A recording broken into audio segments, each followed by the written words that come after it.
You know what? I actually need to stand up. I need to bring water down, which I didn't do earlier. I will most certainly need it, as some of you know. We'll be back in a You have second. failed me for the last time. Yeah, I'm thanks. hydrating. I got a bucket of beer down here. We're good to go. A bucket of beer is such an interesting visual to have. Like, Right. Well, so how are you thinking of it? Are you thinking of beers in a bucket, or I've just filled a whole bucket full of beer? I'm thinking like one of those plaster buckets, like those big ass ones, like filled with beer as like a giant ass stein kind of thing. I Yeah, like the way you think. this is 6 liters. This should be in the kitchen. 6 liters. That should be fine. That's enough for the first hour or two. Got a mini keg right there. No, the kegs are in the other room. I know they're in the other room. I'm surprised you haven't just run the feed line straight to the computer area. Well, because I don't want the lines to get hot and then all foam comes out at first. Come on now. And then I have to cool. Well, I cool and insulate them, and then it's a lot of work. So I'll just get up and walk over there. I'm hearing excuses. Yeah. Well, yeah. Well, also, like, really, if I could just feed it straight to where I'm sitting, like, that's not good. No, I didn't say put a tap over your head. I just said feed it so it's next to your computer. So, like, you got the tap on the wall. You can just hold a cup up to it. No, I want it over my head. Why would I run it that close and not even need a cup? That two-step process to make you actually move somewhat before you get the beer. That way you know how drunk you are, right? Because you got to. If you can't get cup to wall, you know you're beyond redemption for at least the next hour. So what you're saying is that he needs to liquid cool his PC with it. I didn't want to go God, that far. I love you. I just want you to know that I love you and you've brought this idea to me, and I'll find a way to make it happen. I was thinking about that too. I was like, oh yeah, you can just cool the PC. It's just right there. Like, Yeah, but if it's gonna be that small amount of liquid, then we'll just run like Jameson in there. We'll be good to go. But then you're gonna like drink warm beer. You don't want to drink warm beer. I actually like warm beer. I think that's the stage you get at, that you finally realize you have a problem, is when you enjoy beer warm. No, you're just stationed in Germany. Yeah. Yeah, I was gonna say you're just European. All right. Nice. I'd be peeing. Yeah, that's always with you, right? Alrighty. So let's get into this. And here we go.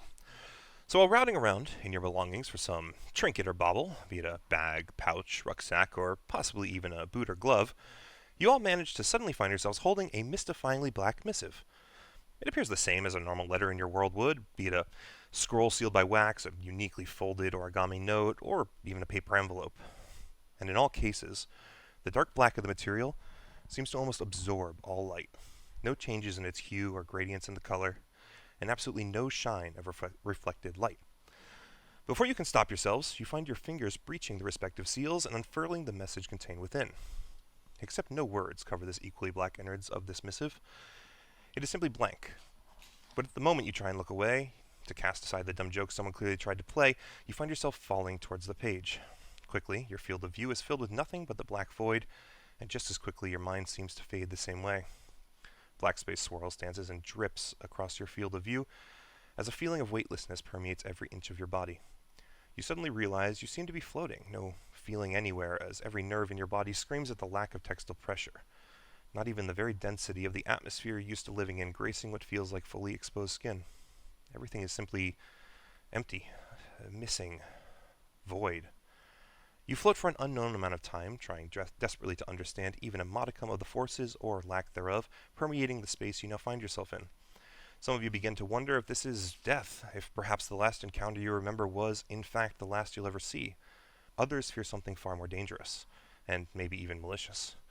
Tales of gods and demons flood the mind, and myth after myth reminds you of the great capabilities of the deities existing beyond your realms, and how often they tend to get mortals wrapped up in their feuds and fun alike. Regardless of the reasoning you find to calm or occupy your mind, time still seems to stretch on endlessly, thick moments of boredom allowing your heads to fill with even more dread at your current predicament. Until finally, after only gods know how long, a sense of touch returns to your skin. You begin to feel the comfort of your armor's weight, and sometimes awkward pressures of the weapons you keep on your personage. Warmth begins to flow through the veins you hadn't realized felt frozen, and the taste of the air begins to spread its way across your tongue. Slowly, as you begin to wiggle your extremities and feel out your body once more, the smell of freshly made bread seems to fill your nostrils, and the growling of your stomachs finally shock your body fully awake. When you sit up, you find yourself, as I should be on the right page. Hold on one sec. Alright. As you sit up, you find yourself in an unfamiliar bed. And while that in and of itself doesn't quite bother you, being adventurers as you are, 5 other people waking up identically in time with you certainly does. The near harmonious rumble of all your stomachs once more echoes out as you begin to study each other and your surroundings. So, since some of you are kind of Mysterium veterans, we're going to start with you guys. Claw, having sort of pseudo-played this character a little before, I'm going to have you go first, if you don't mind. Would you tell us, Sure. your character's description as people look at you? So this would technically be the first time I'm being here, yeah? We'll see. We'll see how your character feels as things go on. But this is most certainly the first time you feel you've been here. Okay. So, what everyone else, I guess, would see would be a average height man, approximately 6 foot, with I guess darker features, tan skin, dark brown hair, with some paint-like markings over his face and some of his visible neck outline. His clothes would be pretty downtrodden, I guess. For the most part, they appear to have seen better days. And well, he's carrying a longsword on his back and a long bow. His hands are mostly completely enveloped, actually, by various bandages, most of which seem to have been kind of wrapped over with additional bandages as opposed to replaced in the past. And well, he's not dirty or he doesn't seem unkempt. He clearly has other priorities in his mind. And as he sort of comes to, he will look around the room and, well, I guess his first reaction would be to sort of like pat himself, make sure that everything's in one piece, and sort of make himself aware of where he is right now. Absolutely. So that's what you all see as you look over towards the character at the bottom right. So let's go next to top right. Let's try and just go counterclockwise. That'll give you 3 people before a new person. That should be fair. So if you don't mind, Fred, or as we should call you, I guess. Or actually, I'll let you choose when to introduce yourself instead. So Fred, if you would describe your character for everyone who looks at him. Are you muted? Because I don't hear you. That'd be a no. Yeah, I'm muted. That was the introduction. No, that happens. Yeah, just he's still Nothing. laying there, blacked out. You can't. He's under the covers. Yeah. So you see a hulking, bear, bug-looking guy with massive long arms. He's brown on brown on brown. His hair is brown. His skin is brown. His eyes are brown. His lips are brown. His tongue, I'm not sure what color that is because he hasn't opened his mouth yet. But you'd think it's brown. He's carrying war weapons at his side. There's a spear laying on the ground next to him. Shield on his back. Chain shirt. But you can see it's like a short chain shirt. It doesn't fully cover him. And very worn boots, and his hair that is on his body is almost electrified, like he has static electricity on him. It's always standing on end, just perfectly straight up. And he would sit up and say, "Oh, I think this was me. This was probably my fault. It's probably me." Fantastic. Okay, so that's what everyone sees looking at or towards this furry creature. Next one over, if you wouldn't mind, Chris, please let us know what we see. So you see a rather young human, like early teens. He's in very crisp and clean clothing, a lot of furs, and boots so shiny that they reflect. His hair is relatively managed. It's a dark raven black. Yeah, boots with the fur. And he has these piercing emerald green eyes, and he's just kind of blinking, looking around at everything somewhat sheepishly, and then finally looks down at the box he's holding between his hands, and you just hear, "That's the last time I eat one of Dad's lunches."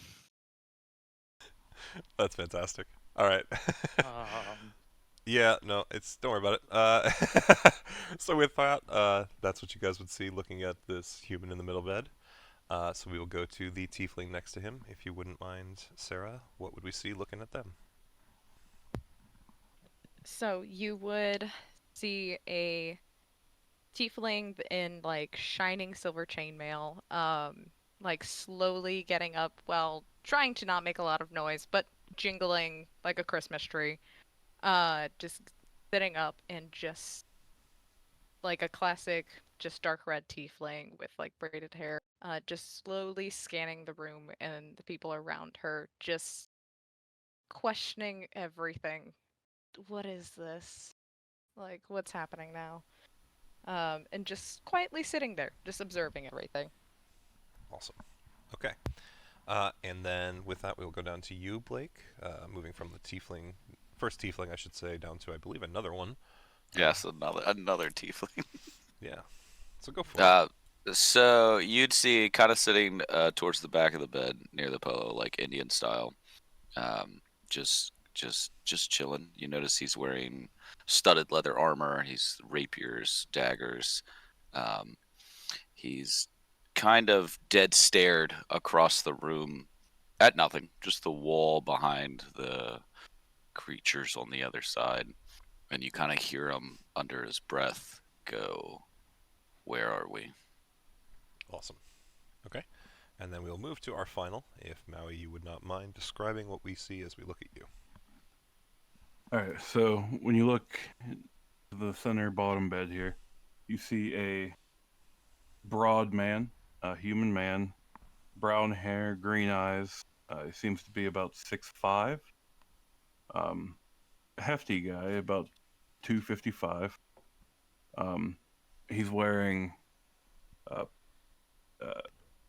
relatively thick armor, and it very clean. Has a sheen across it. Almost seems like it catches the light and just holds it. His hair, for some reason, seems really wet, but you know, he sits up and he says, he has a smile on his face. He's like, "This seems to be an odd turn of events." All right, awesome.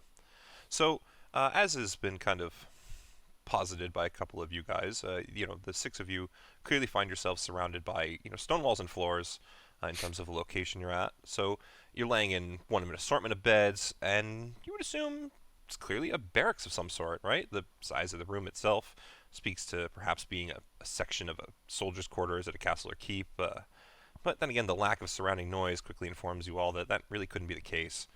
You all know that a castle or a keep with this size of barracks would constantly have people shuffling about and tending to one task or another. But with your stomachs grumbling and no real clear idea of where you currently are, this wordless agreement seems to just kind of pass between you all that it's time to get up and figure out what's going on, as you've kind of, again, some of you posited. So you all kind of start to stand from your respective beds, when all of a sudden a voice rings out. "Greetings, champions, and welcome to Gemini's Mysterium. I'm sure you have many questions, so do please follow me to the cafeteria space so we can get those new bodies of yours all fueled up." And as this voice rings out, you would notice to the left, near the west side of these beds, a character pops up. Yeah, I was on the wrong window and I did the command. I was gonna say, Yeah. Delete my token because Is the it one she doing that placed again? I can't move. So So at this point, all of you will just need to replace your tokens. I can move on. You can I move could yours? not move mine, so Okay. I So I'll just I'll delete the one on the yep, bed. I'll redo yours. Anyone who can't move your token, I'll delete the ones that are on the bed once you try and put one down. I can't. Come on. Okay, so just put a new one down. If you just drag the journal thing over, it should put a new token down for you. Yeah, so this character kind of pops up out of nowhere, and despite none of you seeing or hearing him enter, this man in the Merlot-colored two-piece suit, I should say, is wearing a white shirt and gloves to mat, and a red top hat that kind of matches the suit. A white mask covers his face, and two carved-out empty eye sockets that are the only marks across its smooth ivory surface. And every exposed inch of skin that you guys could see, maybe at the wrists, on the edge of the suit, or at his neck, or around the sides of the mask, is just pitch black, as the darkest darkness that you have ever envisioned. It's almost as if it is sucking in every photon of light to scatter across its surface. But the suited man just simply finishes cleaning a monocle before he positions it in front of his left eye. A strange kind of greenish glint flickers across the surface of the glass, but otherwise it seems like a rather mundane bronze-colored piece, and then the glow kind of vanishes. And yet the feeling that this gentleman is not looking at you, but rather through all of you, seems to kind of uncomfortably raise the proverbial hairs on the back of your necks, as he simply turns on a heel and walks towards the stairs on the west side of the room, and then continues down them and away from your line of sight. So what do you do? Man, I am getting the strangest sense of deja vu from that guy. This is certainly the nicest dungeon I've been thrown in. Why have you been thrown in dungeons? Oh, this and that. Haven't you? No. I've never been captured. Haha. But you're here now. I'm not captured. Can you leave? Can we leave? Can I, Just have to find the door. as he was leaving the room, could I cast Detect Evil and Good? Absolutely, yeah. So, perfect, thank you. So, let me see. I guess technically, you wouldn't be able to tell what this person is that's leaving, but it definitely lights up like a Christmas tree. Oh, It's very interesting in the sense that you can tell there is some odd nature to this being, but you can't quite tell if it's an aberration or a celestial, but you can most certainly sense that it is something beyond your realm of understanding, perhaps almost even godlike in that nature. But you can't tell even in that regard, per se. I'm still an advocate that spell should tell you people's alignments, but Alignments? Yeah, Yeah. I actually think that's a cool idea. Lawful good. True neutral, if it like literally dead center. If you do want to learn alignment on that, I'd give it to you because it's really an interesting kind of concept. But in that case, though, well, I guess it's more actually he is neutral evil. I think technically, yeah, that's correct. Neutral evil.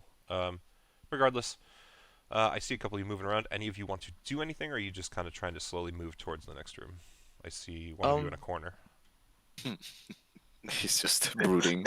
No, I'm just I'm kind of leaned up against this inside wall where I can still see, just watching while these guys are kind of walking past me, just kind of seeing kind of armor they're wearing and stuff, and So that's what more they for got. you guys, I guess, than me. But Yeah. he's doing it. For my character, you would not see any armor at all. Really, just rags and other types of clothing that are not in exactly the best condition.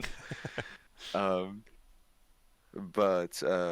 my character, I think, would be mostly just looking around, mainly looking for any, I guess, windows or other types of exits. Okay. In this room, you would certainly not see any sort of exits.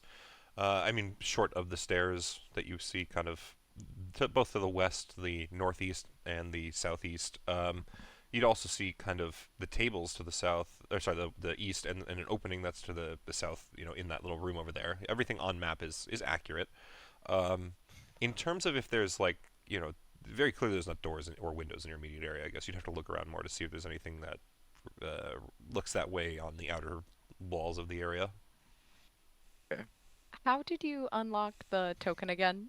Sorry. If it's not working for you, then I'm going to just delete the one that's there, and then in You can the just drag it from your top right-hand companion. corner, there's like a book symbol, the journal.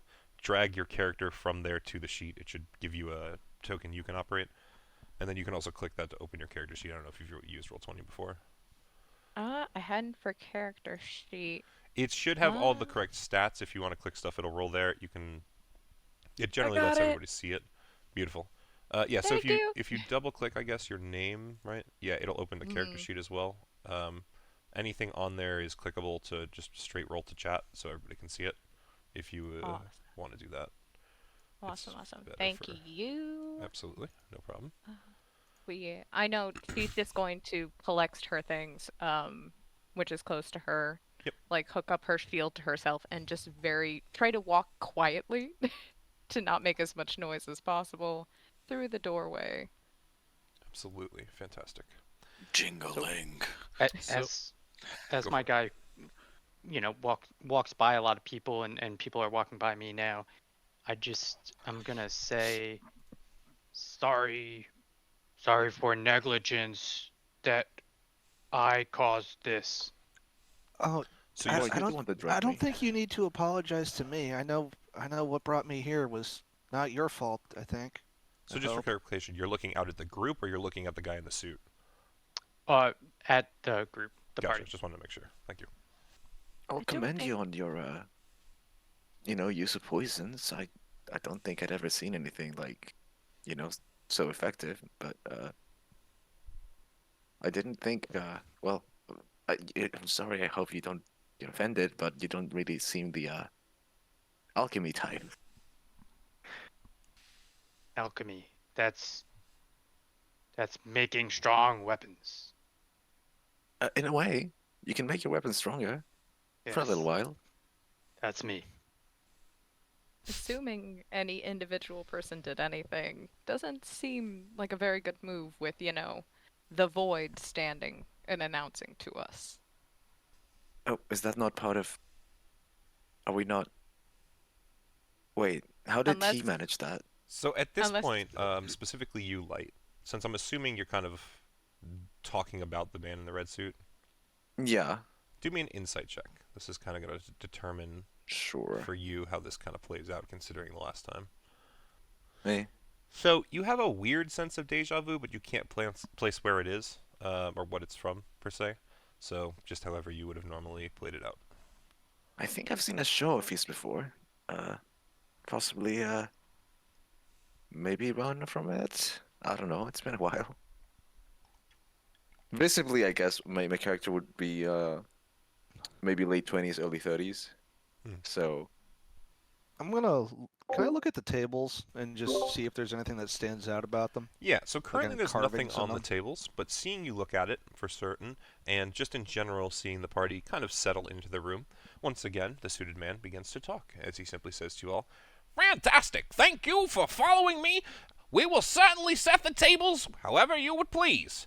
My friend Marino here," and he kind of just generally gestures a left hand down to what would look like a child next to him, someone early teens at oldest, maybe 12, you would guess, probably if you had to put a number to it.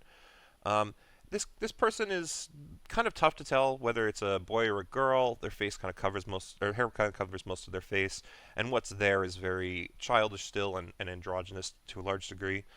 They wear what is essentially like a purple short-sleeved shirt and shorts that look like kind of a velvety material, very lush, very regal. With this white collar, very similar to what you see in the picture. So even then, it's kind of hard to tell. It could just be a unisex suit, very much so. But Like a robe. the red suited man points down and says, "My friend Marino here. We'll give you all some food. So how about this? Picture the greatest feast that you could ever imagine, and it's yours." And as he says that, of course, the person next to him bows a little and simply goes, "That's right. Whatever you want, I can do it." You just hear the young man muttering, "Nothing made by dad. Nothing made by dad. Nothing made by dad. Nothing made by dad."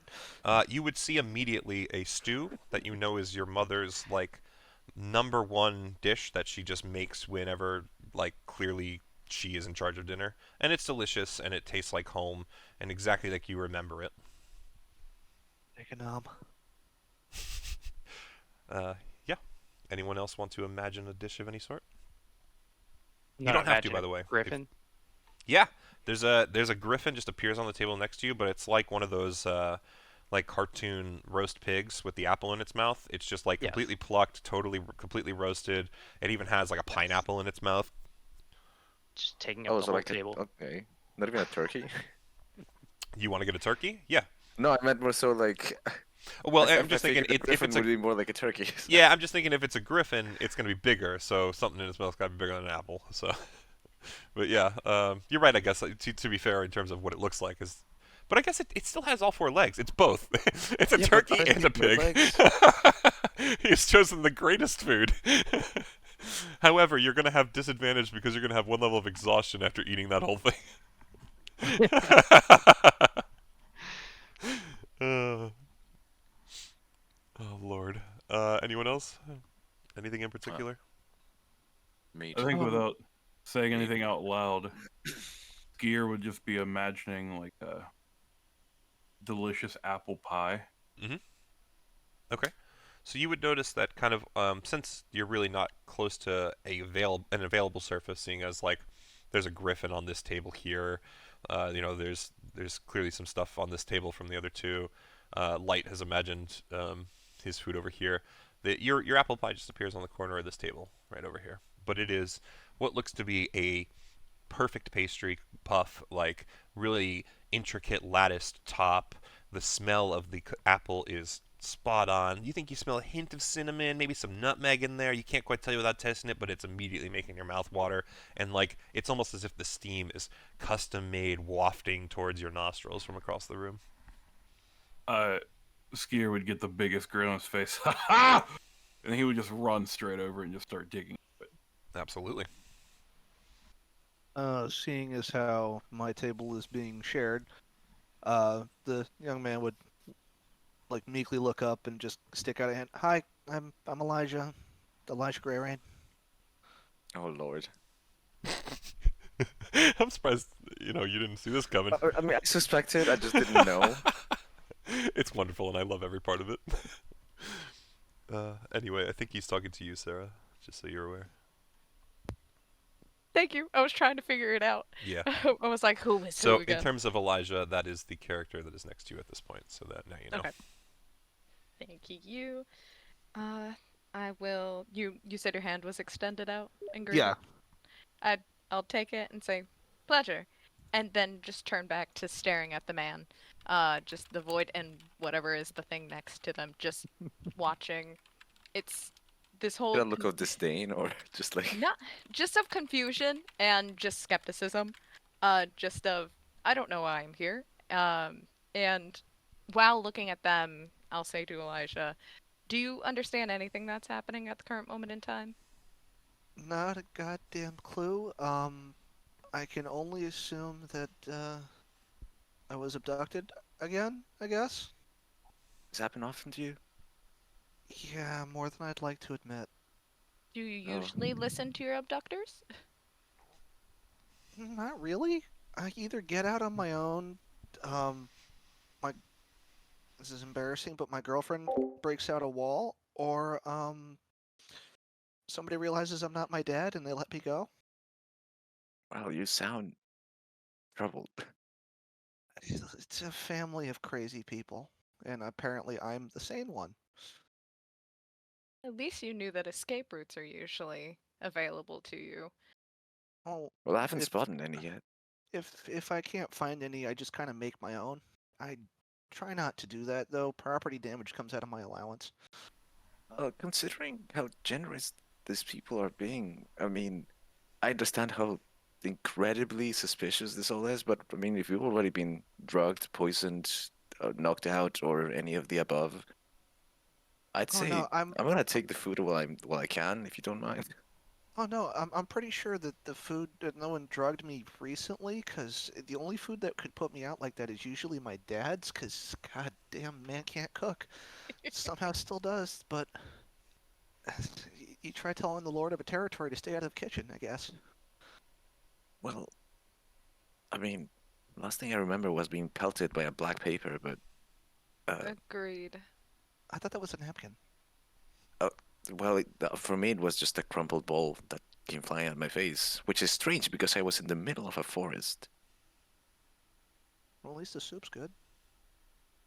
I would definitely maybe be a little more aware of whatever these things that they're giving us So you're might sure it's cause. safe? Like the food, I mean. I mean, I'm He's pretty not much dead yet. I'm immune to poison, so I might be a bad judge of character, but Oh, And just as did a that come passive, with practice, or? anyone who I wants to try and figure out if the food seems poisonous to you, you can do insight, investigation, or perception of some sort, and we'll figure it out depending on what your Oh, character. I've been housing Personally, this I griffin. don't think I would mind that much. I'm not taking any risks. I'm just gonna watch I this mean, thing go down. out in the ice spires, you kind of eat what you can get your hands on, and most people out there, if it looks edible, it probably is, and if it isn't, it just makes you stronger. Ooh.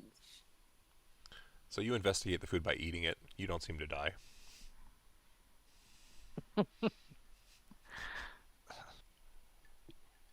Just, I'm looking around. If this is a test, usually people like to tag it like, if I look under the table in the right spot, I might see my dad's initials or something. You seem important. People kind of. Is it true that people like you have the food shoot for them? Oh God, no. If I want to test food, I just give it to my sister. You seem like a great brother to have. To be fair, if that's the only payback I get, it's because she's usually the one dragging me by the collar through the woods because she found a new place to explore. Elder? A couple minutes, maybe, sure. Oh, twins. Fun. I've always wanted a brother. Depending on the context, you might say we're triplets, but she doesn't. It's hard to. Yeah, let's go with that. That's a lot more Incidentally- concerning of a statement than I think you think it is.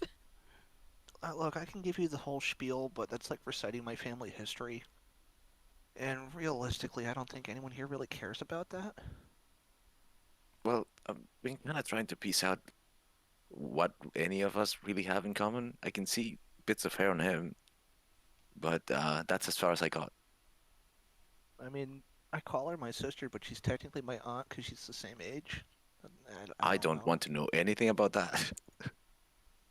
That's why I said it was weird and I didn't want to get into it, but you wanted to pry. What you do in whatever keep you live in stays there.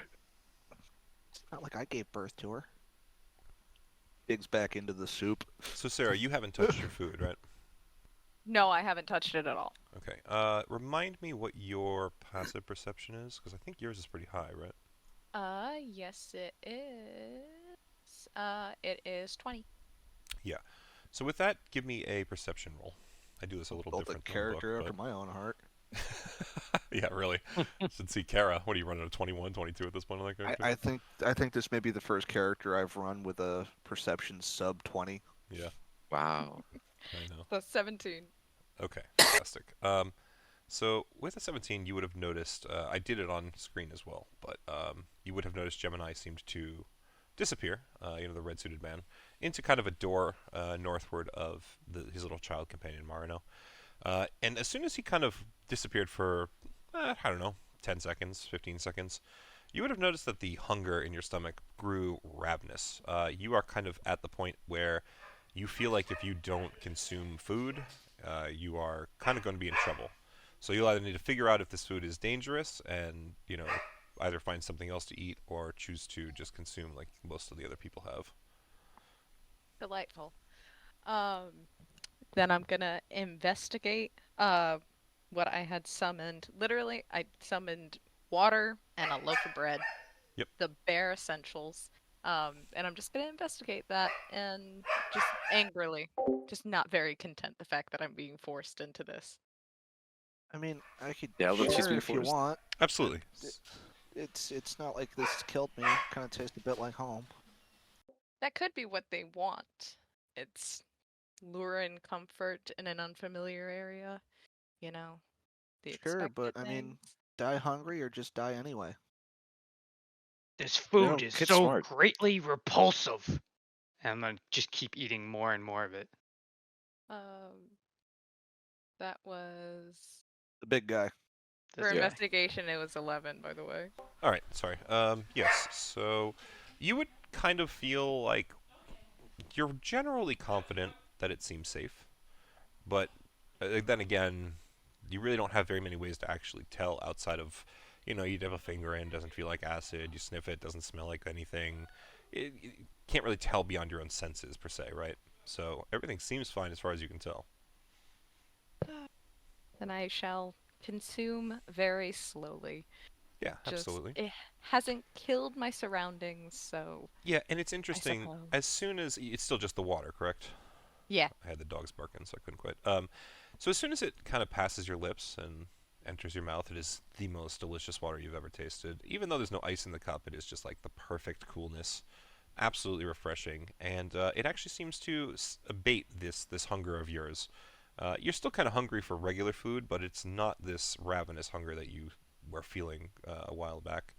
And you just kind of have a general unease from this towards this suit character that feels almost like it's like if you were to you kind of feel like someone's staring at you from a corner, and you look over at them and they're just like smiling at you kind of weirdly. That's him right now, but you don't even look, you just know. Gross. just very uncomfortable. It's and I'm just gonna announce it a little bit louder than I was speaking to Elijah here. Does no one else feel actively uncomfortable in the current scenario? Oh, very. Exceptionally. We've seen worse. Well, I get that, but it's also a matter of just food, and well, we haven't been chained to anything yet, so things could be worse. I mean, I could always try the obvious route. I'm just waiting for other ideas, but Elijah's gonna look past the tiefling in front of him and be like, so, did you kidnap us, or what's up? Okay. Yeah, I'm assuming you're talking towards Gemini? Yeah. Absolutely. He kind of walks past Marno again so that he has a more direct line of sight with you. And he just says, I'm not sure I would call it kidnapping, as you will very much so be returned to where you were taken from at your leisure, as long as you participate in my game for me. So yeah, he Wait, kidnapped you us. did this? Of course. I mean, I why thought else I would did I have this. invited you here to my Mysterium? No, sir, I know your proclivities, but you have not done this to yourself or anyone else in this room. In fact, none of you have met before today. Wait, I know that name, Mysterium. Where have I heard that before? So as you say that, Gemini kind of focuses in his gaze on you. He taps his chin. Oh yes, took again from the stock I've pulled from before.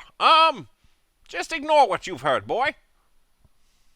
Oh god, he was right. If you're talking There's about this your thing with father, there's lots of people who don't actually believe his words, and I use that to my advantage. I mean, most of God. us do. He's not as crazy as I thought he was. He's not as crazy as a lot of people think he is, but he's just as crazy as most think he is. Take that for what you will. Face plants the table. Soup Bowl just magically moves out of the way. Doesn't even catch him, just... No. And you all would actually notice that as the soup bowl moves out of the way, the younger one of the two kind of seems to just wave a hand. But otherwise, the suited man would continue just to kind of fill you in a little more. But yes, indeed, you will be my champions in a game of my choosing. I have already figured out what I think is best for you all, so at this point, it's just upon you when you believe you are ready. I am Oogs, and I am ready. We are. And I'm gonna look around with a dumb look on my face. Skier finishes eating the apple pie, which was amazing. Mm-hmm. Best you've ever had. Yeah, still smiling. Still seems like he's in a good mood. So, what do you get to gain from this game that we shall be playing? Well, it's actually not honestly for me, per se. I have a whole bunch of friends who like to watch and take bets, as it were. You will be champions, and they will choose sides, and we'll see who comes out on top. I'm just the owner of the establishment, as it were, and I like to make things fun. Oh, it's the circus pit again. Okay, well, in that case, begin stretching. And what if we choose not to participate in your game? Well, Let's see, is that a serious question? Or you need to find out? Or do you actually just want an answer and you'll be okay with it? I think I get the gist. He just kind of nods. You feel a general sense of unease for half a second as he was talking to you, by the way, as like you in particular kind of have, some sense of the forces of deities, we'll say, and you could kind of feel almost the grasping hand of a force beyond your understanding as he was talking, and like you understood what he said was more than just idle explanation. It was very clearly a threat. You know what I mean? Your character would know that. So, just to make it clear. But with that, anyone have any other questions they wish to ask this man or the companion with him before we move along, or even each other? It's totally fun. Just kind of more of a make sure we're good to go. Well, I think my character would sort of hop in a little closer to everyone and just kind of public service announcement. Well, everyone, all you need to know is if there's no cage, there's no really point in making a run for it. They'll catch you anyways. And, protect your eyes and vital parts because maiming is not good for business. So try to just, So you're trying to say this that one in out of your character's kind of general knowledge or history? I guess just history, yeah. I'm going to let you do one more insight check, because I do think this could be interesting depending on how much I let you have here. So we're going to let the dice decide. Basically rolling with advantage Sure, insight? separated. Yeah, just insight again. Uh-huh. 15 will be enough, I think. So as you're kind of saying that, the sense of deja vu you got earlier makes you realize that this room in particular is somewhere you've been before. This person behind you in the red suit, or at least in the room in the red suit, is someone that you've interacted with before. And I will tell you that your general understanding of that creature from last time seems to suddenly flood your mind. And you recognize the fact that what you're saying is far more evident than it seemed to you at first, considering what you've experienced once before. Because Interesting. yeah, I think at this point Probably you realize in a different context, but yeah, well, and your character would recognize up to the point of you've been here, you've been told this before, but I don't think you would remember anything past, this room per se. So we'll see But how I get how a sense you of can... more or less the real stakes at play. Correct. Yeah, and let's play it that way because I think it'll be interesting to see considering what happened last time. And So just, as he's talking then, mid-sentence, he just kind of blank and stop and say, you know what? Let's just take it easy and do what he says. As he sort of like his form just kind of like instead of like standing upright and being a little more chipper, he kind of like shrinks down a bit and sort of retracts and says, whatever is going to happen, just know that there's nothing we can do about it. it's a very fair statement. When I kind of walk up to the table while that happens, and I notice him doing this, and just look at him and just go, "What have you seen, boy?" It's hard to describe. It's more like when you wake up from a night of drinking and you remember that you've done stuff, but you can't remember what stuff you've done. But you know that you've done some things because there are missing things in your pockets and some additional things that went there before. Suffice to say that I've dealt with similar things, maybe smaller things than that. As he sort of like meekly just gives glances towards the two Marino and Gemini, and they like to have their way. Well, you watch as Marino. You can move your character, it's fine, but Marino just kind of elbows Gemini in like the ribs, or at least as high up as they can.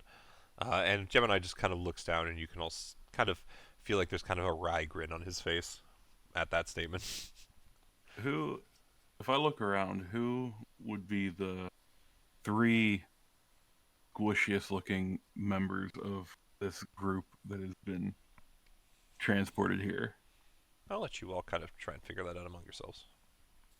not Oogs. So, Certainly not. Oogs is Gets an like assault vehicle on its 7 own. foot something, and his arms like touch the ground. The young teen covered in pelts probably falls under that category. While I would not be wearing armor, you could tell at least that I'm a rather sturdy individual. I'm pretty lean, but you can see the defined muscle underneath the bandaging. what about the two tieflings? I mean, I have my armor and my shield, and Right. I stand pretty confidently, but you can make your judgment. Yeah, I mean, I'm in full studded leather armor and have a lot of sharp things. I also have a look on my face that it just seems like it really doesn't matter what is happening. Like it's not that it's fine, but it's just not really like a care. Like this is fine. I just into nothingness as I stare. And if we die, like I'm okay with it. But also Oh. we'll probably be just fine. Oh my god. I will cast aid on the one in rags. Yep. Okay. Aid on one in rags, tiefling woman, and the one beside tiefling woman. Alrighty. So basically, Because these three. The Okay, other Just need so twice. the other tiefling skips me. That's fine. So It's a three these up three to three people. allies.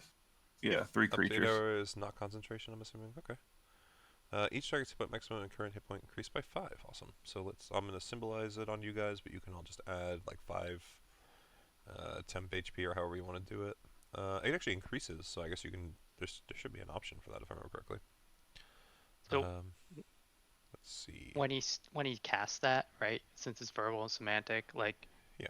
Oogs is gonna hop back, and you'll see that he's a little nervous of it.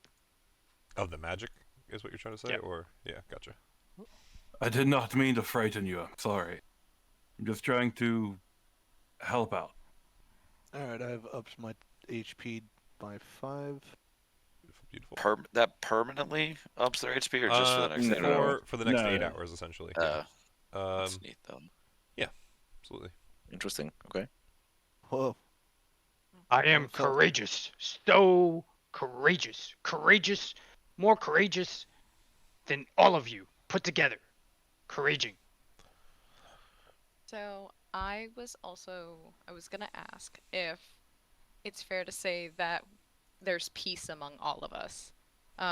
Because I was going to do emboldening bond. And it doesn't have a limit of people. It just says here. I was trying to figure out a way to send it. That's okay. I can Other open up than a character sheet. It's no worries. Surprisingly enough, no one's jumped at anyone's throat.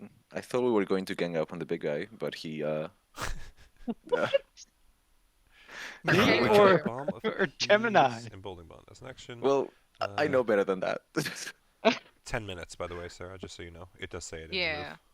So But it's also I a would matter tell you, of you you- can you do admitted that at any guilt, point. so- Okay, so It's I mean, it's not even it's as an action. Elijah's. So any point as an action, you can choose up to 3 characters within 30 feet of you and create the bond. It lasts for 10 minutes, so you might want to wait until you seem more actively ready to hit something.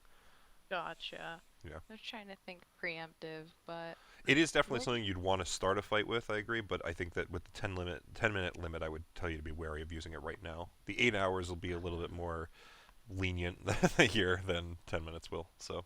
It's also a where- spell slot versus a class ability. True, yeah. All right, so with that, just so you guys can start moving on and, any planning you want to do, it's not going to be necessary for the next part. I'll be up front. Let's move on to the next section. I just unless, I once just again, want to get everyone's name right. for So Oogs is gonna say, "I said I am Oogs. He is Elijah. Who are the rest?" My name is Skia. This is the fighter. Or like the fighter-looking guy. Him, yeah. Yes. Elijah will go over to shake his hand and be like, "Hi, Elijah." You just kind of step forward and just go, Con de la Forte. Love it. That just every time someone introduces themselves, Elijah's just gonna go over to shake their hand. Hi, I'm Elijah. You will. Lengorth or Lani, whatever is easier. That's a What was the mouthful. second part? Sorry, I wasn't supposed to say that. Lani, Lonnie. Okay. because it's shorter. Well, my friends used to call me Light, so I guess you can call me that too. Just going around the room, shaking hands. I'm gonna wipe my hands as you just before you just shake mine, so that you know So as an there's interesting a character shred note, of decency. I do go past them. Gemini would more than willingly put out a hand to shake as you pass, just to see. But you would he'd do notice it. you would know and that happens totally fine. Seems like a normal handshake, good firm grip. But you would notice that Marino kind of shrugs away as you walk by, like clearly wants nothing to do with touching you. Yeah, I get that. Not, it's No, it's all right. I get it. Fucking- not. I guess. And like clearly, you see Marino feels bad about what has happened, so they will reach a hand out, but it's very tentative and shaking quite a bit. If it helps, and Elijah, do I have that? I don't have that spell. Never mind. Fuck. He'll just, he'll hold out like the cloth of his robe and be like, "If that makes it better." Yeah. So you would I guess reach out from Marino's hand with the cloth of your robe and just I guess you'd be standing where here somewhere like that. Yeah. As soon as you touch through the cloth of the robe, you immediately get thrown over the table into Light. Light, you want to make an action to try and catch him, or do you want to I'm just step out absolutely of the going way? to dodge out of it. Yeah, that's totally fine. So Actually, no, no. You know what? We'll step you out of the way. He wouldn't dodge. Actually, he would fully take on his weight. So I'm gonna try to catch him, but not so Absolutely. much. So just give me I think it'd be actually probably an acrobatics check specifically. Sure. Probably makes most sense. Can I roll acrobatics to see if I stick the landing? So you don't necessarily need to, especially with a 24. It's no problem. So you kind of, essentially, as you go, even with the cloak over your hands, you kind of notice that as soon as you go to connect with the hand of this child, this sense of overwhelming magic power just fluctuates towards you and sends you flying. Thankfully, Light is there, and he sees this coming, and he braces himself, opens his arms, and he grabs you up in this huge bear hug, and it does knock him back kind of 5 feet with the force. But otherwise, you guys are, you don't take any damage. He's able to cushion your blow, and he just gently kind of puts you back on your feet. And Marino is just immediately, I'm sorry. That's why. That's why. You should have just said that. I totally get that. Did the same thing when I first learned how to. I get it. Don't worry. Overload discharge. I get it. You're okay. Is that like a teen thing? Okay. Well, thank you. You just hear Con De La Forte over there just doing a slow clap, and then he just says, well, there appears there are two here that are more than they look. Has anyone told you that your clothes are really soft? Well, yeah. I mean, no. You'd have to understand where we live. Being launched across a room is actually a fairly common occurrence. This is padding. Oh. Well, I should have thought about that, I guess. Do you fill it with, like, feathers? No, just down and the occasional blessing of a giant god. What? What was the man in the red jacket? Gemini. Gemini. I want to walk up to Gemini and offer a handshake to him. Yeah. So Gemini will reach out as you approach. No problem.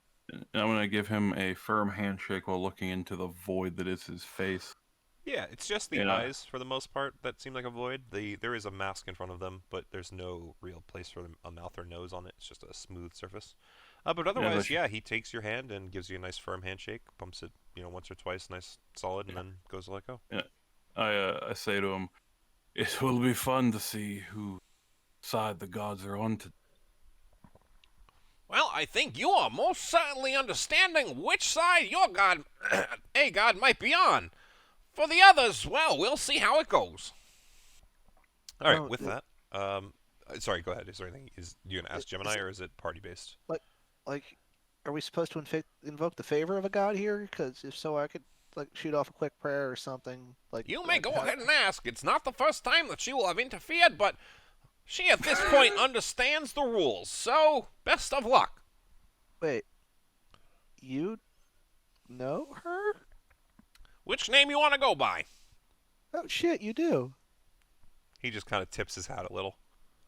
Okay, I am officially afraid of that, man. Which way to the exit? See, I told you. You don't mess with cosmic horrors. Oh, fantastic. So as you guys say that, and as he says, which way to the door, you suddenly realize that once again your vision kind of drops black. But however, in this instance, you do actually kind of still have a general sense of where each other are. If anything, you kind of feel like you see each other, even though it's all darkness. It's a weird sense. And then immediately you seem to appear in this room. I had a feeling the tokens were going to be funny again, so I should have a purple rectangle that you guys can see. Place yourselves within that purple rectangle. Oh, look, a rabbit. Is he on the screen still for you? Yes. Really? Where? Did I miss? Oh, I yeah. missed him from later. All right, gotcha. Yep. I He actually beat didn't me realize he to was it. all I the way didn't up say there. anything. Yeah, I didn't realize he was all the way up there. I thought we were going to have early dinner. All right, so you guys all kind of land in this room as light, says you don't mess with cosmic horrors, and you all realize that things shift, and there's this giant being with these tentacled fingers, this massive jaw with these sharp teeth, just staring down at you over this 10-foot high table. And next to it is a giant cloaked figure that seems to have these weird pincer-like hands, and very much so the bigger of the two, just booms out. Gloob, you serve in this year's festival. And then at that, the one of the servant at his side just kind of does this weird chittering noise, and then you would hear a very much more clear, so common. I am the great servant of Master Gloob, the one known as Gloog. You have been brought to serve for this year's Foodstival.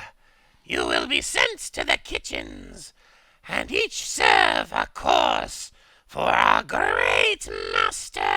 And he kind of bows down to the large one next to him. Does anyone need clarification? Because I know that both of those are a little rough. But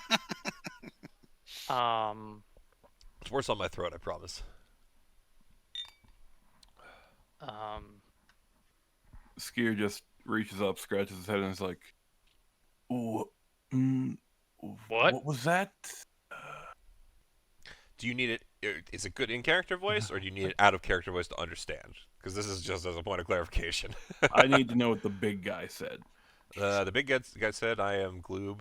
You are serving in this year's Foodstival." Basically, the second guy was there to clarify for you. Yes. Okay. Are Good, we like the the shrimp eat. food? I'm sure I taste great. You will only become the food if what you serve is undesirable. Is he undesirable? Who's he? Whoever offered himself as tribute. I don't think anyone did. I might have missed that. I just asked if if we are if you guys are the food, yeah. So he wants a snake. That is correct. You will each serve a course of a 6-course meal to the great Gloob. Does he eat that much? Damn. Look at the size of our table!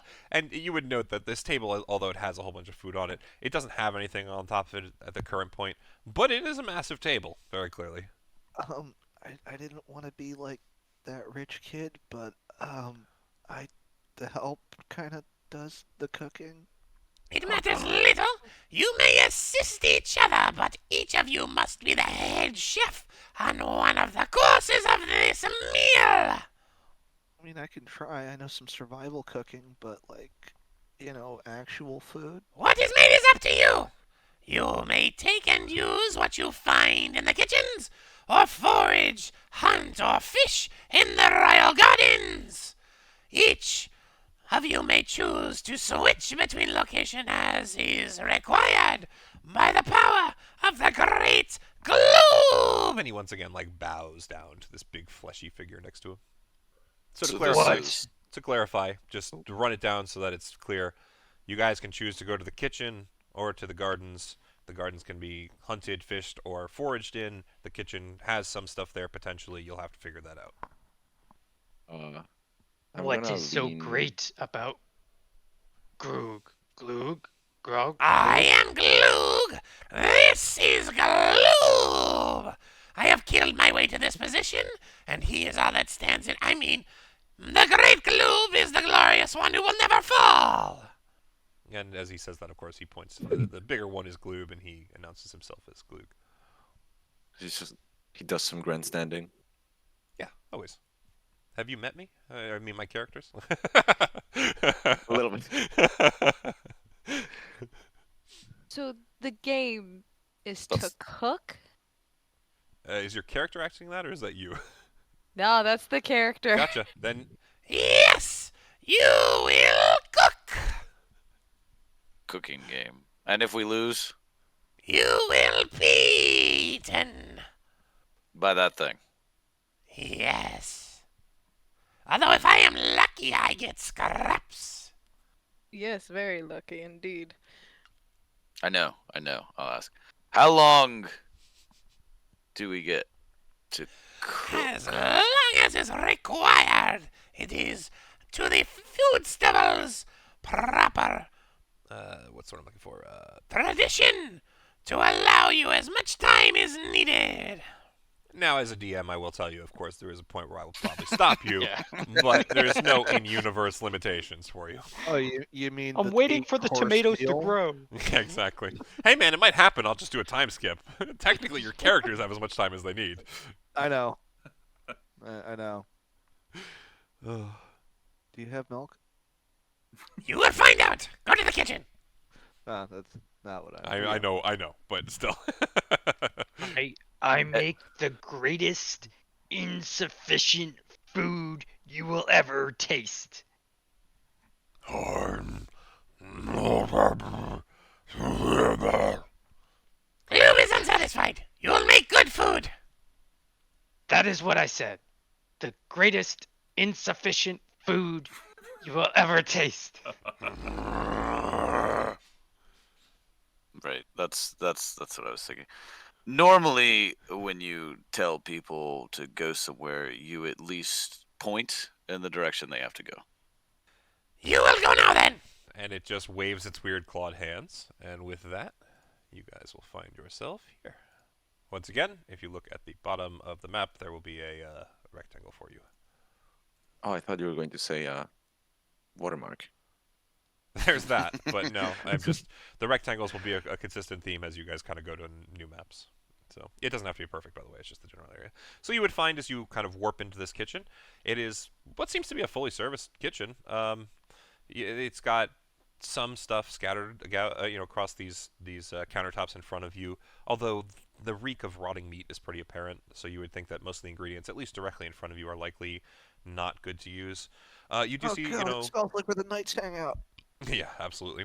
You would definitely feel or see a door behind you that seems both closed and locked. Any of you who try it, it's barred so hard it's not even worth trying to open. Any of you who are magical can tell there's not only spells, but probably something in beyond holding this closed. In terms of items in the room, you definitely see the things that are on map clearly. So like the barrels here seem to have ingredients that you'll have to go investigate to see if they're good or not. Same with stuff here, cabinets. There's a whole back room, but the doors are currently closed. It's not blocked off per se, but you'll have to go investigate in there if you want to find some stuff.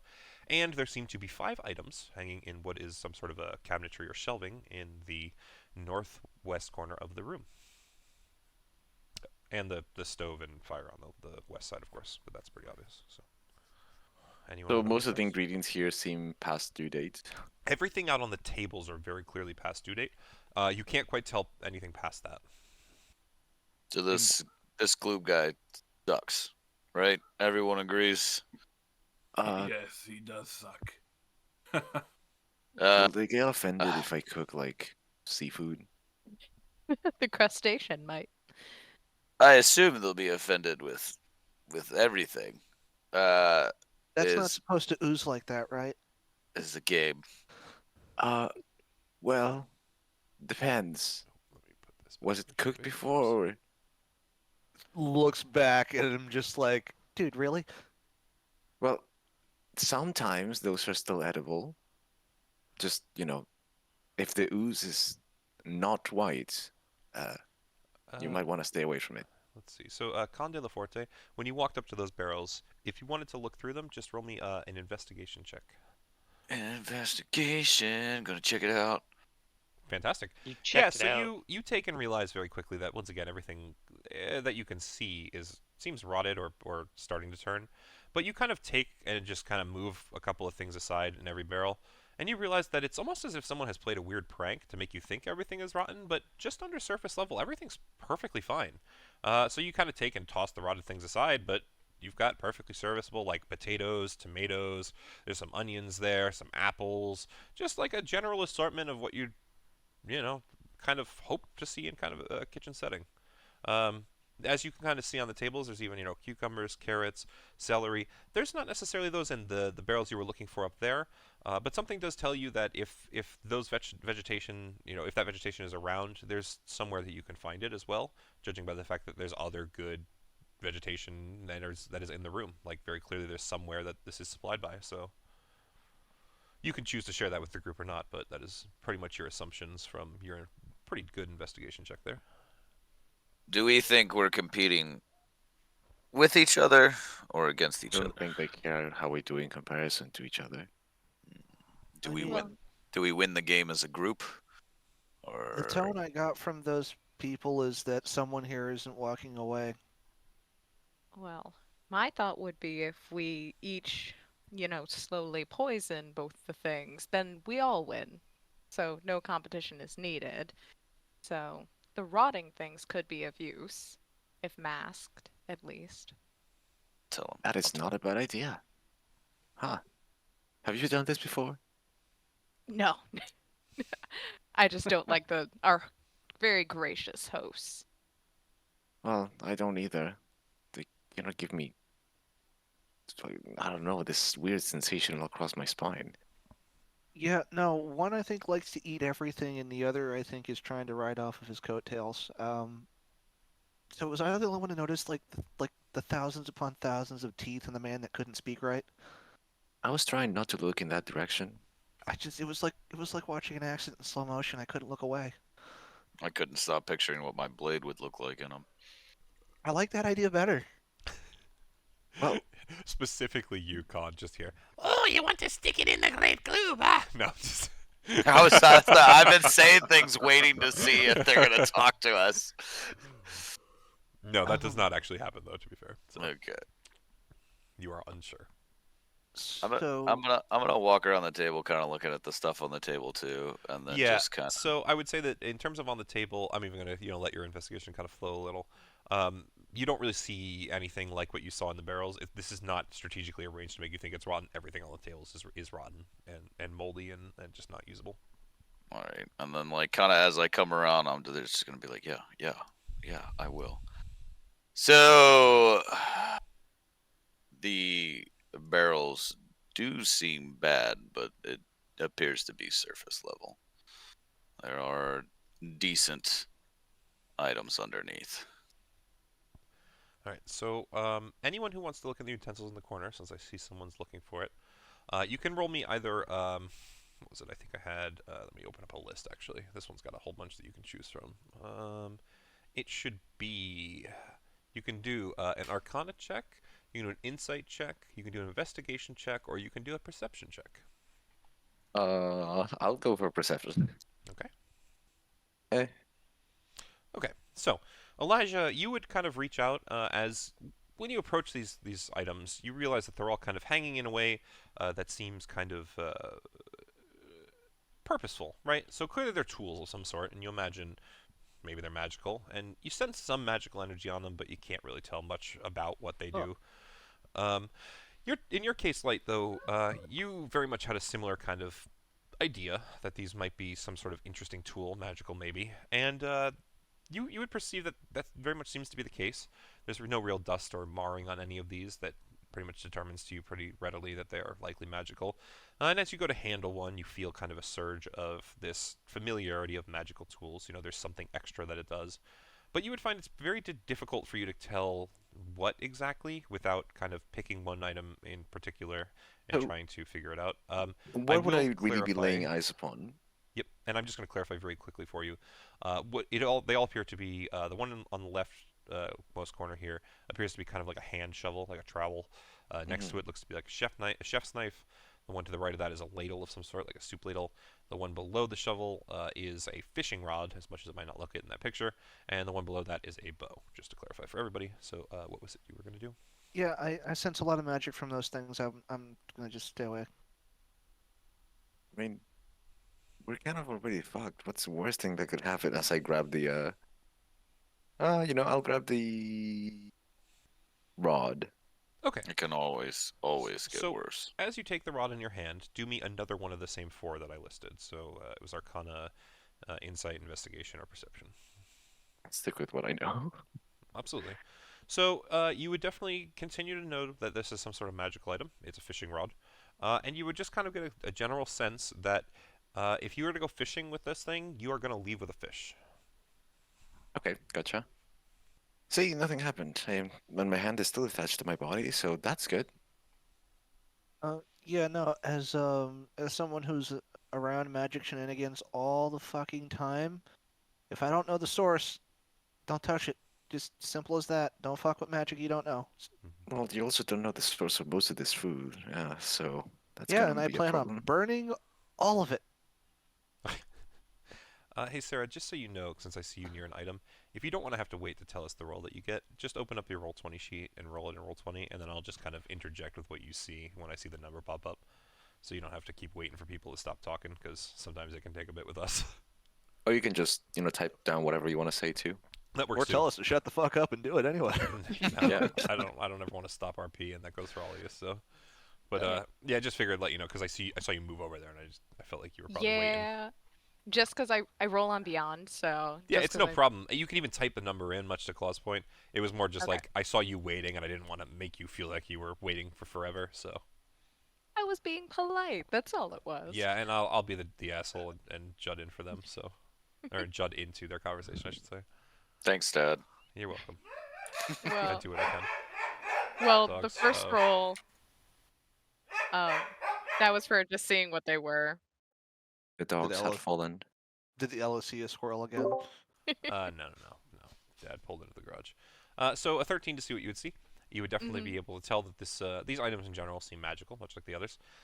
You would get a general sense that they are probably pretty powerful, maybe multiple abilities each of some sort, or at least what they do is not as surface deep as one thing.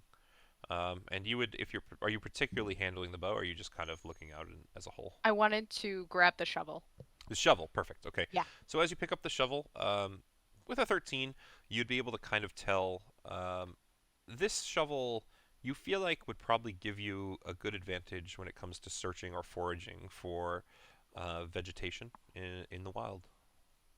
Perfecto. I am going to grab it and my shield's on my back, and I'm gonna tuck it behind the shield so it just kind of stays with me. Yeah, absolutely. You can just take that with you. Give me 1 second. Doug's about to figure out again. You guys can chat if you want. Oh, the poor girls. They're never like this. I'm surprised. No, they Yeah. just feed off of each other. Just Ella will hear something and start losing her mind, then Sophia chimes in to do the same thing, or vice versa. It's like clockwork. Curious. So for all of you, how do you think about the idea of possibly convincing the losing my words. Crustacean. There we go. Yep. Convincing that thing to aid in our endeavor in killing the master, because I'm pretty sure it would be in favor of this, which would make this game a whole lot easier. I'm not opposed to it, but never Oh. really thought about Is it. this But an in-character thing? This was an in-character thing, yes. Okay. I mean, I've been pretty good at negotiations, maybe. uh, not to like rain down on your parade, kid, but usually when they have you and everything that you own, and well, they kind of control your will and fate. There's not much to negotiate with. Oh, there's plenty. It gets to take his position if we get rid of it. The master, at least. And if we get rid of both, then no one takes it. Or And we being do. being held hostage doesn't necessarily mean I have bargaining chips I can't use. I got plenty. Oh, like what? All I could offer him money. I could Speedily comes over to listen. offer him money. I could basically say that he's declaring war on a god. If he wants to have the entirety of a cult drop on him, there's that problem too. It seems to mainly care about food, though. You know, with whatever feast festival this thing is. The fat So- one or the smart one? The fat one, at least. I thought we were talking about the smart one. Yeah, I don't think the fat one is much of an issue. And when all else fails, I could blow him up. How How- confident are you in that? About 50-50 on the blowing up part. I haven't quite got the hang of it yet. I assume this implies you surviving, yes? Oh yeah. Why wouldn't I? Well, I don't know. Most explosions I've seen, well, Well, I didn't say I was going to be standing next to him when he exploded. oh, good, good. Smart kid. I, for one, would enjoy seeing him explode. I mean, I gotta figure it out. I mean, there's a lot of math involved in that one. We could make a dish with whatever said explosive that you could infuse it with. Oh no, I'm the explosive. Like, and he'll hold up a hand, and just there'll be electricity crackling from it. Right. How do Wonderful. we know their intentions? They could be very discouragement. I just, as much as I enjoy the idea of getting rid of some kind of aberrant entity from who knows where, I have a little bit of experience with that kind of thing. It usually doesn't go as planned. Now, I haven't seen or dealt with anything as big as those, but they are rather sturdy, usually. So weakening it with something foul could benefit us, and at least to reduce the sturdiness. It could, yes, if you've got, like, poisons or, well, I don't know if they're vulnerable to poisons. I That's usually yeah. just, beat them to death, but if not, well, it could be a good idea, and worst case scenario, they maybe like it. These things are weird like that. So if we're gonna go with plan poison one and negotiate with the other, I can't really cook, but I could try to do a soup, I guess. Those are kind of idiot proof, right? Do you know how to light a fire? Yeah. I said I did survival training. Good. Then you should be fine. All right. I think I heard something about potentially needing to ask a question of one of the two. We're staging a coup.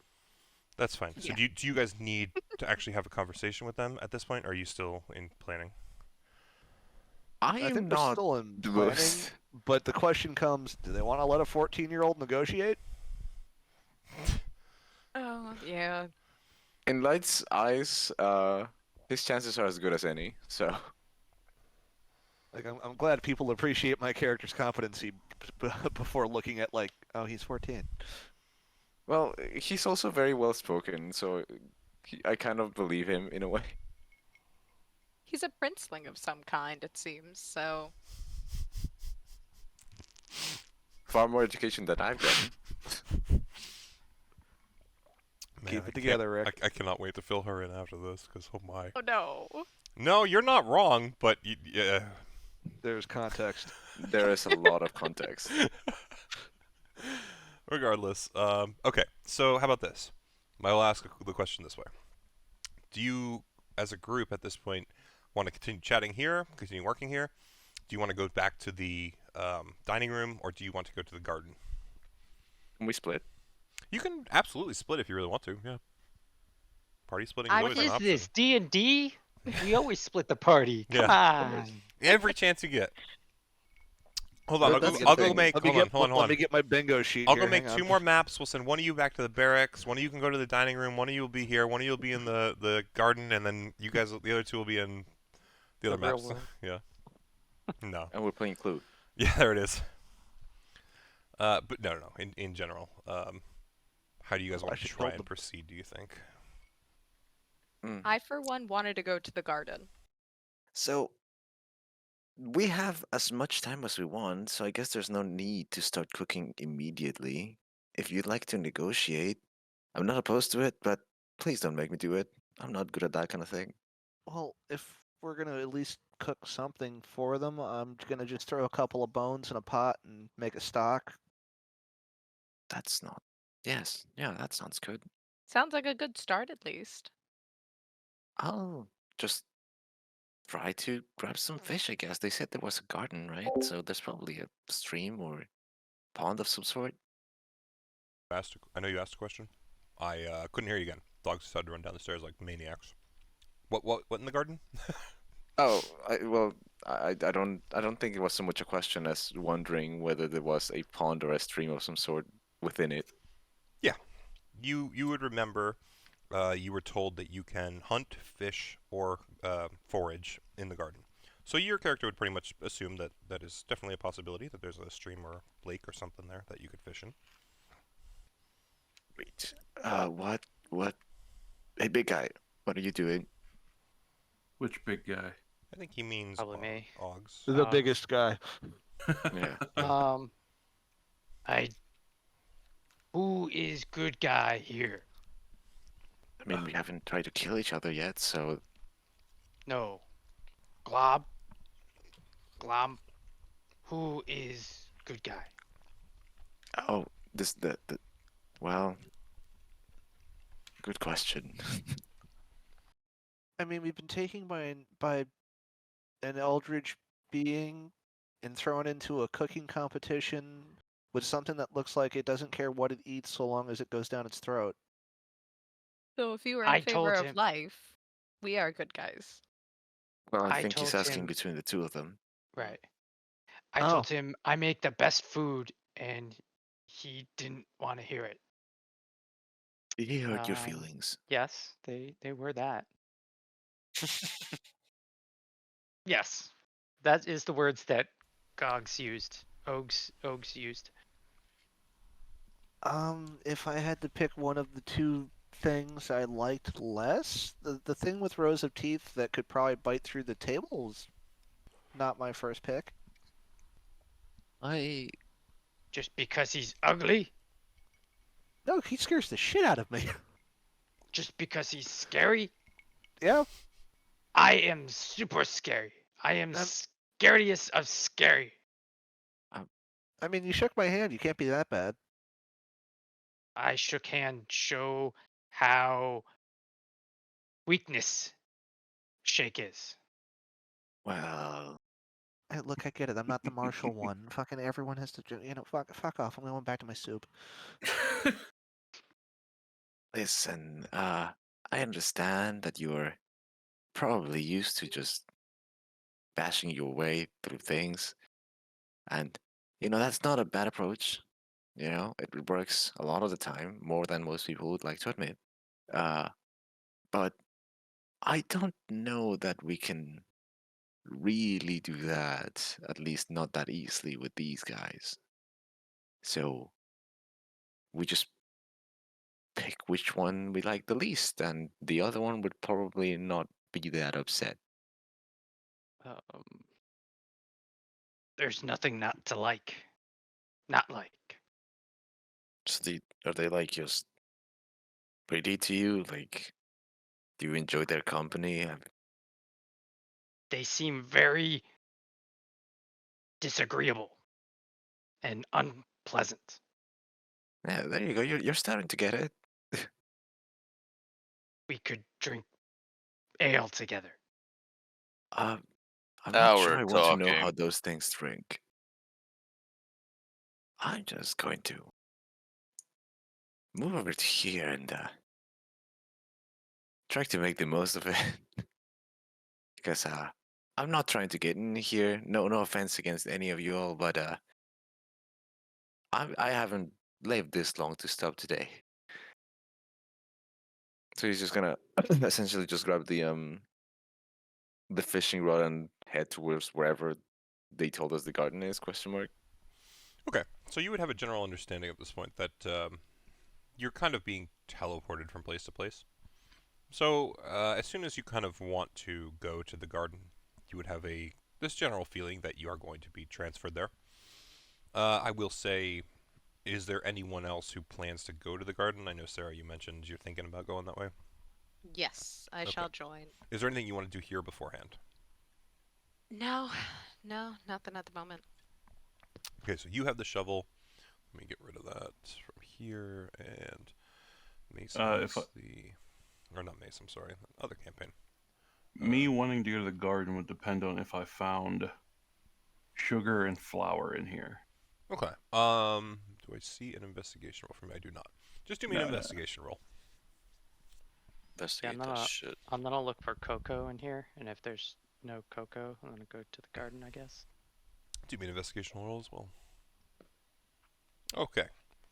You definitely don't find any sort of cocoa oggs, but you also basically walk over to a wall and you think that it's a cabinet and you realize it's just stone.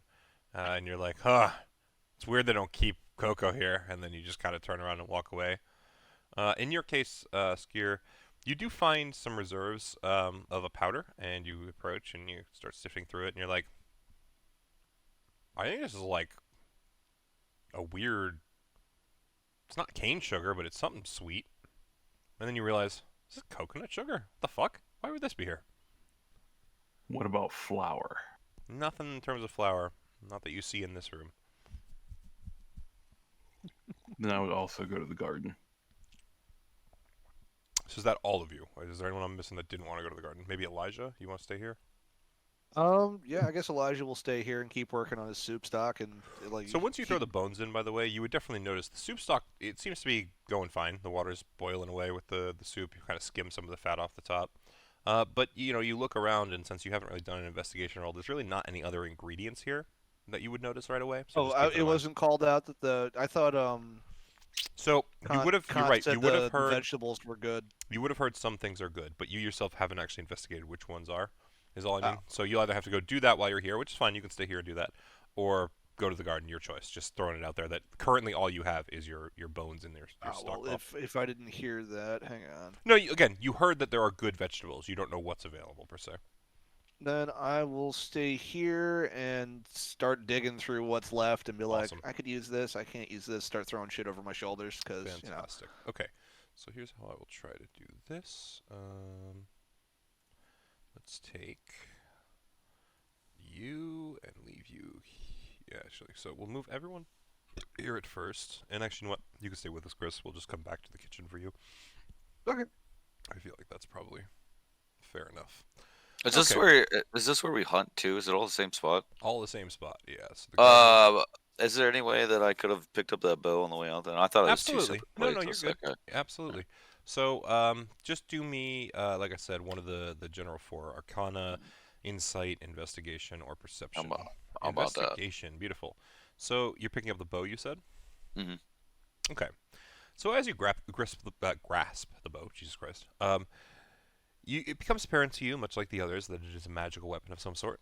This bow is very clearly a hunting bow. You can judge not only by design, but because the effect you can very clearly tell is one that would very much let you keep track of anything that you shoot with its arrows. However, you do also sense that there is something odd about this bow. As you pull the string back, an arrow kind of is created on its string, but this arrow, there's something on the tip.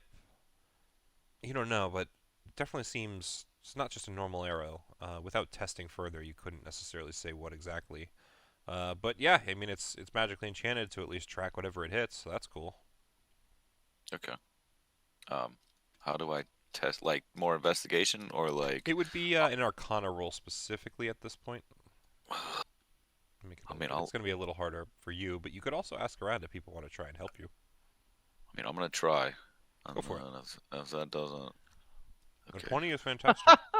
All right, we'll try that. So, since this arrow seems to be made of magic, Hot's so smart. it seems difficult at first for you to kind of grasp what exactly it is it does.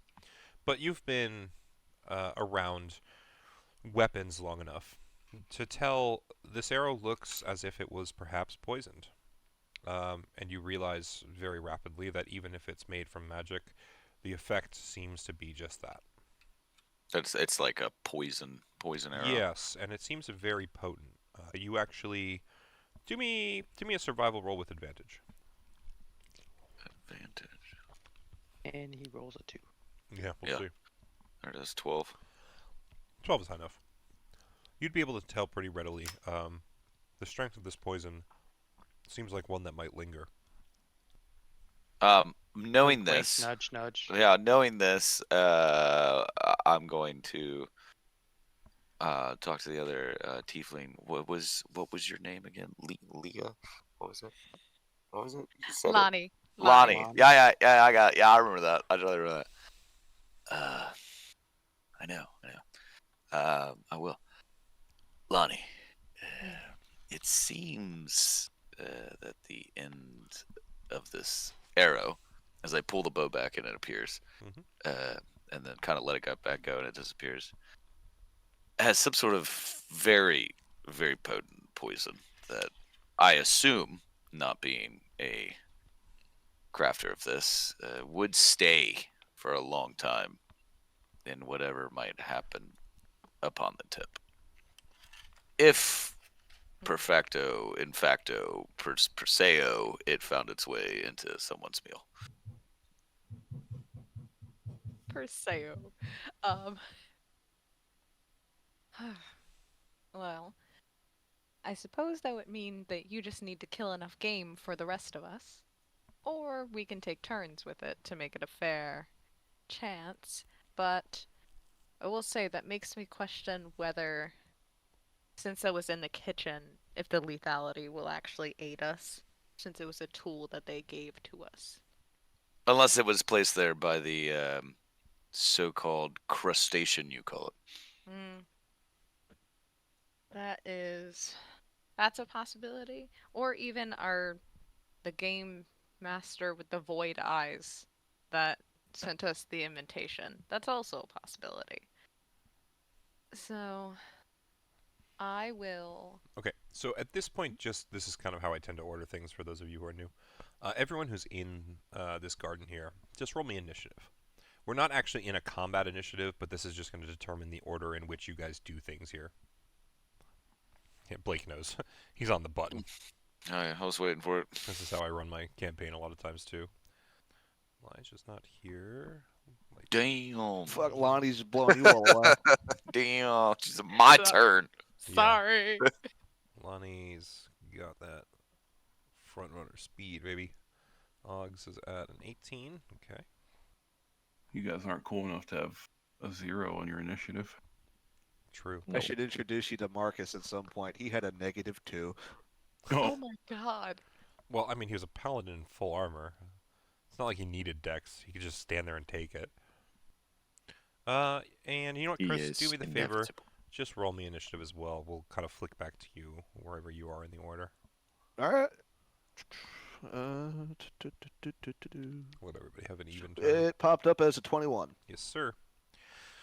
All right, so first person to choose what they want to do will be Oggs here. Hopefully I'm pronouncing that right, because I don't remember how you were saying it earlier at this point. Hogs? Hogs? What about Laney? Yeah. She got the I shoes. thought Lanny went first. She rolled a 25. Did she? You know what? I might have... My tiny little number. You know what I did? I Tiny think I little- flipped you two, didn't I? I did. I That's have 18. exactly what I did. Oh, look, Oggs, did you roll twice? Yeah, no. I Yes. literally just put the numbers in the wrong spot. It's my fault. I said yes. Lanny has the 18 on my sheet, and Oggs has the 25. Okay.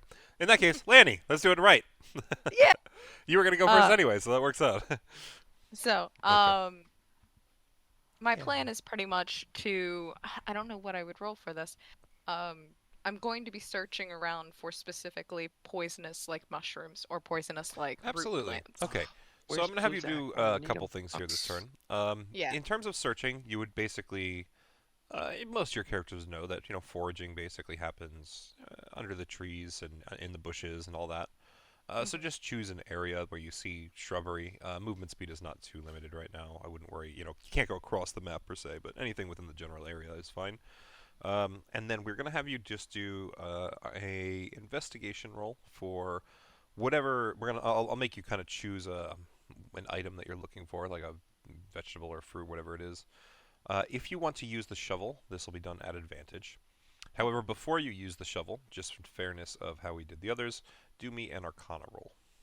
Okay. So before she leaves, I just want to tell her that I would be willing to shoot game for her if she finds me mushrooms. Not knowing that she was going looking for mushrooms. I just also happen to need mushrooms. Awesome. Yeah, so that kind of worked out. And before I run away, I'm also going to say, if possible, I might have you prick if I am unable to find the things that I'm searching for. I will most likely have you prick every single item I bring to you. For you know the reason. Yeah. Yes. Do you Awesome. need game? Oggs You doesn't need like me to this idea. Do you I need me to shoot? believe so. What do you want? Rabbits, birds, elks, deers, snakes, moles, ferrets, mole rats. I've seen Ferrets? I've seen many things. I think this thing would like the more disgusting, but we are also in need of masking, so I will be searching for a elk or deer. So if you could use some of that as well, that's also fine. that would be good. If I could at least get one snake in the process as well, that would be Uh, delightful. I will look. I will look. Many thanks. Okay, now I'm gonna do the Arcana roll. Ooh. Yep, just do investigation, and we should be fine. So it's 8 for the Arcana, and then Gotcha. that's perfect. because I'm using the shovel. Yes, correct. And for investigation, that is going to be a 24. Beautiful. Okay. So as you grip the shovel, kind of that same semblance of a feeling that it is magical overtakes you. If you want, you can actually roll that second one with advantage, so you can roll one more and see if it's higher. 24 is pretty high already, so you might not beat it, but... It was a nat, so... Nat 20? Yeah. Beautiful. Fantastic. So, in that case, we'll do it this way. So yeah, the Arcana check doesn't seem to do much for you. You just sense that it's magical. You grip it hard, and you feel this kind of renewed confidence that you are going to find what it is you're looking for. You specified that you're trying to find mushrooms? Mm-hmm. Yeah. So Preferably as you poison. as you dig down, you actually find some of the most delicious, beautiful, fragrant truffles that you've ever seen in your life. And at first you're a bit disappointed because you're like, well, I mean, this is great if I really wanted to serve it good food, but I want to poison this fucking thing. But as you grab them, you kind of recognize this odd tinge in the air. There's something more, something acrid, something sickening. And you kind of sniff the mushroom again, and you immediately hold it away from your face as your body recoils. And you realize that for some reason, even though this is a perfectly fine truffle, something about it seems almost septic. It's off. And you kind of redouble your grip on the shovel in one hand, and that just gives you this sense of unease that for some reason you think the shovel did something to this truffle. Okay. Is there a quantity that I had gotten? Like, Yeah, is we'll it say it's like 2 or 2? 3. It doesn't 2 or 3. particularly matter. You just have truffles is the best way to put it. Gotcha. Then, if possible, Mhm. if my other tiefling has not left the area yet, I'd like to go back and let them know. Absolutely. You can do movement back and talk as a free action for sure. Awesome. So, as your tool seems to also carry a poison attribute, mine also seems to carry something. And this is further making me even more worried that this plan might not actually work. or this is just really good favor. One of the two. I am unsure, but proceed with caution, per se. You are now informed. I do not believe in favor, but perhaps you're right. Maybe we should gather with the tools and also try without. Agreed. And I shall pass my turn. Beautiful. Okay. With that, it is technically Elijah next, but I think he stepped away. Are you back, Chris? My turn? So Oh, it he is- rolled 21. Never mind. Yeah. But he has stepped away, so it will be indeed your turn. Okay. I do not agree. I think you think these people are very virtuous and we should kill them. But I don't know what makes you think that. All right, do me a favor, you two. I guess technically all three of you that are there. The three of you who have decided to go to the garden, do me an do an insight check right now. The three of you besides Oggs, I mean. So Light, Con, and Lanny.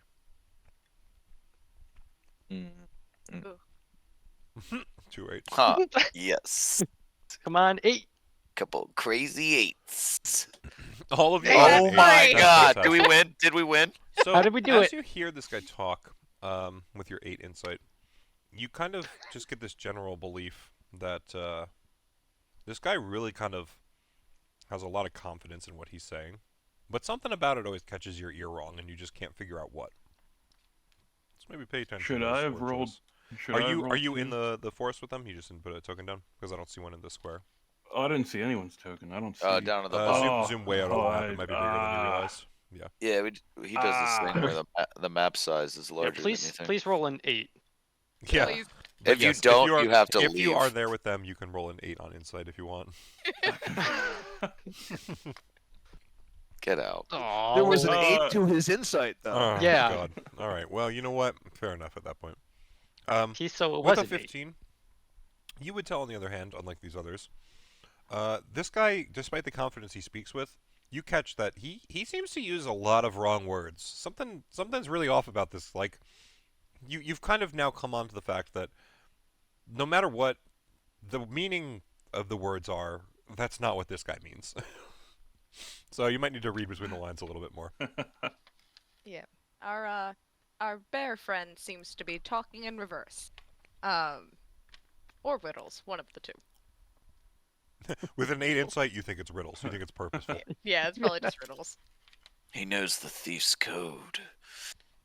You've been trying to decode it as Steve's game this entire time. Yeah, yeah. Code is as follows. Me. Oh no. So I don't know if if you guys had forgotten what I said or anything, but my character had said that you think these guys are so virtuous, but you want to kill them. I don't. Why do you want to kill them? Since they're. Is that how I said it? I don't even remember It was now. something like that, but yeah. Yeah, it was something like that. It was close. Yeah. It was very confusing. My Whatever. understanding is this is just a game. So the question remains, why Yes, not? It is a game. They said we cook, they eat. It's a game. Yes, but if we don't cook well enough, they eat us. I don't remember that. It's a game based on a It's a game within a game. game within a game, and a game based on opinion. So we're set up to fail, in my view. So using lethal measures usually works out regardless. So I am in you agreeance. kill just to kill. You not good person. I survive. That's how that works. I like your ideas. What makes you think you will discontinue by killing? Yes. I like It's just I like you. so hard to answer. I'm sitting here laughing, trying not to have it pick up to interrupt, dude. You're fucking rocking it. Oh God. man. Did you hit your head before you came here? Hard. I've hit in my head many times. I've hit in my head more times than any of you can count. So many times. I know. I know. I'll say. I heard. I also agree. I heard that as I've got the best hits in the head. I've had the most greatest best hits in the head that any of you have ever seen of all time. Nobody better. You wouldn't know. My uncle, he was an inspector for hits in the head, and he would say, "This is the greatest hit in the head of all time."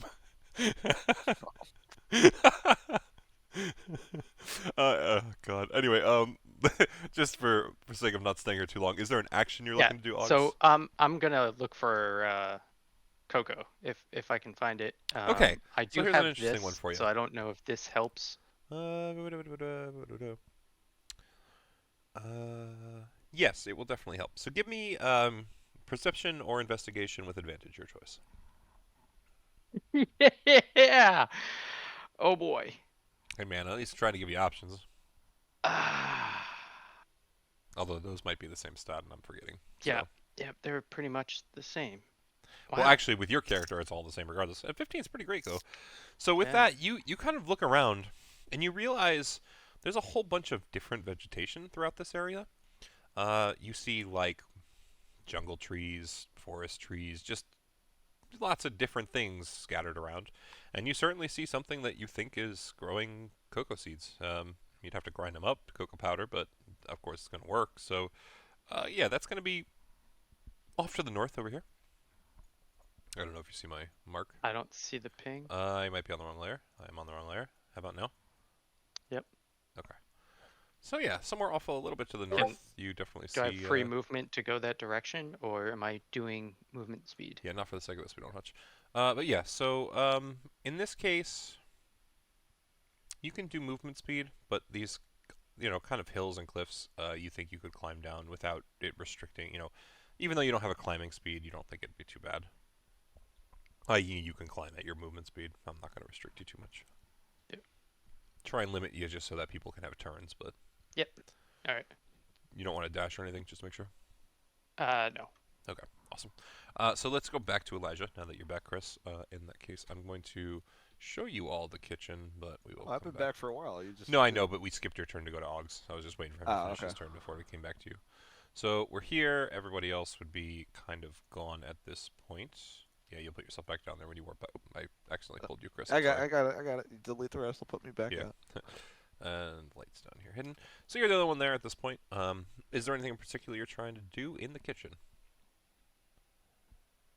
Well, first thing Elijah would do is he would go to his notebook and see if he has anything written in there from survival recipes that might be, decent to cook and eat. Right, and while the stoop's going, he's just he's taking this seriously. He's got to do everything earnestly. Yeah, so let's do this. In terms of what's in your notebook, let's do a survival roll to see how good of survival notes he took. Pretty 23 good. is fantastic. So you flip through a couple pages, and your father's handwritten notes are very clearly on a couple of pages up front. His father's. He's looking no, for Sylvain. I understand. But that's what you skip through, and you're like, God damn it, Dad! I told you not to touch my notebook. And then eventually you get to the point where it is very clearly his own handwritten notes, and it's like recipes from Sylvain at the top, and then the next 3 or 4 pages are all just phenomenal recipes that are basically like what you could make almost anywhere with ingredients you could find in just about any locale. So. All right, so he'll start gathering the stuff he needs for those. Yeah, so you're looking at like Sylvain's survival stew, we'll say, right? And you definitely have started with a beef stock, which is right for what he's looking for. He says throw some potatoes in there, some carrots if you can find them. Onions are a good call. He says any spices you've got, basically almost anything's good as long as you don't use too much of it. Little things like that. Okay, so going through the various baskets and whatnot to pull out the stuff that doesn't look rotten. Yeah, so much like what Conde La Forte kind of told you all for the most part, those baskets all contain pretty decent ingredients. You would find tomatoes, potatoes, no issue, apples.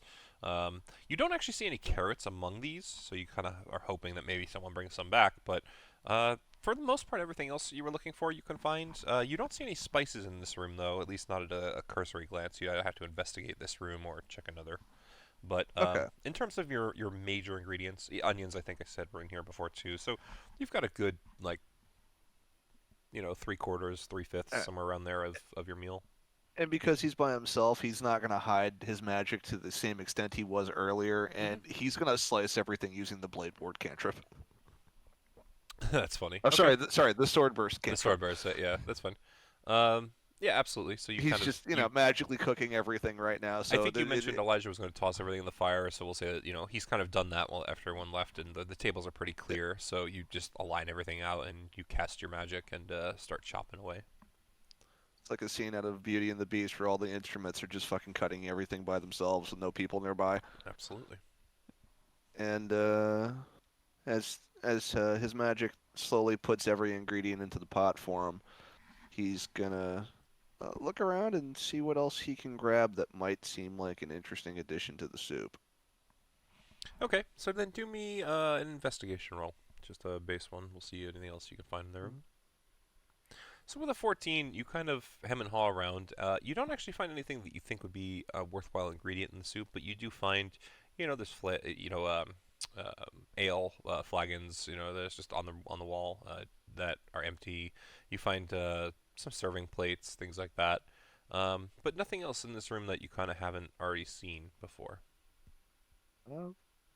I guess I'd try to go through the top room that no one went through. Yeah, so as soon as you push open the doors, you would find that they're unlocked. They open with ease. You enter into there. We'll continue your 14, and with a 14, you see a much larger assortment of plates.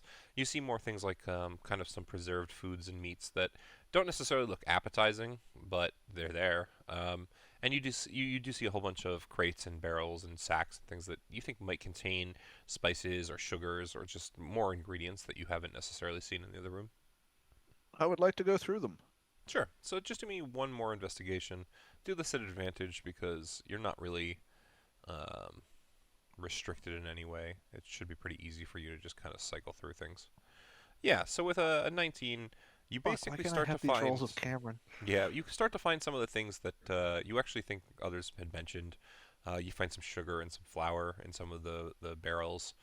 The crates contain what you'd see as basically like preserved fruits, mostly just dried things, raisins and dried apple slices. You think dried mangoes, which you've had, but others you think might not have. Things that are preserved, but not necessarily directly good ingredients. So he would space those boxes out so that they're easily accessible for other people when they come back, and just like kind of take little pages out of his notebook and stick them on top to be like, this is this, this is this, this is this. So the one thing that you would most certainly find interested in, at least in terms of your soup, is the sacks in the lower southwest corner. Those are our spice sacks. You find some like curry powder and just a couple other few interesting things that you think would go good in the soup if you want to try. Fuck yeah, I could totally add these. All right, so I think we're gonna call it there in terms of actions that you can do. Yep, that's fine.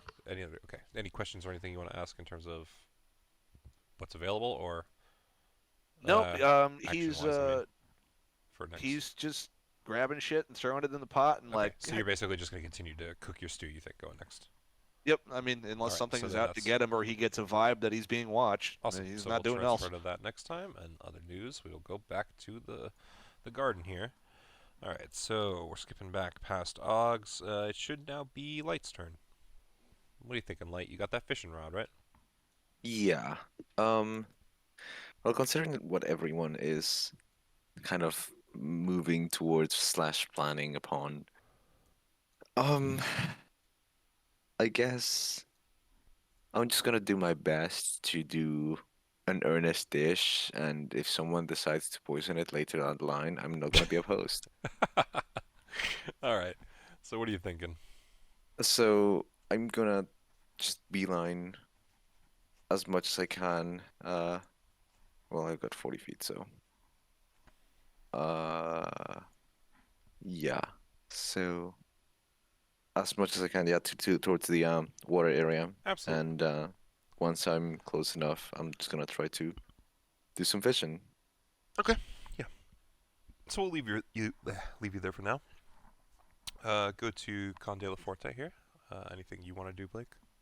I'm probably going to try and go out like this way and look for snakes, evidently, and like a deer, thing. Okay. Some So sort move of yourself deer. down into the trees here, and then do me.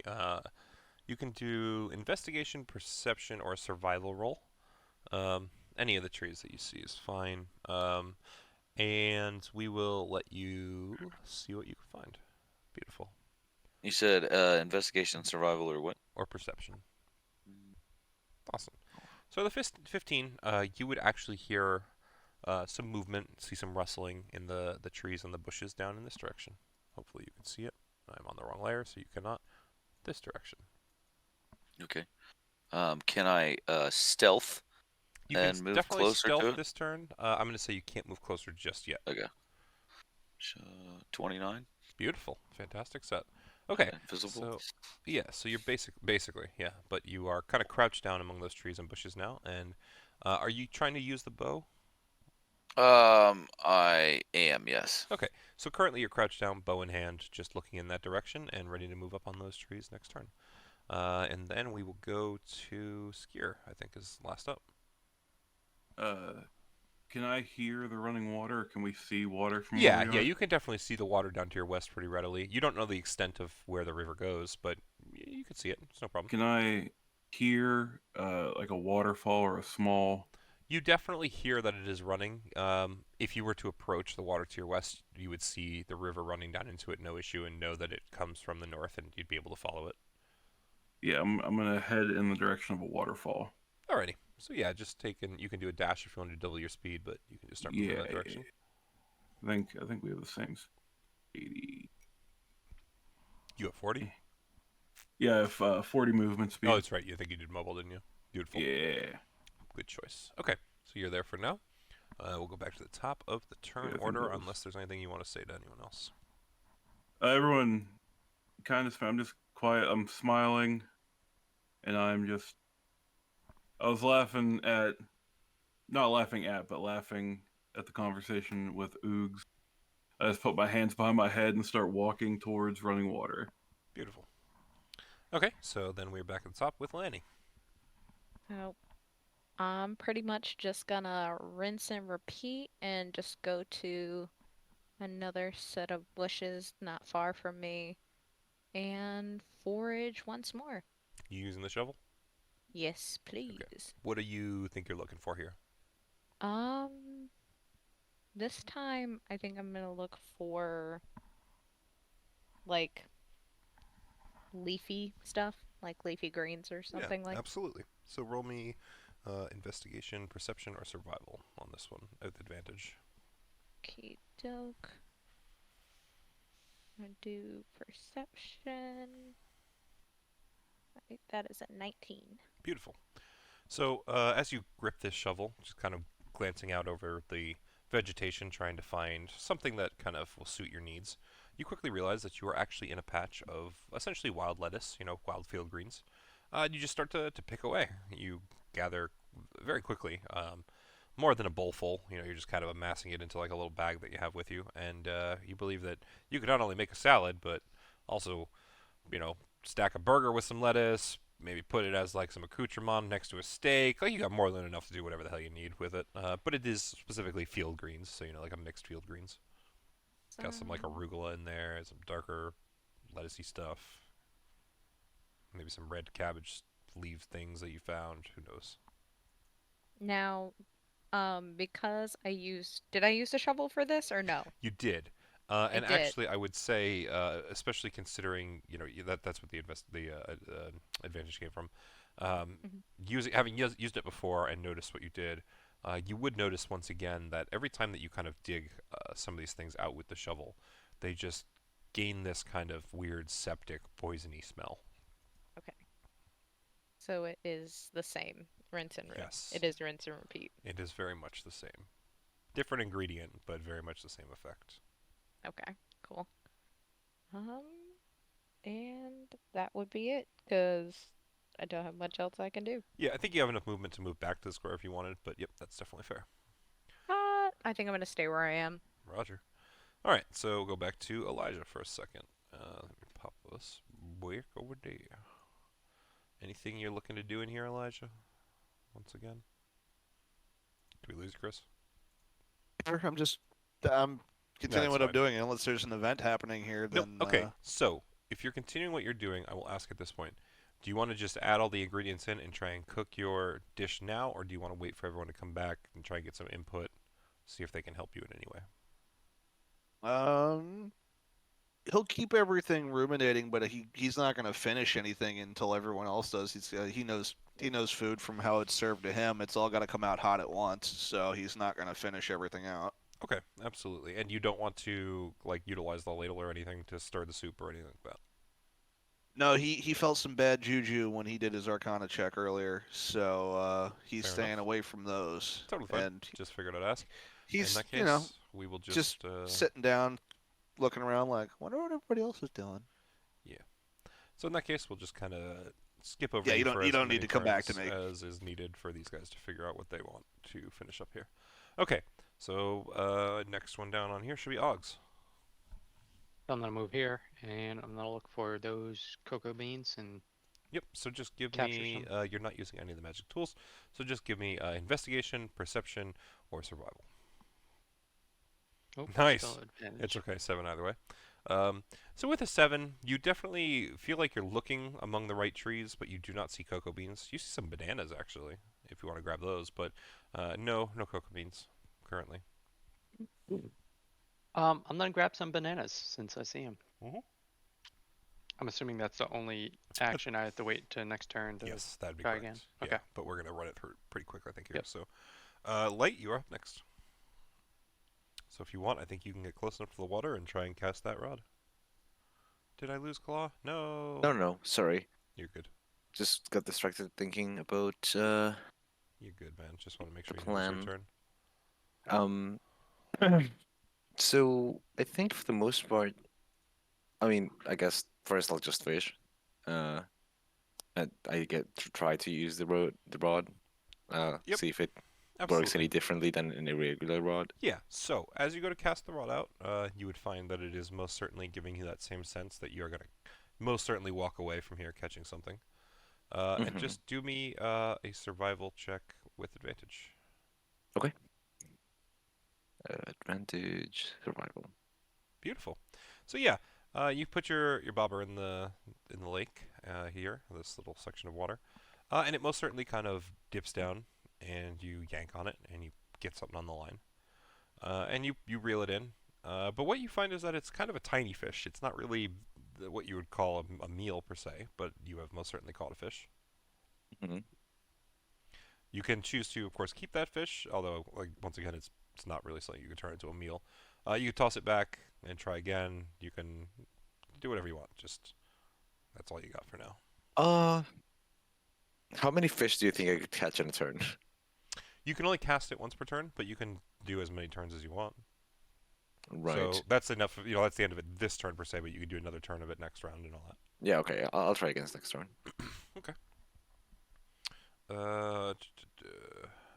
Next is Khan. Khan de la Force. God. I just want to just kind of sneak down like to here and try and see. Yeah, absolutely. Give me a perception check. With Perception. advantage since you're holding the bow.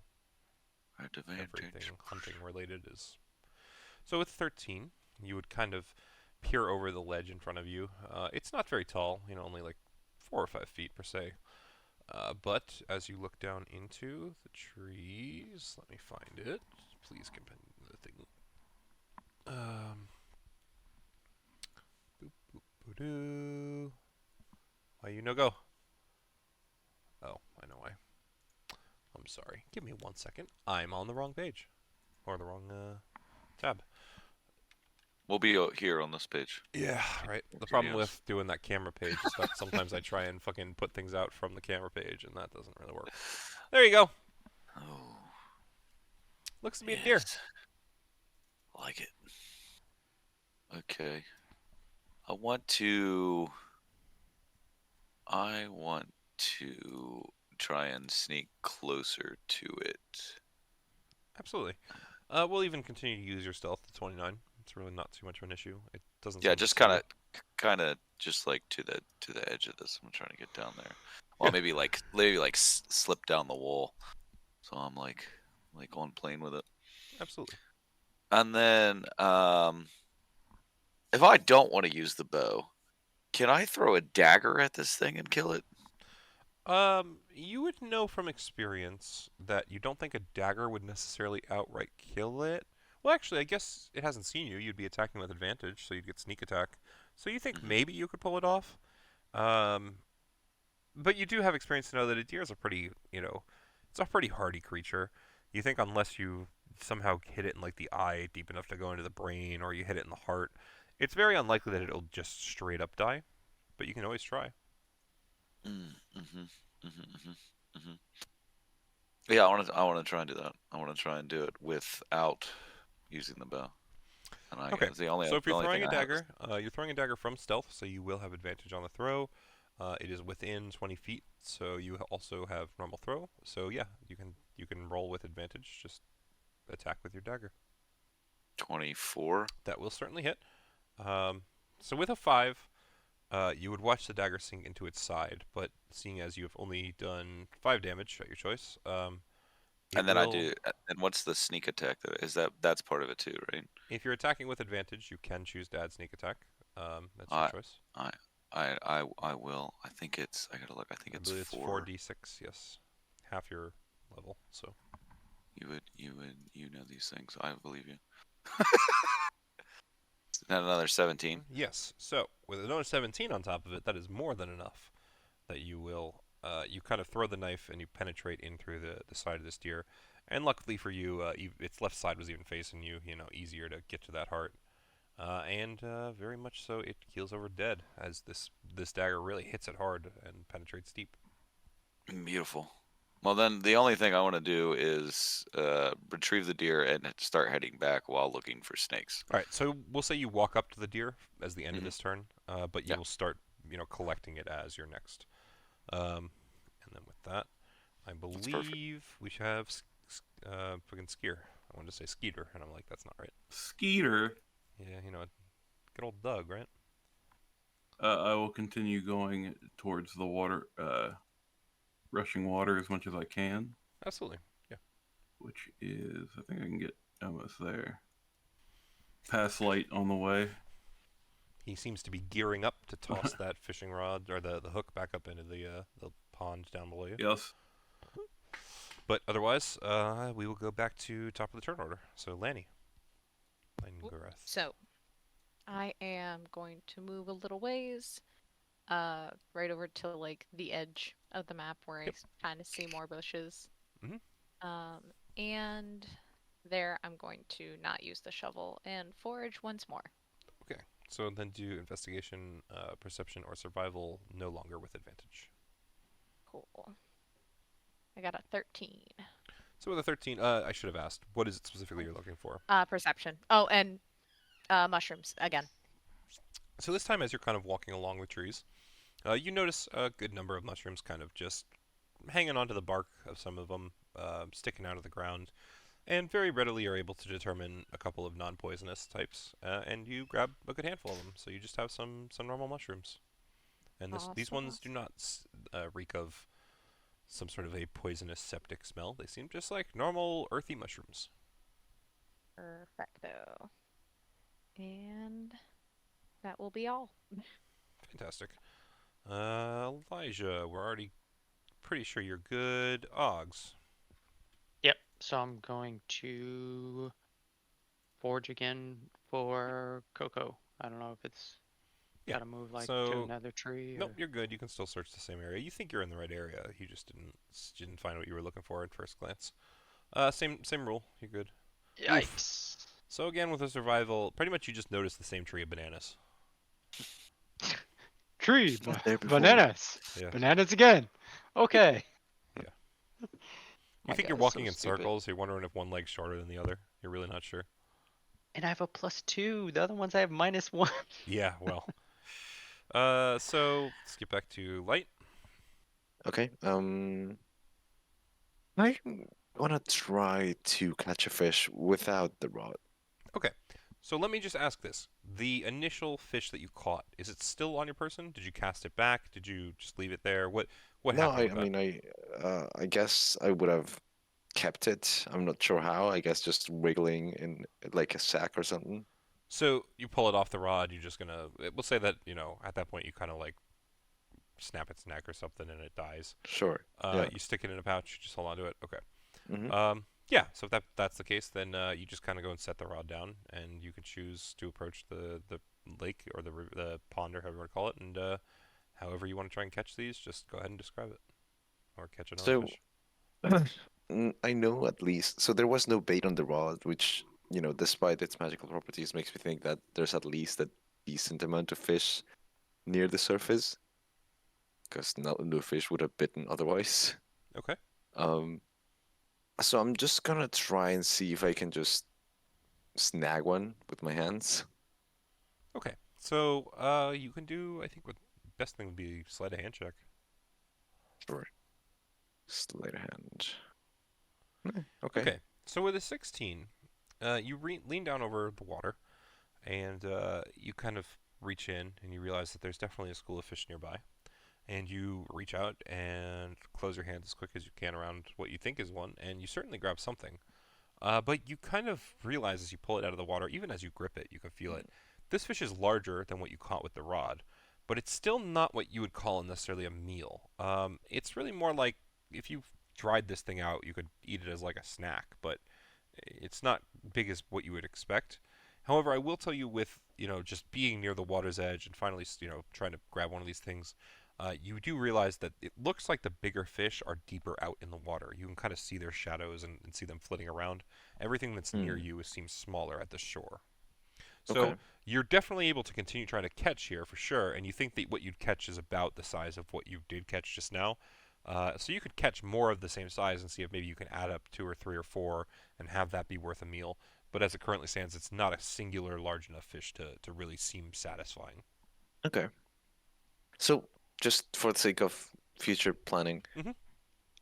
If I were to move like here, would that be closer to like the center So of the it's more water like, area, or? yeah, it's less to do with the center and more to do with like the further out into the deeper waters you are. So you see how it's kind of darker, like in this area? Uh-huh. That's probably where you see the most large fish shadows. So in the Okay. area around you here on the shore and even here on the shore, that's kind of the same sort of fish you were catching. In this area where it starts to get deeper, you think it'd be better off. In this area where you think it's a little deeper, it's better off. But the deepest area here seems to have the best sort of fish, Right, okay. from what you can tell. Of course you are, Elijah. So we'll call it there on your turn. We'll let you figure out what you want to do next. And go to Con de la Forte again. I'm just trying to get this deer back to. Okay, so do you? I think you've done enough with me in the past, but I'm also going to state this just for the 2 new players. The more RP stuff you give me, the easier your checks will generally be. So is there something in particular you're trying to do to prep this deer? So I can, field strip it. That'd be great. I guess that's what I do. I would pull the dagger out of it, and then I would field strip the deer so that it was lighter. Okay. And then. So the first thing you do is you take it and you start like tying its legs together with some rope. You find a tree that you can hang it from. So do me a survival check, and we'll see how well you can start working this thing. So not with advantage, but we'll go with the 12. Yeah. 12's still pretty good. So yeah, you have no trouble kind of cutting its guts out. You kind of struggle a little pulling its lungs out from its stomach area. It seems a little difficult.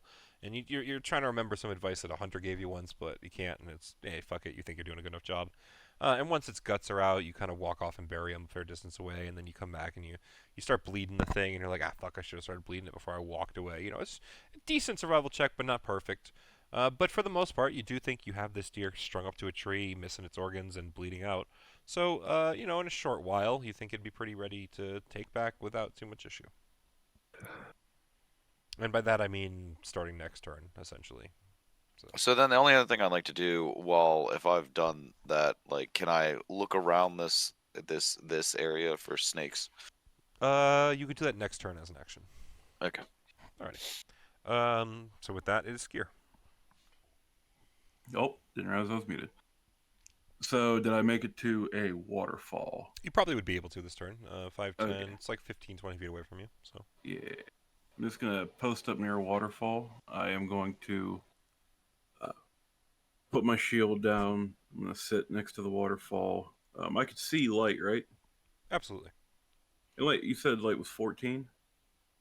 14 what? Years old? Yeah. No, that is Elijah, the one who is currently done with you.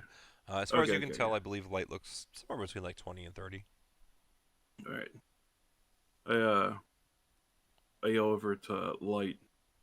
Make sure you don't leave me. Let me know when we're ready.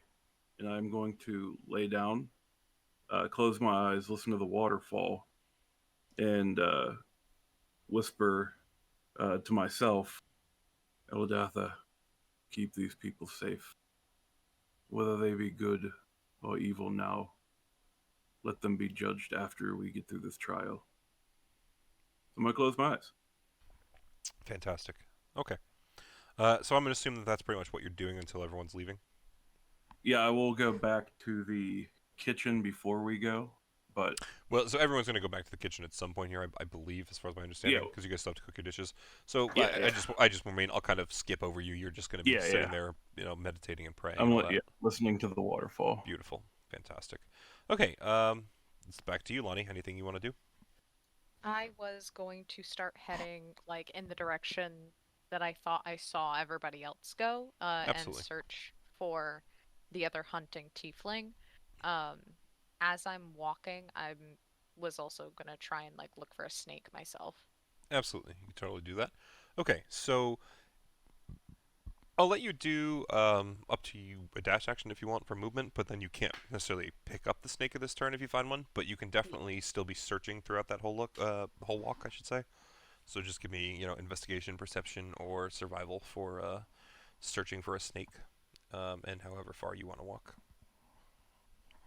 I don't think I'm gonna dash. Okay, Well, totally fine. actually, It would let you do something with the snake if you do see one. So yeah. So I don't think I'm gonna dash, but I will do perception.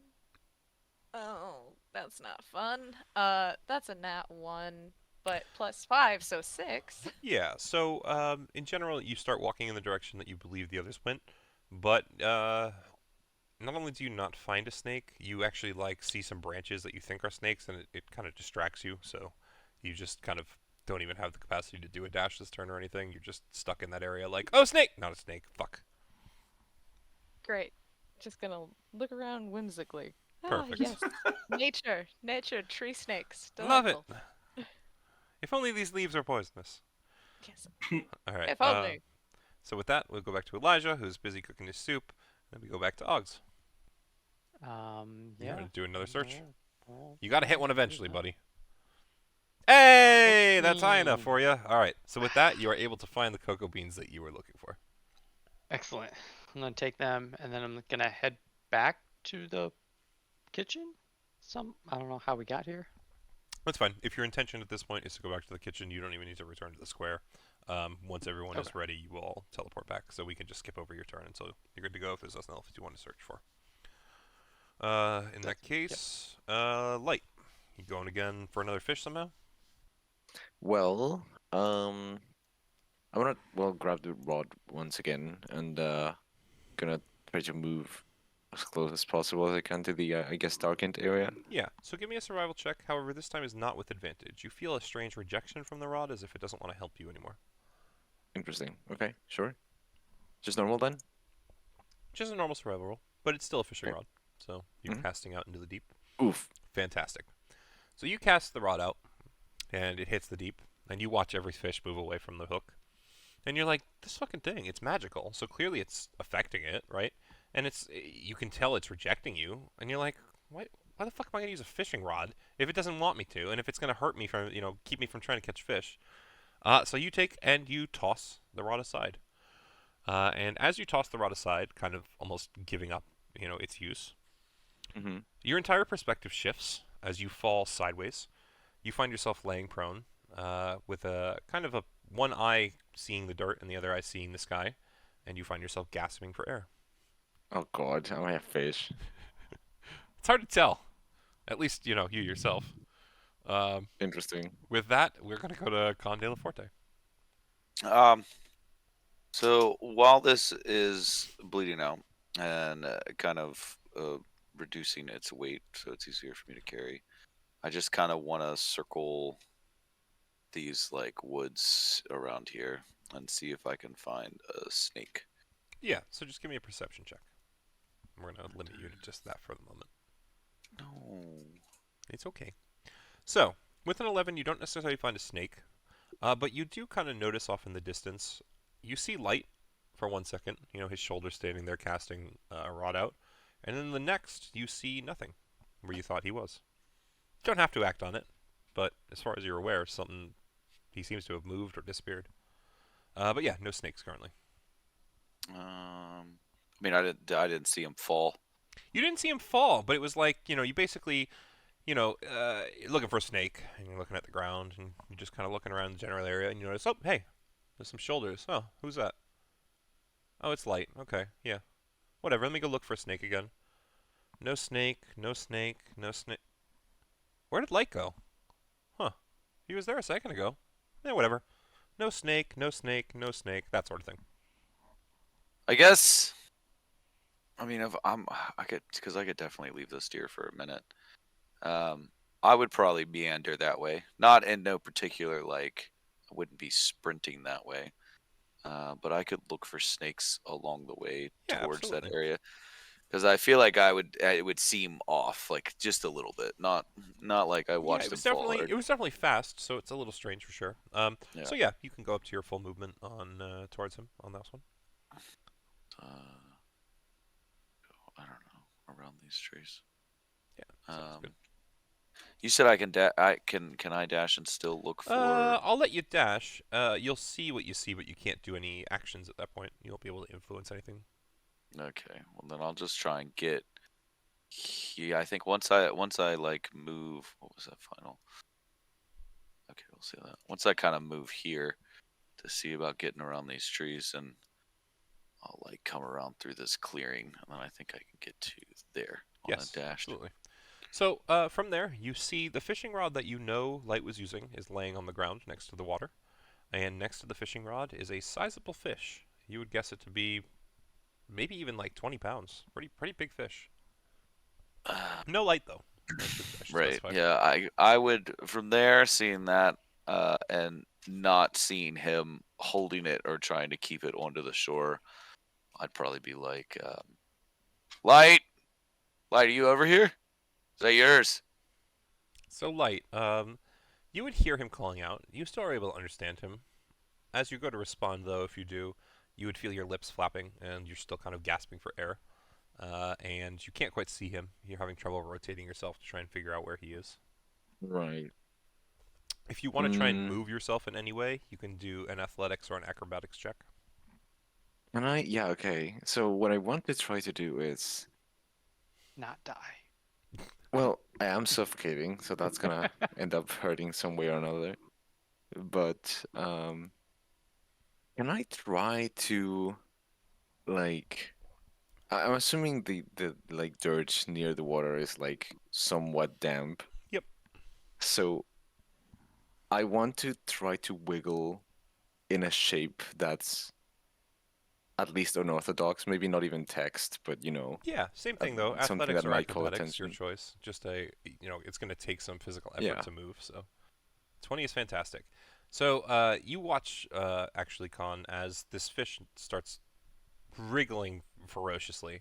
It slaps its tail on the ground a little, starts getting some height, and you watch as it kind of moves a little bit towards the shore, moves over towards the mud, and you watch it slap into the mud, and then it jumps itself into the air, and it slaps itself into the mud at a 90-degree angle, and you find that it almost looks like, if you were to kind of squint and make an assessment, it might have formed an L in the mud. Okay. No, I'm worried. Can I see Skier from across the, like, do I notice? Yeah, you'd see him laying up there. I don't think he's trying to hide or anything, so.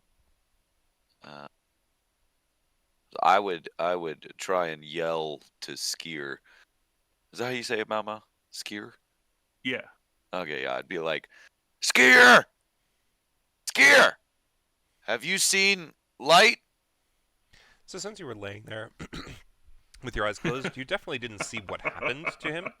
But as this other person calls out to you, you have the choice to open your eyes and sit up and just look over and see if you can make a determination. Yeah, I sit up, hear the yelling. What? I look over, and I see everything. Yeah, I you see like a obviously don't see fishing the L. rod, a pretty sizable fish laying next to it, kind of slapping around in the mud. It's an upside down L for you, so it just looks kind of like a right angle of some sort. And then past it, you see Conde Laforte just like staring at this fish, calling out to you. Was there any sound when this happened? Not in Is there any- particular, no. Nothing that stood out to you enough to make you open your eyes is, I guess, the best way to put it. Knowing magic, would I be able to perceive what's going on here? It'd be difficult from this distance, but you could always approach and see what you could figure out for sure. You know what? Just to speed things along, if you want to, you can actually get up to him. I'm not going to stop you in terms of movement right now. It is what it is. Yeah, I'll run around, and I will try to come up to where everything is happening. Absolutely. So yeah, you can come up to him. If you want to try and determine if it's magical, that would certainly be an Arcana check. If you want to just investigate the general nature of what's in front of you, that'd just be an investigation check. Or technically, you could do a perception check just to see if you perceive anything out of place. Oh, perception would be dope. Yeah, go for it. Oh god, jeez. That's okay. Still a 12. Shitty roll still turned into a 12 with a +8. So, with that, you are more than likely able to see. There is certainly the fishing rod on the ground. This big fish next to it. We'll even say that you see that the fish seems to have moved, and from where it seems to have moved, I should say. You would notice that there's a couple footsteps that look like the footprints of someone. You can't necessarily say whose because you don't know light very well. But it's footsteps, and then in between the feet is just this like clear fish imprint on the ground, and then a couple of weird imprints where the fish kind of flopped itself into the mud, and then that L shape that you can tell is an L now from where the fish is laying. Can I do anything else, or is that it? I think that'll be it for this turn, unless you want to Okay. talk. Talking is always a free action. I'll look to Conde Forte. I think this is light. I think he was cursed, and that's all I got for now until I can do something. Absolutely. So we're gonna go back to the top of turn order. Lanny, anything you want to try and do? I am just gonna keep walking. I think I'm gonna do my dash this time. Yeah, I'm gonna say the same thing for you that I said for Skier on the last turn. Yeah. If you want to go to the group, if that's your intention, you can just move yourself down there and take an action so that we can start moving things along a little more. Away I go. Okay. So you would show up. So fast! You would see them kind of hovering over this fish and this fishing rod that's on the ground. You'd see all the footprints and stuff that I just mentioned. You wouldn't necessarily know exactly what's happening, but you've got a general idea something's going on. Gotcha. So what I would do, because I do see like just this fish just sitting on the ground, right? Yeah, it's flopping in the mud near the water. Okay. So I'm just double checking my inventory. I would take my water skin and like try to cut the top open and like try to hold it and like scoop the fish into it. So the fish is like a 20-pound fish. You don't think it would necessarily fit in your water skin, so you won't necessarily ruin the water skin either to cut it open. It's a pretty general assessment. It won't fit. But you think you could probably nudge it into the water if you're worried about it suffocating. There's water right nearby, so. Yeah, that was the other option. I'm kicking the fish. Rope, Absolutely. please. Tie a rope to That it. is the wrong Can I character, just Blake. say- Wait. Can I just say I appreciate the fact that you're not the only person that kicked the fish? That is absolutely 100% correct. I'll fill you in on a secret. Chris has run this scenario before. I have him doing this again so that he can kind of fill me in on what sort of information he thinks is valuable, having known beforehand. And when he encountered this sort of problem and had to deal with the fish, his character decided to run up and kick the fish, even though it was his brother in the scenario. Completely different reasons. Oh yeah, but I it's did wonderful. kick It's the happened fish. twice. Yeah. But at that point, mean, I'm going to say you do need to roll an unarmed strike at the fish. You will hurt the fish a little bit here, but you will knock him into the water. So I'm yelling this whole time, watching her run up there, telling her, just going, wait! it can swim. It'll be fine. Tie a rope to it! We still need Oh. it! Oh, I definitely hit you, bro. That's a 23. beautiful. Mid kick. Yeah, fish You going to be have taking just some damage. soccer kicked So this just fish. roll some unarmed damage, which I think for you is like a 4. Yeah, it's a 4. Okay, so you just take 4 damage, Claw. That's off your total, so it's really not horrible. But you just take To the some water, damage, you get- and you end up in the water. So Okay, sure. So once you're in the water, you do find that you are no longer suffocating. You are kind of able to swim around freely. You're able to act freely, and you still definitely have full control over yourself.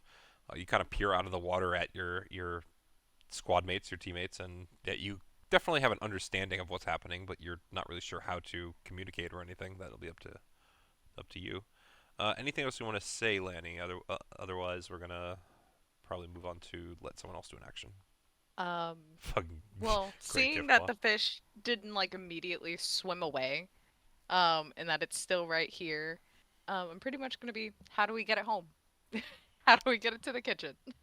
Okay. So with that, we will go past Elijah to Oggs. I'm going back to the kitchen. Okay, yeah, that's right. So we're just gonna let me do this so that so I remember. I'm just gonna put you in the square. Skip that. Back to technically it's your turn at this point, Light. Anything you want to try and do? You are muted, Claw. Did I lose you? Ah, shit, sorry. No worries. I'm not sure what I can do. You could definitely I'm- do anything a fish could do. Yeah, fish stuff. Yeah, you do fish Am I things. fishman now? Apparently. It's like Aquaman, but without the powers. Exactly.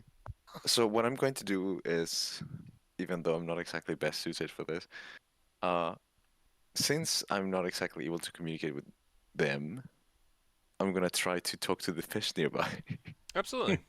What are you gonna try and say? Vibes from the boys where the Attack! fish man tried to get the dolphin out, and the dolphin just got ejected from the vehicle. What I'm gonna say is essentially, don't you get tired of being in the same pond all the time? I'm sure these nice people would be able to take us somewhere different. So a whole bunch of fish start surrounding you. And for the most part, you can kind of tell that they understand what you're saying, but don't seem to quite grasp the concept of, like, the greater picture. And until one of them kind of blubs over at you, like... I wanna also just Yeah. I guess flaunt my size, saying I'm not from this pond. I've been in other places, and look at me. Yeah, so in particular, one of the larger fish, it's still only, like, probably 15 pounds, nowhere near as big as you, but it's a sizable one. It comes on over, and it's like... All we have ever seen of people who have left the water is that they never return. What, pray tell, man from beyond the waters lays for us beyond this shore? Well, more food and grubs, I guess, than you could ever want. Grubs? Which is not a lie. What is grubs? Can I still use magic? Yeah. You just have changed form. That's So- basically it. I'd like to. I'd like to minor illusion a like a bunch of like worms, grubs, just Yeah, so you minor know, illusion a whole bugs. bunch of these things. Are you making them like wriggle in the water, or is it just Yes. pictures? Okay, so as soon as they start wriggling, you would notice that the fish that are around you start like fervently, biting at these moving things almost instinctually. And the one that was talking to you before, he grabs at 2 or 3, and he looks over at you and he goes, These are grubs, They are. but grubs But- taste of water. Why would we want grubs? Nah, these are just dreams of them. The real ones are tastier than you could ever imagine. Dreams? What are dreams? When it's dark and you do not swim for very long. Like the spawning times. Yes, that's correct. Spawning times are pleasure! All to the shore! And you just watch the fish start to, like, jump at the surface of the water towards the shore. Also, I found a better gift for the kick, if you don't mind. You're fine, man. Anytime. Your gift game's usually on point. Gintama. Good choice. Regardless, the fish will start to, like, lap at the water, jump out of it. And, so the three of you on shore just see, like, this frothing water and a whole bunch of fish kind of going crazy underneath, right near you. But otherwise, we're going to go to the next turn here, Claw, if that's okay. Yep. Which puts us at Con. I'm going to come up to the group, see the fish, and just kind of look at the two of them. Go. So that was light. Yeah. I just got here, so I saw a dying fish, and I saved it with kicked it. violence. Yeah, Kicked it. Yeah, chose violence. fish we could have cooked. Yes. It didn't swim away. I assume that, and points to the fishing pole, that is the culprit of this here delusion we are seeing. Echoes of the small child going, yeah, I got some bad juju from all those items. I don't want to touch them. So do we just hit him with it? Yeah, and so I'm maybe gonna- we'll go back? I'm going to put some brevity on this. All of you who are standing at the shore next to the fishing rod feel this deep sense that it is calling out to you to utilize it. Almost as if it will solve your problems if you somehow do. Or for some reason do. Definitely don't use it.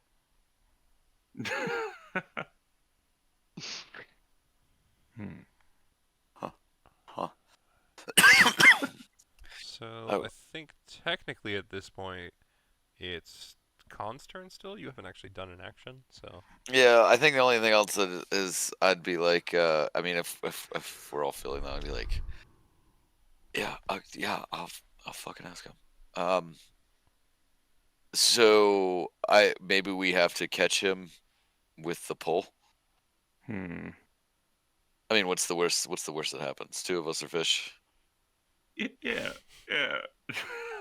How do we transport us if two of us are fish? I mean, me and Khan already have, devoted ourselves to magic weapons already. So, I'm not sure if Gear has yet.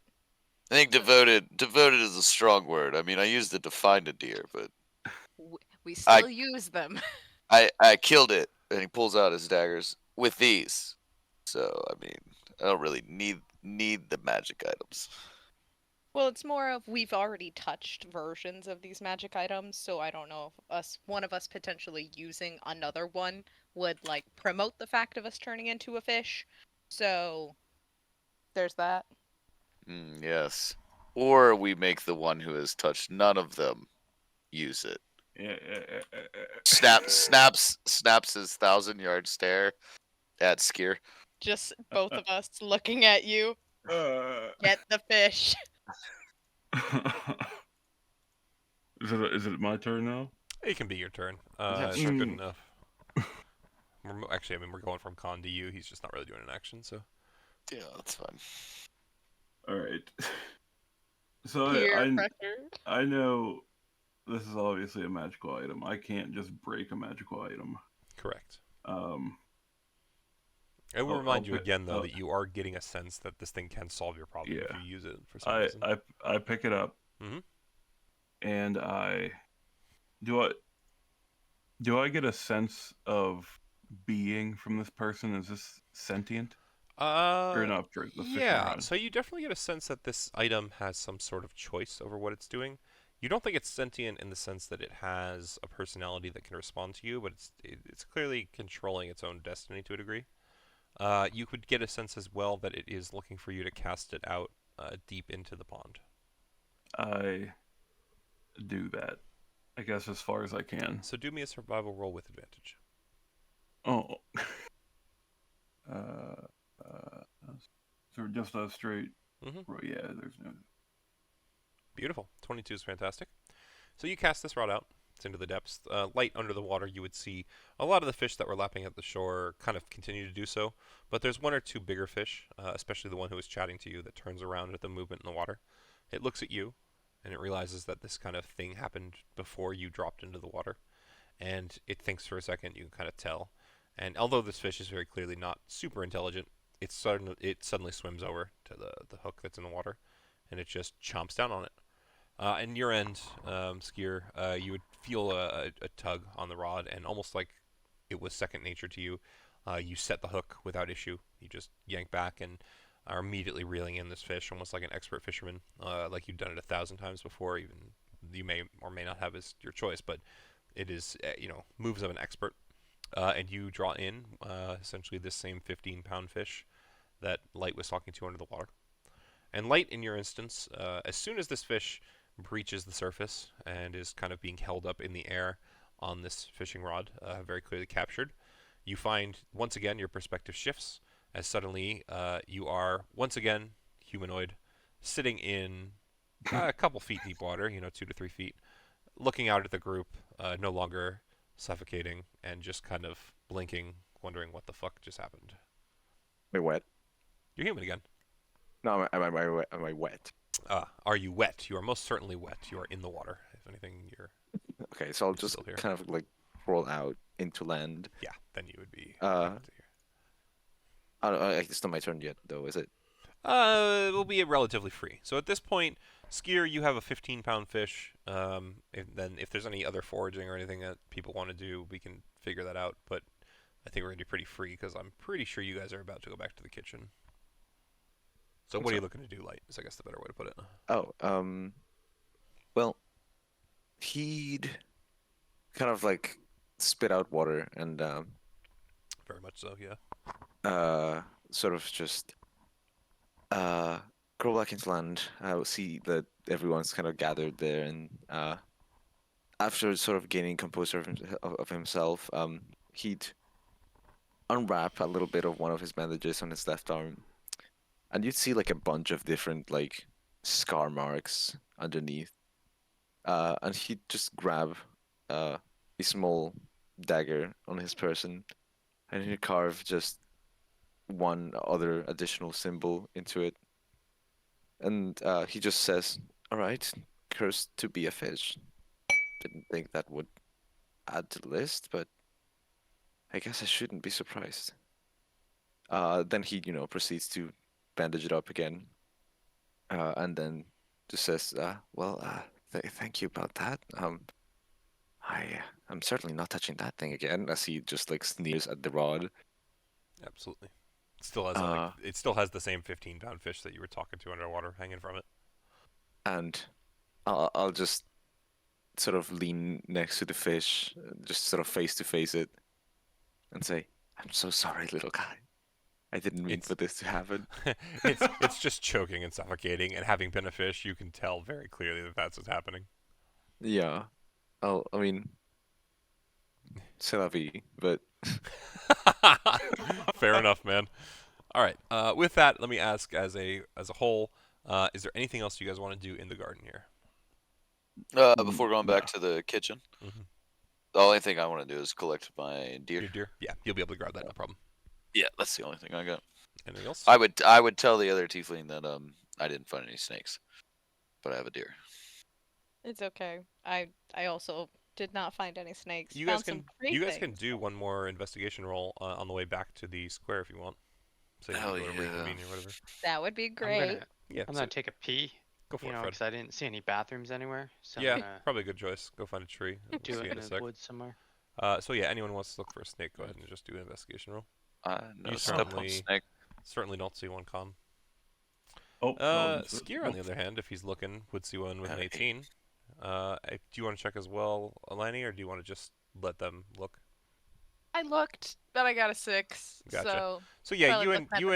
you and Con are looking up at the treetops for snakes for some reason, and like Skier just looks at you two, and he's like, they're looking for snakes, right? Because there's one right over there, and he just like points at a bush, and both of you look Flying down, snakes. and there's just a snake there, like sitting there blinking, sticking its tongue out, just not moving. They find cocoa beans though in the trees.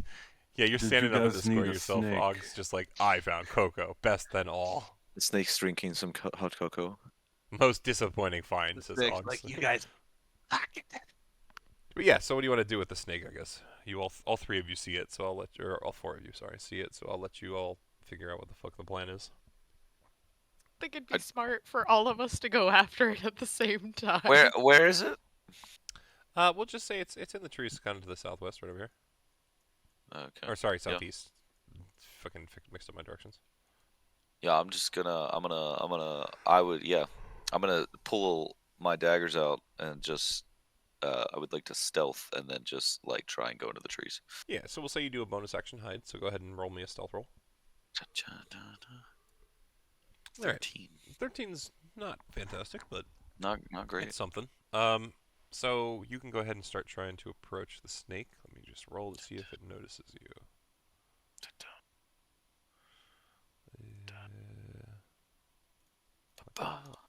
That's weird.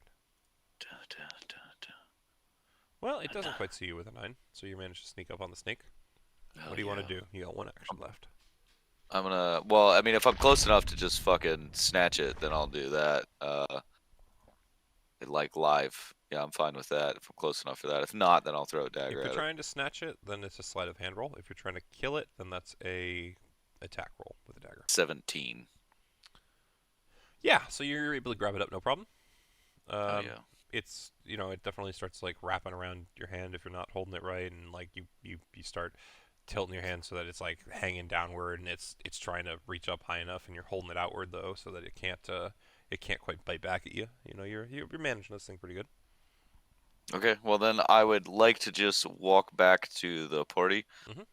But on my way out of the tree line, I want to do like a no-handed cartwheel with the snake in my hands. That's going to be an athletics check. Or no, I'm sorry, acrobatics. Acrobatics check, kind of backwards. I was just gonna say, like, it's a Yeah. cartwheel. No, you're right. I realized I said the right one. 16. Yeah, good enough, man. You Hell you yeah. do kind of like a you use one hand.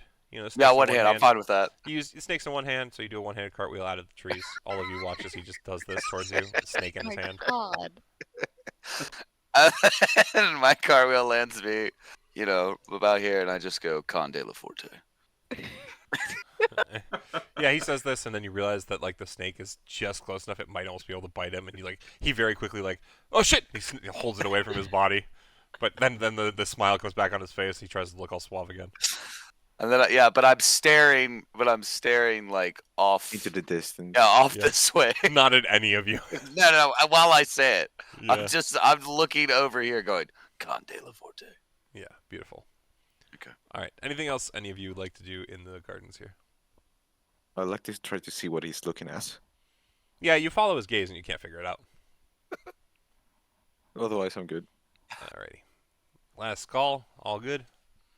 All good. Alrighty. Back to the kitchens we go. I So, really wish that was a bad athletics roll, just so yeah, you just to got watch him bit fail. by the I snake. Oh my figured God. I So- figured either way it was gonna be good. So Fantastic. So all of you who are coming back can put yourself at the south door once again. As you come in, you would all kind of see Elijah's just he's hemming and hawing about. He's still stirring his soup, going back to the table and just kind of cutting up some ingredients, keeps adding them into the soup as he's doing stuff. You would all see you and Elijah would see them all as they just kind of magically appear in a flash of light at the door again, and otherwise your party I'm not members are flashing here. anyone. No. Your dick's still in your pants. You're good. Looks over to his right as everyone's come in. Why are you all sweating and why is he wet? Fantastic questions. yes. Do you need me to place you down, Fred? I got it. Okay. Just Just wasn't sure if you were didn't have gone it up. still. Yeah, just wasn't sure if you were gone still. I took up method acting. Oh. He was a fish. Really? Yeah, briefly. Not by choice, mind you. Turns out the tools they gave us are a little defective. Ladle up in the air. I fucking knew it! Yeah, well, I'm here, and thankfully it didn't take, blood loss or anything significant for that to happen. I did have to ruthlessly betray the new friend I'd made, but This one. And I hold up the 15-pound fish. You were a fish? That's kind of dark and depressing. Also, I found the flour and the sugar in the back room. I labeled the box. oh, good. Did you find any cocoa powder? Did I find cocoa powder? You did not. I did not. Neither did I. Oh, that sucks. Just these stupid cocoa beans. And bananas. Oh, God. Oh, wonderful. Okay, so at this point, again, just to start streamlining things, I will do this. Each of you is going to be tasked with, unless you've already discussed it when I was gone, creating an individual unique dish. So, for example, we know Khan caught a deer, so maybe he's going to be in charge of the meat dish, and he makes, a shank of venison or whatever. It's beef Wellington. Sure. Wow. You have a fish, so maybe Skier does the fish dish. And maybe, so ultimately I'm not going to give you too much, but it's up to you guys what it is each individual one of you is trying to make. If one of you wants to help another, you can give the other a help action, so it'll give them advantage on rolling to make the dish. But each individual one of you will have to roll a check to make the dish. Once again, we will do multiple rolls, so you guys can kind of decide on what it is you're trying to roll. A performance or a survival roll. Both, I think, would be fine. Or sleight of hand, actually. I'll give you the third. So between the three, you choose which one you want to roll. If you can convince someone to help you, you'll get advantage on it. And each one of you has to be making a unique dish. At this point, I am going to take a little break because I have to go refill my water. If all of you want to take a break, bathroom break, water break, any of that, that's good too. And then just start figuring out what it is you're thinking about making and how you want to do it. And then we'll do our rolls. Sound good? Sound fair? Sure. Mm-hmm. That's Alrighty. cool. Back How in just a dare you. second myself, but you guys can figure out whatever. Perfect. I'm also going to take a quick break. Mine might be 5-10 minutes. I gotta walk the dog. I will be right back. Do it, you won't. Oh, I'm gonna walk him. I'm gonna walk him hard. What? Oh my god. Oh, I'm gonna take. Wait, hold on. I'm Don't- staring. don't- Oh, wait, I'm staring at something off into the distance right now. God, I'm about to walk that dog. Conde Laforte's out. Oh man. Welcome to the insanity of our group. It only gets weirder Oh. from here. So Oh, great. It's not weird. I We're at about a 2 on the meter right now. We haven't even begun. This is so much fun. I've been listening to the game that you guys were you're playing before that Barone was posting. So Okay. I've been listening to whoever else is a part of that. It's Yikes. been so fun. Like it's so enjoyable. Wait, which ones have you watched? I'm now blanking on the name. Probably the Crossmaiden. Icewind Dale stuff. Yes, it is. Like all of those episodes? Like Uh, 30 something through what, 40? I've made it pretty. Yeah, I think. Where did it start? Did it start at 30 or 36? I think it Started at, started like, at 32. 30. I know I'm 29. like. It started at 29 29. and we're at 39. Okay.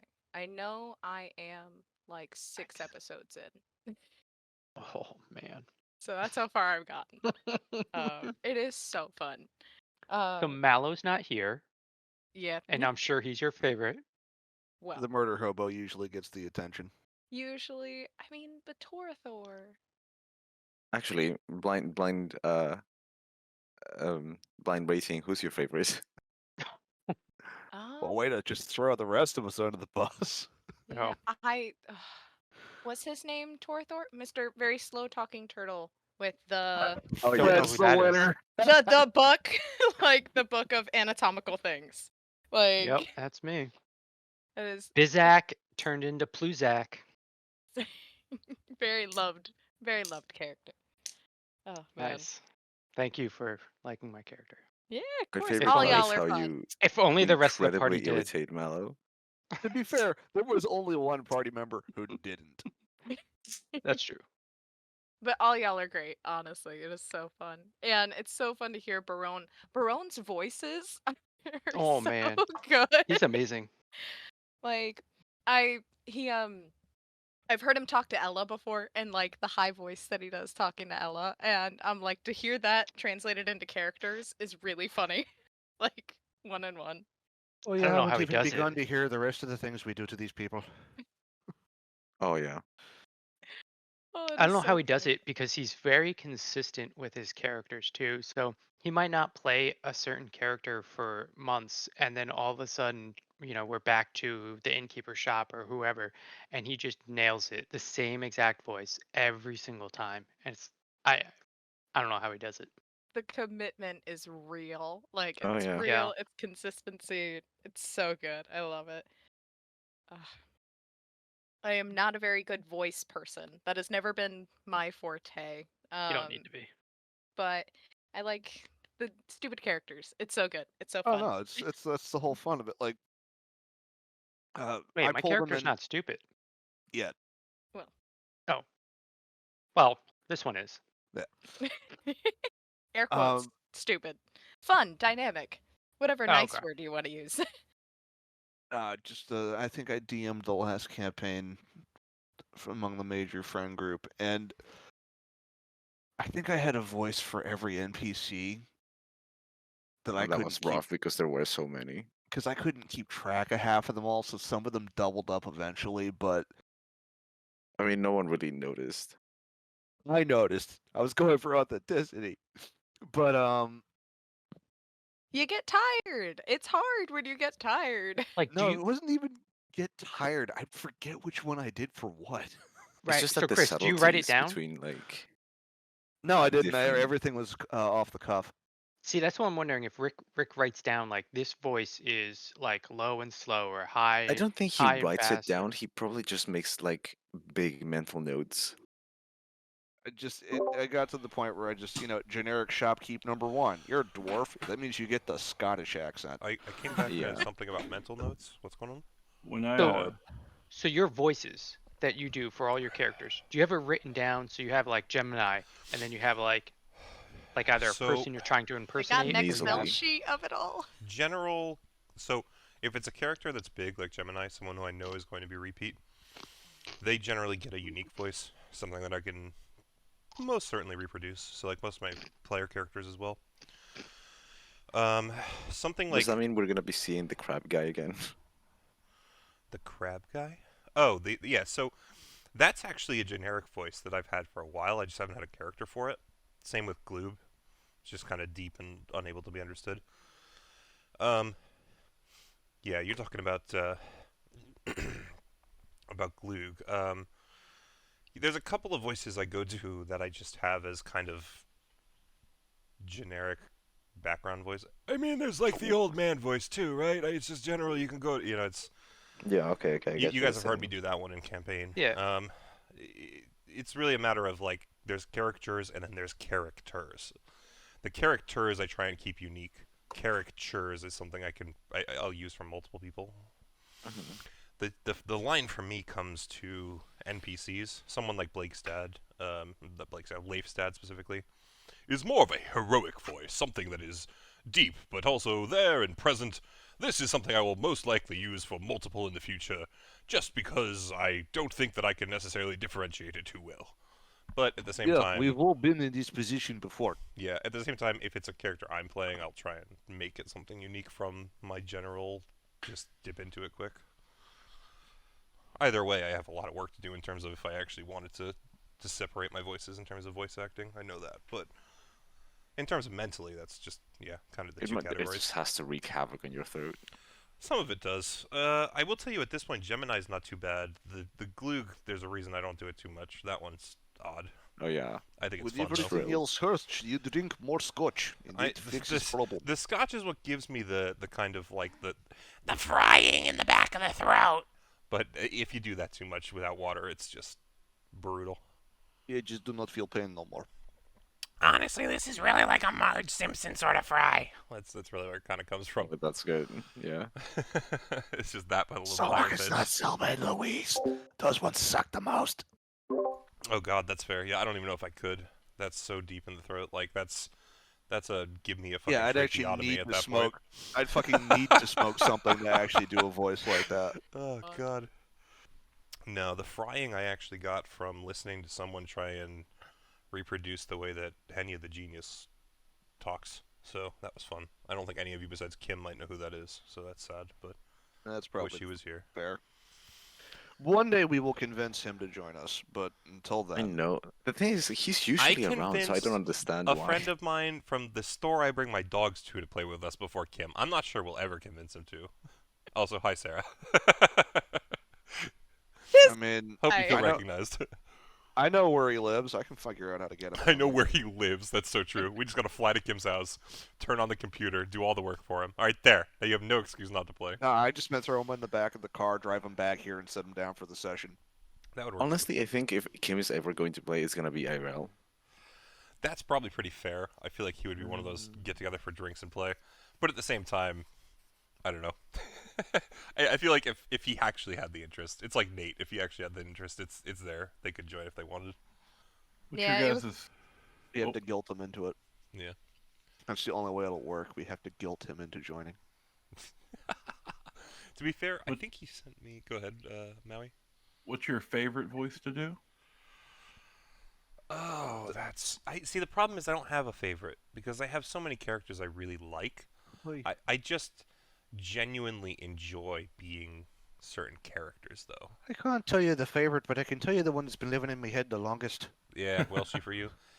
Fucking Will, she's been in my head for goddamn 12 fucking years. I have to say, when it comes down to me, Magnus might be the Ah, first voice that I Magnus. did that actually was so different it made people actively laugh when they saw me and then listened to it. So that has a You know- special place in my heart, that's for sure. The only way I could compete with that bastard is if I actually went into the other one. All of my girl like- voices suck, though. That I I think- want to admit. I like think my Rick- hag.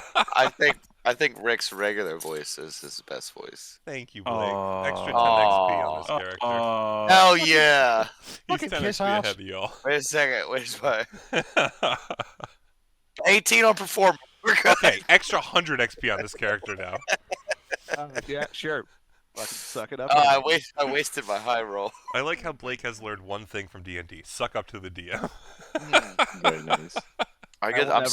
I'm so bad at the RP in this fucking game. That's like I my only disagree. gripe. I would say that all of you are doing phenomenal. If anything, I'm try- I'm like trying to push us along only because your RP has been so good, and I haven't been wanting to interrupt it. That I haven't been doing the mechanics of the one shot. So you're doing Just fine, been man. talking and having fun and not actually playing. Oh, dude, it's been so That's great. the way it works. It's the best That D&D. is playing. Which is why I've been typing in the subtext and just doing emojis and whatnot. Conde So Laforte fun is to look very at. happy. Fucking, you left the 14-year-old alone in the kitchen, so he's been blowing the place up and just Oh, like God. cranking out music, Yeah, the lighting shit 14, on fire. the 14-year-old who says he's the same one of the family, but Listen still to doesn't fucking realize that Sandstorm society over views and him over as and was. Oh my god. The fish from Light, like I audibly like kind of lost it for a second. Yeah, yeah. I'll be honest. When I saw that crit failure, I was like, "Oh boy." I wanted real bad to go. If I had enough movement to get there, I was gonna tie a rope around him and then kick him into the Okay. water. I'm gonna tell you now, Blake. I love the idea. I thought you said this was supposed to be a character different from Leif. Well, I know, I thought about that, but I just wanted to have a fish on a Oh, for leash those of when you out of the- everyone else that came up, they For just those see of me you out of walking the a know, fish. in our normal Sunday campaign that we're doing this in place of since of holidays, his character has somehow managed to amass like 500 feet of rope. I only have 400 now. Oh, I'm sorry, You made- only 400 you made, now. You made me get rid of 100. I made you. I gave you a scenario that yes, utilized it. I'm sorry.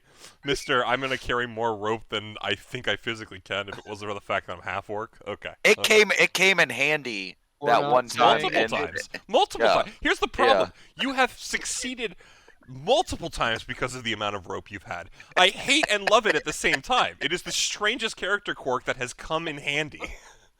Yeah. You, Yeah. Yeah. Yeah, that's what I do. He's We'll figure also out an we'll Echo figure Knight who out. has fucking nets, so he's got unlimited goddamn nets. We'll figure out how to make armor out of rope. Don't worry, we'll get He already there. basically has. That's like canonically what his character is wrapped in at this point. Yeah, I have. it's It doesn't true. all fit in my backpack. Just looks like the Michelin Man. Oh, it's Mhm. wonderful. It's fucking wonderful, is what it is. You mean Meanwhile, Mallow's I- sister didn't tell you how to tie you up with Oh, ropes? Yeah, oh, Mallow's we use, sister, that we was use different. the rope. Why do No, you think we he's use missing the 100 rope. feet of rope? Another one for those who are not initiated. His character decided to sleep with the sister of his real-life brother's character. Yeah. Well, it was Leif's into 3 things: fighting, fishing, and fucking. And he was presented the third option and went with it. Well, it Alright. was directly after a fight. So I mean, he was down. He got Yeah. 2 of the 3. Alright, Where did the so, fishing come in play? Oh, that there was that fishing. that I'll was- tell you about yeah, that something later. different. I'll let you know when you're older. Yeah, like, you don't look old enough to him yet. Alright, regardless, we will get back on track at this point. You all are back in the kitchen. You guys see Elijah cooking away. It looks like a couple of you have kind of amassed around the tables, and you started to plan your dishes, hopefully. So, I guess I'll ask at this point, do you guys have planned dishes? Yes. Gonna give that soup an extra zip by electrocuting the pot. Wonderful. Okay, so if you guys, with that yes, I'm going to assume that's group-wide. So here's what we'll do. I guess I will ask this way. Do you have an order you want to go in for rolls? Or do you want to just stick keep with the turn order initiative? you already have. That's fine too. I just didn't know if there was like you guys had actually discussed a certain way you wanted to do things. Oh no, we were just bullshitting in the meantime. We didn't Sounds discuss perfect. a damn thing. Absolutely Yeah, fine. we were just Be talking. productive? What No, do no, you no. mean? That's fantastic. Okay, so in that case, then, much to your point, we will indeed stick to the turn order. So that gives us Lanny first. Awesome. So pretty much, I'm going to. Did we see any like bowls or anything? Because I'm pretty much gonna make like a big ass salad. When Elijah was looking around, he would have seen in the northern room. It's kind of a storeroom that not only has kind of more preserved goods and long-term storage, a whole bunch of plates, dishes, glasses, cups, everything that you would potentially, mugs is what I was thinking of. Everything you would need. So yes, he would tell you, yeah, there's stuff in the back to plate and serve and all that. So Okay, cool. So I'm probably, I'm gonna go back there, get a bowl. Yeah, probably go back there, get a really big bowl, put all my greens into it, put all the mushrooms, both septic and not. ooh, okay. And I'm going to place that like somewhere on a counter and go to actually trying to think my chain of events. So what I was gonna do is I was gonna take some of wherever the spices were, combine them all together with like olive oil, if that was somewhere, and then go and get the snake and pretty much like squeeze the snake, and squeeze out the poison from its face, Okay. and mix it with that. So I believe it was Skier who had the snake. Yes. No, So- I have the snake. Do you? Okay. Sorry. Yeah, Um, it's I currently saw on the the it's currently on the table with me while I'm butchering the deer, alive still, So here's and what I we'll do. keep like poking at it with a knife to stop like trying to attack me. Yeah, so here's what we'll do. You grab you grab yourself the bowl. We'll say you walk back into the kitchen. You start prepping at the table like you were doing. That's fine. Do over there. It just So has you're several you're small throwing stab wounds. everything together, and you throw the mushrooms in, and then you look over at Khan, and you're like, "Hey, got that snake?" And you see him literally like dueling the snake's fangs with his butter knife that he's picked up, and you just kind of walk over and you grab its head, and just do me animal handling or survival. Your call. Since Khan is helping you, even passively, just do it at advantage, whichever you choose. Shall do survival. Oh. No, that's a 4. Oh, you said with advantage though? Yes, with advantage. Go ahead and roll again. Please be better. Not much better. 9. Okay, so we'll say a 9 makes it tough. So Khan, let's say you see how much she's struggling. Since I want you all to succeed, I will give you one chance to save her here. Give me a normal roll, either animal handling or survival. 16. Survival, beautiful. So you see, she keeps reaching in, trying to like deal with the snake, trying to grab its head and get some venom out of it for this salad dressing that she's making. And she reaches in, snake moves away from your butter knife, bites at her, and she takes her hand back, and she moves in again, kind of trying to grab behind, and the snake turns around and nips at her, and she almost gets bit again. But as it goes to bite her the second time, you've seen what she's doing. You saw her go for this the first time. So you just dart out your other hand, the one that's not using the knife, and you grab the snake right at the jaw, and you hold its mouth open, and you just hold it up to her for her to do whatever she needs. And you guys are more than able to get this snake to kind of drop some venom into this salad bowl with all of this mixed greens and mushrooms. And did you grab anything from the bushels? I grabbed. There's like onions. You mean the stuff in the back? There's stuff in the back. There's also stuff here that Khan discovered earlier, and then Elijah also second confirmed. There's like potatoes, tomatoes, onions, just general stuff. I didn't know if you had anything else that you were adding to the salad. I will be grabbing some onions, and I grabbed curry powder from the back to mix in with the dressing and stuff. Wonderful. Okay, so yeah, you got this venom and oil, and there's vinegar in the back too if you wanted it, and curry powder, and you're cutting up some extra vegetables to toss in, and yeah, you're making a pretty decent salad. So we'll just have you roll here. At this point, you can do a survival, a performance, a sleight of hand roll to make your dish. One of the three. And are you kind of standing aside and doing it yourself, or do you want to ask anyone for help of some sort? Like, take that knife and cut it up, Khan, or I'm going to basically use you to set the kind of example for others. Try and have someone help you somehow. Since Khan was already helping me with the snake, I'm going to ask if he can, really bad, like toss the salad, even though that's a really bad choice of words to actually fucking This bowl use. is too big. It's in my hands. I need you to toss my salad, Khan. And he just raises an eyebrow. Khan, you still have a snake in your hand, so I don't know what you're going to do with that. Even I get the innuendo. I'm a noble and I get it. What the fuck? No, you got to think it back to his parents. He knows the innuendo. That's fair. That's more than fair. We're talking about the man who literally pulled a hilt out of a bag of holding and held it in front of his crotch to make everything seem like it was way too unsalacious for what it was. Yeah, I know. All right. Okay. So yeah, that was a story. He also put her in a coma by doing that one way or another. So I'll let your imagination figure out what happened. Good times. Oh my god. Good times indeed.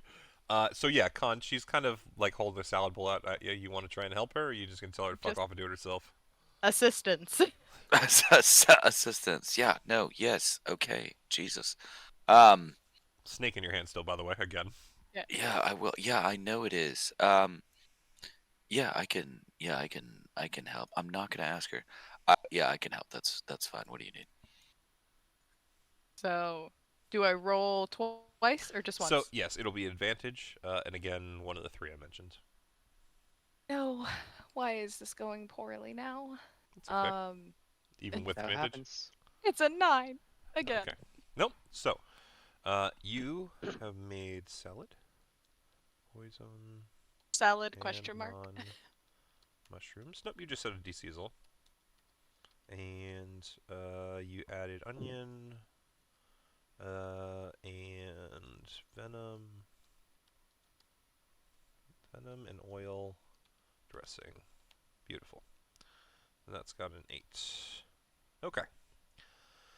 So that's the first dish that you guys have made. You all would watch as she's kind of mixing this together, holding out the salad bowl, and Khan's like trying to toss this salad. And between the two of them, it is such a dumb idea to have not put it on the table and just mixed it with one of you. It is making a huge mess, but otherwise you end with a salad-ish thing. Yeah, so you're good enough on that. We will go to Elijah next. So you're tending to your soup. Anything you want to say or do to the others before you try and make or finalize this dish? Nope, he's just hardcore focused on this task. His one-track mindedness is taken over, and he's just like putting the final touches on it, basically. Yeah, so the rest of you, if you do want to, because again, talking is always a free action, say anything to Elijah, feel free, but otherwise you would just see him kind of going to task on this soup.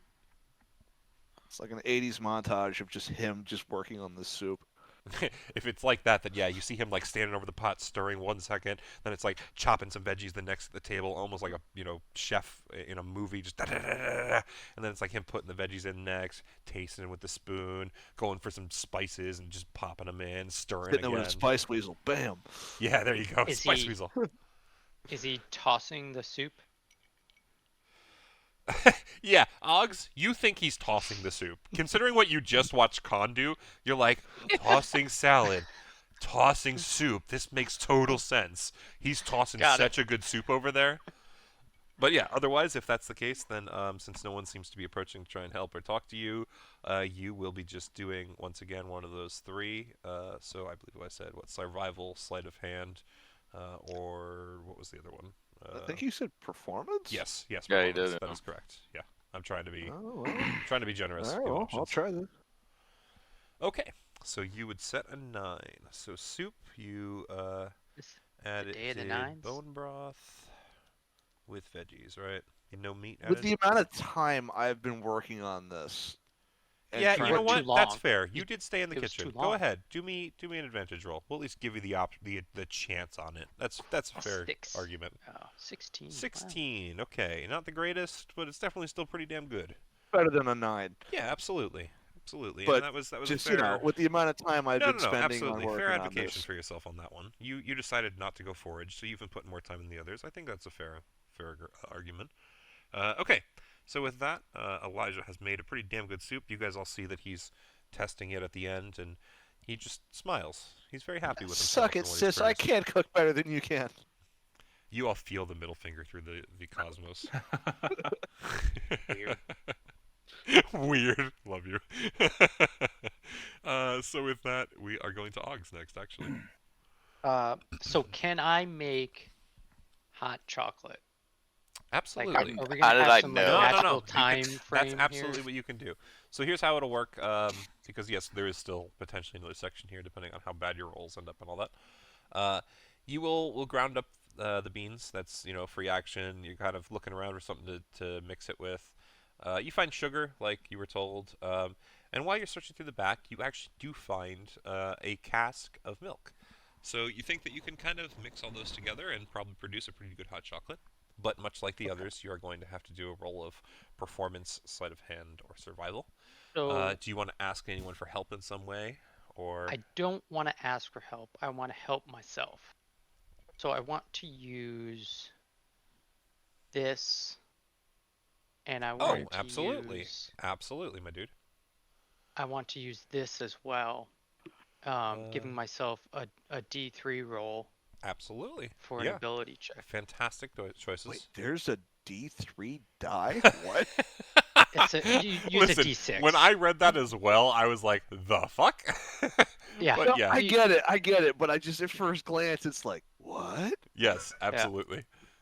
Um, We want to give him bardic inspiration, but not as powerful. Have it. Right, exactly. All right, so I'm gonna do performance at advantage then. Go for it. You definitely managed to really give yourself a good roll here. So do Excellent. a D3 as well, or a D6, And then a divided by 2 or whatever. D3. So 1, 2, 3, and then 4, 5, 6 is 1, 2, 3.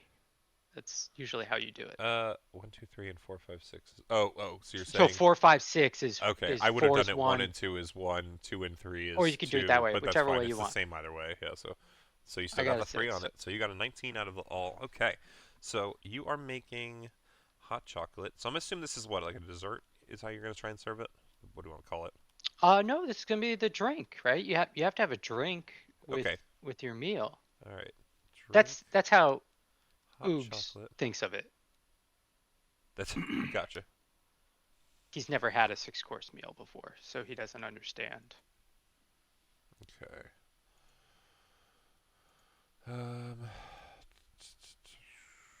I like how. Never mind. Okay, never mind. Hot chocolate. That was all. It was just the cocoa, the sugar, and the milk, right? So.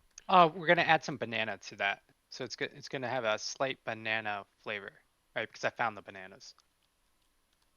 I don't know how it's gonna work. You just cutting up some raw banana. You sticking a banana in the peel on the rim of the glass. How's the setup here? So we're gonna smash some banana, not a lot, small amount, just to get a little tint of banana when I'm doing the cocoa powder and everything, right? Okay. Mixing that in, and then we're gonna do like the orange slice, except we're gonna do a banana slice. But Gotcha. it's Right on the rim. Sort instead of of like a slice, it's decorative. gonna be like the shaft of the banana, right? And it's gonna be like pointing up. Okay. I gotcha. And it looks. I'm gonna It think it's actually fancy, looks. right? Well, and that's the thing. The others actually can tell what you're going for with a 19, right? They're like, okay, we get it. It's probably not right, but we get it. You know? Right. Banana flavor and decoration. Okay. Cool. So we'll move on from you with that. To light. Right. So, seeing as I didn't catch that much fish, all things considered, Mhm. um, what I'm going to do is I try to hand- salvage the smaller fish that I did catch. Yep. And use as much of it as I can to make sushi. I Now- hand light the 15-pound fish. I mean, I'll look at it longingly. You could take it if you want, if he's giving it to you. Nothing Yeah, I mean, I sure, get- I'll take it. Like, Yeah. and as I assume as at I this touch point him it's on the finished shoulder, suffocating. as I touch him on the shoulder, I cast guidance. Okay. Ooh, Very Oh, cool. thank you. jeez. No, this is awesome. Yeah, you guys are getting to use a lot of your kits. It's good. And I'll look with this new development. I'll look at at the fish, just sort of stare at it for a little while, just like put a finger on its mouth and be like, "Shh, it's okay." I immediately regret everything. He's had an experience, and now this is hard. Elijah looking from across the table like, dude, are you like talking to your fish? Um, it, I got to meet him a little more personally than I would have otherwise. So Like, No one else in the room has this How- problem, but for specifically Light, and you can see this, Elijah, because he kind of keeps glancing down at it. You think the eyes keep following you. like following me or following No, him? Light thinks the eyes keep following him. You can tell he keeps like looking Yeah. directly at the eyes, feeling real Um, guilty. If you're feeling bad, I can take care of it for you. well, truth be told, not proud of this, but not the first time I've had to dispose of a friend. So, I it don't know if I'm sorry for your loss or if I yeah, should no, be it concerned. wasn't intentional. It never is, but shit happens. So, if you could take care of that, you'd really be taking a big burden off my shoulders. Okay. And Elijah will walk around the table, not letting Light leave his eye radius, and he's gonna just take hold of the fish in question and electrocute it. Absolutely. Yeah, no problem. So here's what we're gonna call it. You are at this point helping Light in his goal of making sashimi. Since you don't have rice, it's not sushi technically. I Yeah. guess. So yes, you can do at this point your performance, sleight of hand, or survival roll with advantage. Okay. I'll try Yeah. survival. Yeah. give You know guidance what? as I'm gonna well. double check you just to make sure, but I'm pretty sure you killed that thing outright. Trout. AC 12, There we hit go. point 7. Yeah, that thing Wow. got fucked. Jeez. Beautiful roll, by the way. So with a 27, you are making. Let me make my notes.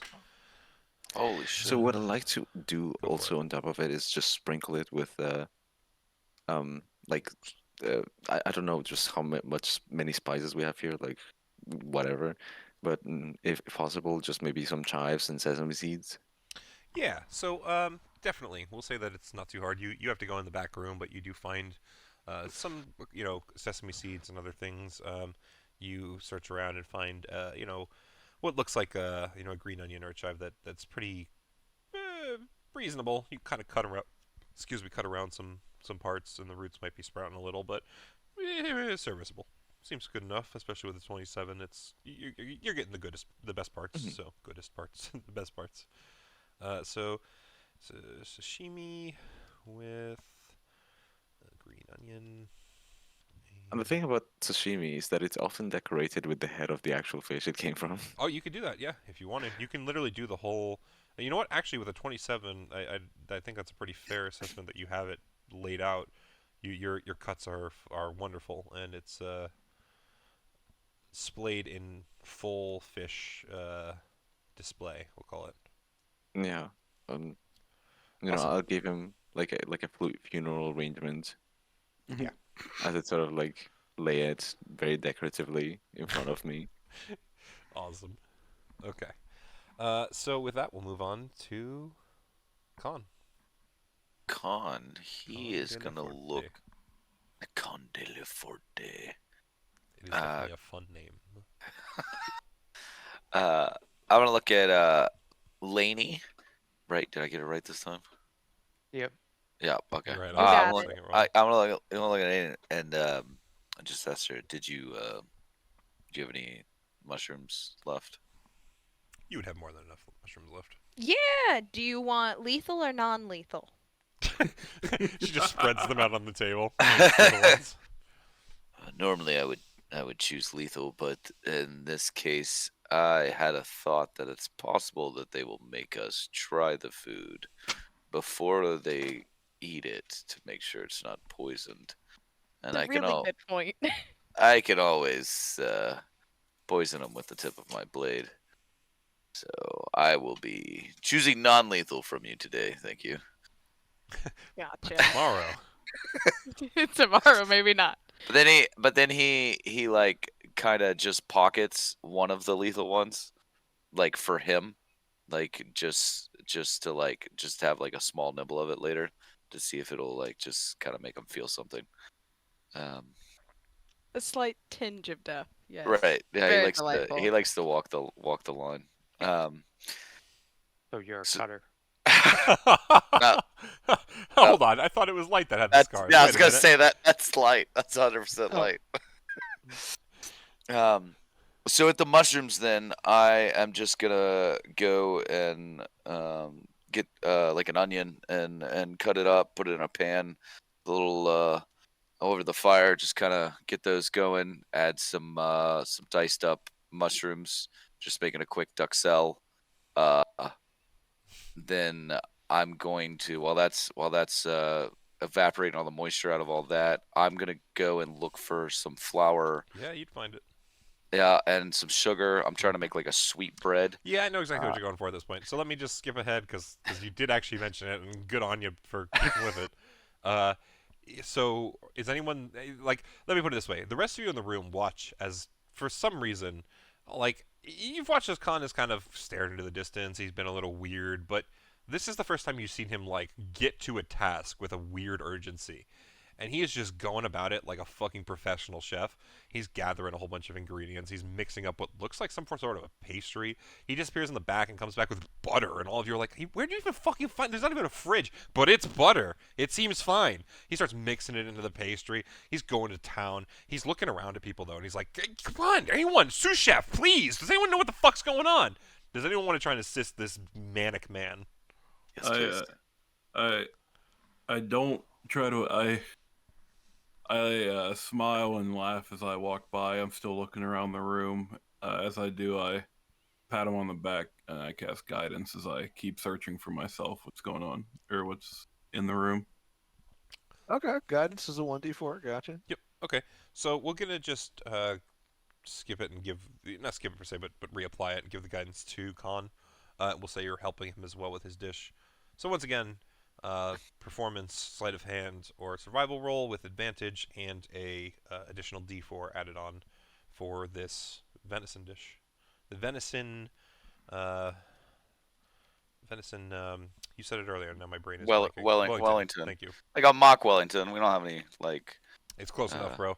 You're I'll really pulling it off in a way that is unprecedented. Elijah's just heating the pan specifically to whatever heat that you asked for. Yeah, you see his frantic. I got it. I understand. Beautiful. Oh, nice. Sleight of 20 hand with a full +4. 23 total. Fantastic. Okay. Write it down. When it's done cooking, just there's a flame on Elijah's finger. He blows out. Like, yeah, you don't even have an egg wash, but for some reason it comes out in like the perfect crisp golden brown crust. You know. Yeah, the whole time I'm running around, you can hear me talking to myself. Like, I know, I'm doing that. Reason, yeah, that's next. Yeah, for some reason in the distance, all of you hear "fucking brilliant" in like a British accent, and like for some reason, all of you are like, "What the fuck?" Except for Khan. Khan's just, yeah, yep, I know. And he just seems to continue about his business as if that's normal for him. But regardless, we were going to move on then. Am I starting to hear the voices? Hey, we're going to move on. No, Dad! No, you said I was old enough! God. We're gonna move on to skier at this point. Is I guess the next step. I didn't roll for it initially because I just got the they said they were gonna eat us if we didn't do good. I got the sense that these guys were no good, right? I'll generally let the party answer. I think is probably the best bet. I actually want to go to Oogs and ask Oogs, why do you not want harm to come to these people? These two creatures. Did they harm you? The threat was there. What threat? They're going to eat us if we don't satisfy them. Have they committed a crime? Have they done something wrong? I try to place my hand on Oog's shoulder, and I just smile and walk off. I go to the table of rotting meat. Okay, I think Elijah cleared it, but yeah, that table in general. To the fire. Yeah. Oh no. I think the other room had stuff in it too. It had some preserved meats, some of which were getting moldy. I want to go try to find the grossest piece of meat I can. Okay. Yeah, it's no problem. It's not too hard to locate by smell. I want to use the butcher's knife to just score the meat, the one that we haven't touched yet. Interesting. Okay. So, yeah, you can do that. I do, however, need you to do me a favor. Roll with... sorry, hold on. I gotta look at my thing here. Okay, I need you to roll a knife with advantage. Do you have a knife equipped? I do not. Just roll a d20 plus... What's your strength? 2. Strength plus you'd be proficient with a knife, too. Plus 5. So d20. We'll add 5 with advantage. Plus 5, 18. Your armor class is 18. Perfect. So you're cutting this thing up, and as you do so, you realize that this blade is far more sharp than you originally thought, and you're not super much an expert in terms of how to utilize a knife for cooking. So even though you're trying to cut this thing in a certain way, you end up nicking your finger. As you nick your finger, you notice that the blood very quickly gets kind of sucked up by this knife into very strange rivulets that run along it. That form some sort of, you'd say, I guess, runic, but you can't, it's not runic, you can't read it. It's like form drawings or something, but it's definitely a pattern that's along this blade that is now filled with your blood. Do you want to continue cutting the thing with it? What? For once, I know what's going on. Do you? Maybe. I don't. Oh. Oh no! That's how I turn it around on the players. But you're in charge. Damn straight, boy. That's what you think. That's the thing. My players can never know what I'm doing if I don't know what I'm doing. I will not. I will gently put the knife down. So, okay, as you remove the knife from this meat, you do notice that the last cut that you were doing does seem to have this odd... yeah, you know what, I'll be kind of blunt with it. The blood that was kind of in the rivulets seems to have spilled a little bit into the meat. You don't think that it's too much, definitely not as bad as it would have been if you'd continued to use the knife, but this meat does definitely seem to have a little tinge of blood in it now. Your choice whether to continue using it or not. What? No. And was this his own knife, or was this one of the magical knives? This was the magical knife, so let me actually remove it from map, to be fair. I'll put it on the table, and then and this is the moldiest piece of meat I could find. I want to throw it on the ground, kick it around. More kicking. Yeah, you don't have to roll the damage meat. Yeah. I mean, you just kick it to wherever. Yeah. I'm just trying to get it disgusting. That's fine. And I also want to look for the freshest piece of fruit I can find. Yeah, so it's mostly preserved fruits in the back, but you find whatever sort of preserved fruit you're looking for. To be fair, there are apples in the barrel still that are in the room, so you could use a fresh apple. Yeah, I want a fresh apple. That would be great. Okay.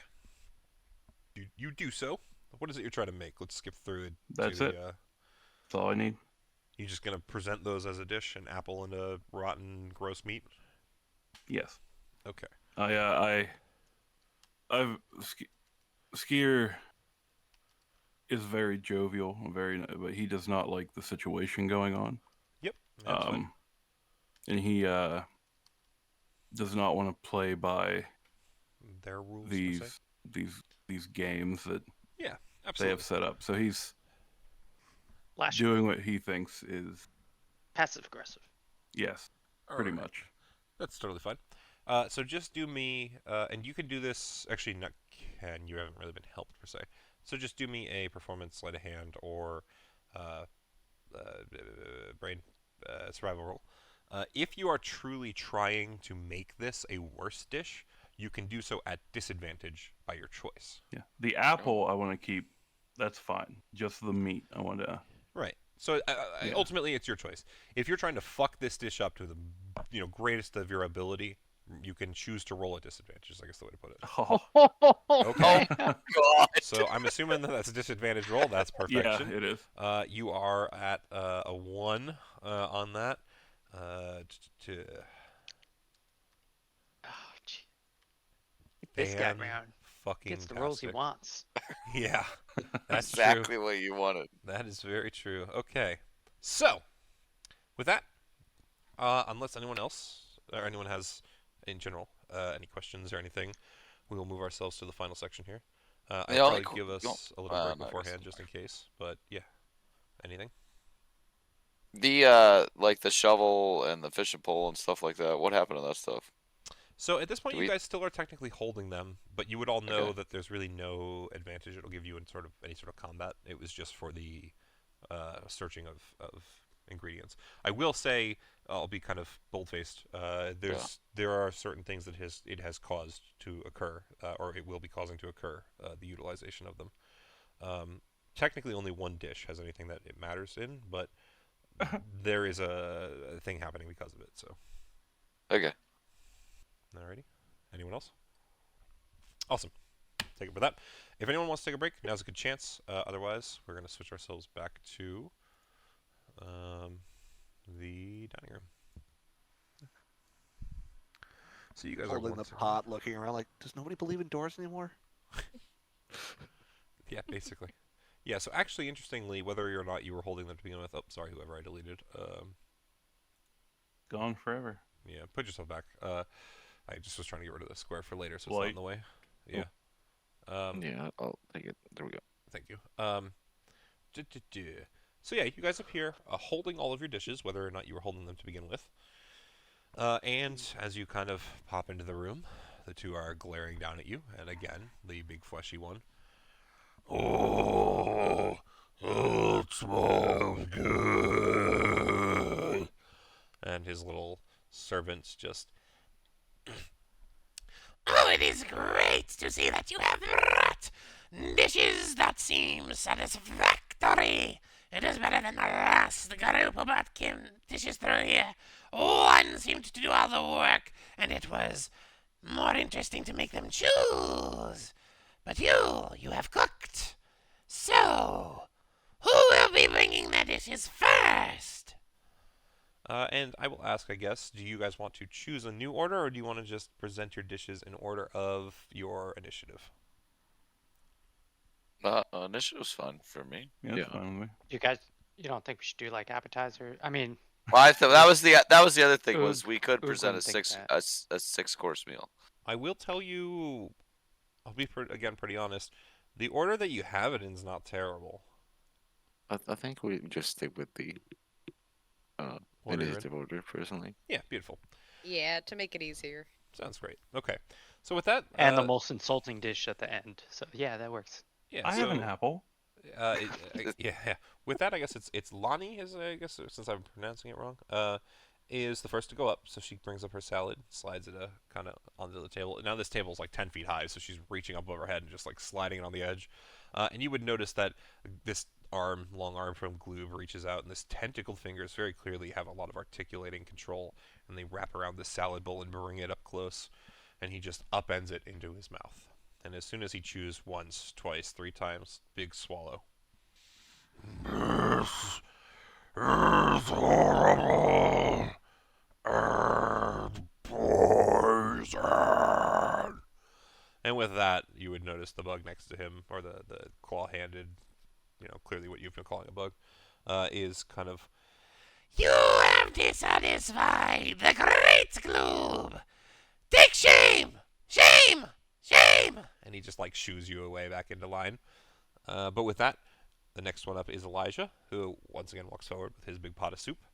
And he slides this soup pot up onto the table. Gloob reaches forward with his tentacles and brings it back into his mouth. Downs it. This is satisfactory. Ooh, did suck. The second one. You have pleased Gloob with your presentation. It could have been better, but you may move into line. No shame. And Really gives him the finger as he's walking back. with that, it moves on to the drink, the hot chocolate, which you take and you slide up onto the table, Oggs. And again, his tentacled hand reaches out and he downs it.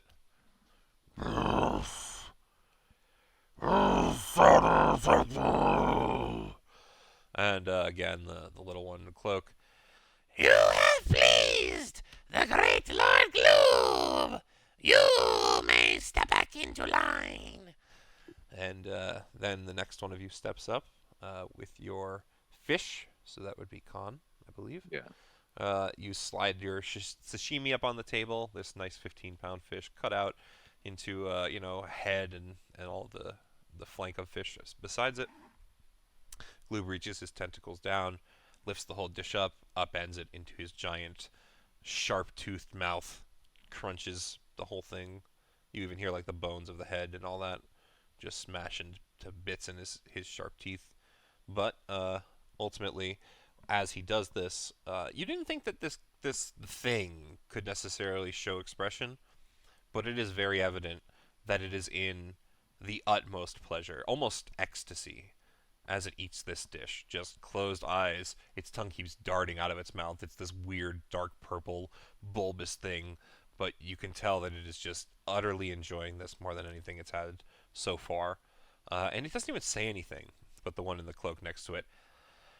You have pleased the great Lord Gloob. You should be satisfied with yourself. And with that, it lets you step back into line. And then comes the meat dish. So, it's, actually, sorry, we Khan. skipped light. No. Khan was the Light meat had the dish. Light was Light the had fish, the I'm fish. sorry. So, all that, but for Light. Khan, you step up at this point with your, your meat, and you just slide it on up. Meat, your Wellington, that's right, that's what you made. That's why I wrote it down. So you slide it across, and at first he's a little confused. He picks it up, and then he puts it in his mouth. And once again, just this sheer look of joy, shows up on its face. It's not quite as good as the one before, you could tell. But it's still very happy with this dish, and its little assistant. Even you have done something to please the great Gloob. Take pleasure in knowing so, and step back in line. And Can I he cartwheel back into line? It's as long as you want to do the acrobatics roll for it. Oh, So I don't fuck. roll your Yeah, advantage, so 12. it's just the 12. Oh. But with a 12, you kind of almost kick one of your teammates. But besides that, it's a pretty normal cartwhil. Nothing flashy, yeah. but nothing that you fail. Conde la Fute.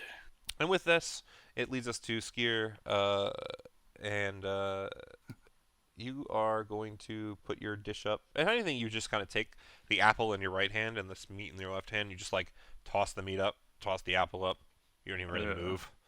And Gloob looks, sees it's not on a plate, and reaches out kind of a disappointed tentacle, grabs the meat, looks at it, tosses it over his shoulder, reaches down, grabs the apple, tosses it in its mouth, crunches it.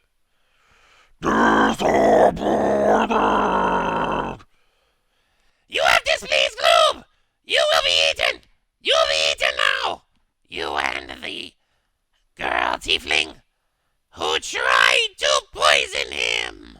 And so with that, I will tell you all, the gaze of the two of them seems to settle in on specifically those two. So if the rest of you wish not to do something, it is your choice. But in terms of those two, you can roll a new initiative. So to clarify, Landy and Skier. And anyone else who wants to join the fight, I will also say roll initiative. Oh yeah, it's gonna happen. It seems we're fighting. Okay. I'm You don't gonna have to. roll Any of initiative. you who are satisfied, or who have satisfied them, that's ultimately your choice. They saved me. I have to. They saved me. That's fair. That is a very Lawful good. I can't not. I just want to feel something. Yikes. I just want to feel something. beautiful. Oh God. 15 for Lanny. I got At least I'm built to attack things. There That you go, was more Fred. my forte. Yeah. At least it's coming into the clutch at this point. All right. Elijah's on the 3, which is actually probably good for you.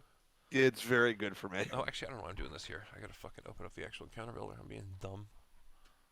That's gonna be a lot easier. Okay, so. So is everyone joining in the fight, or is somebody shrinking away? I think we're all joining. I'm undecided. Oh, are you? Interesting. So, Oggs, we have...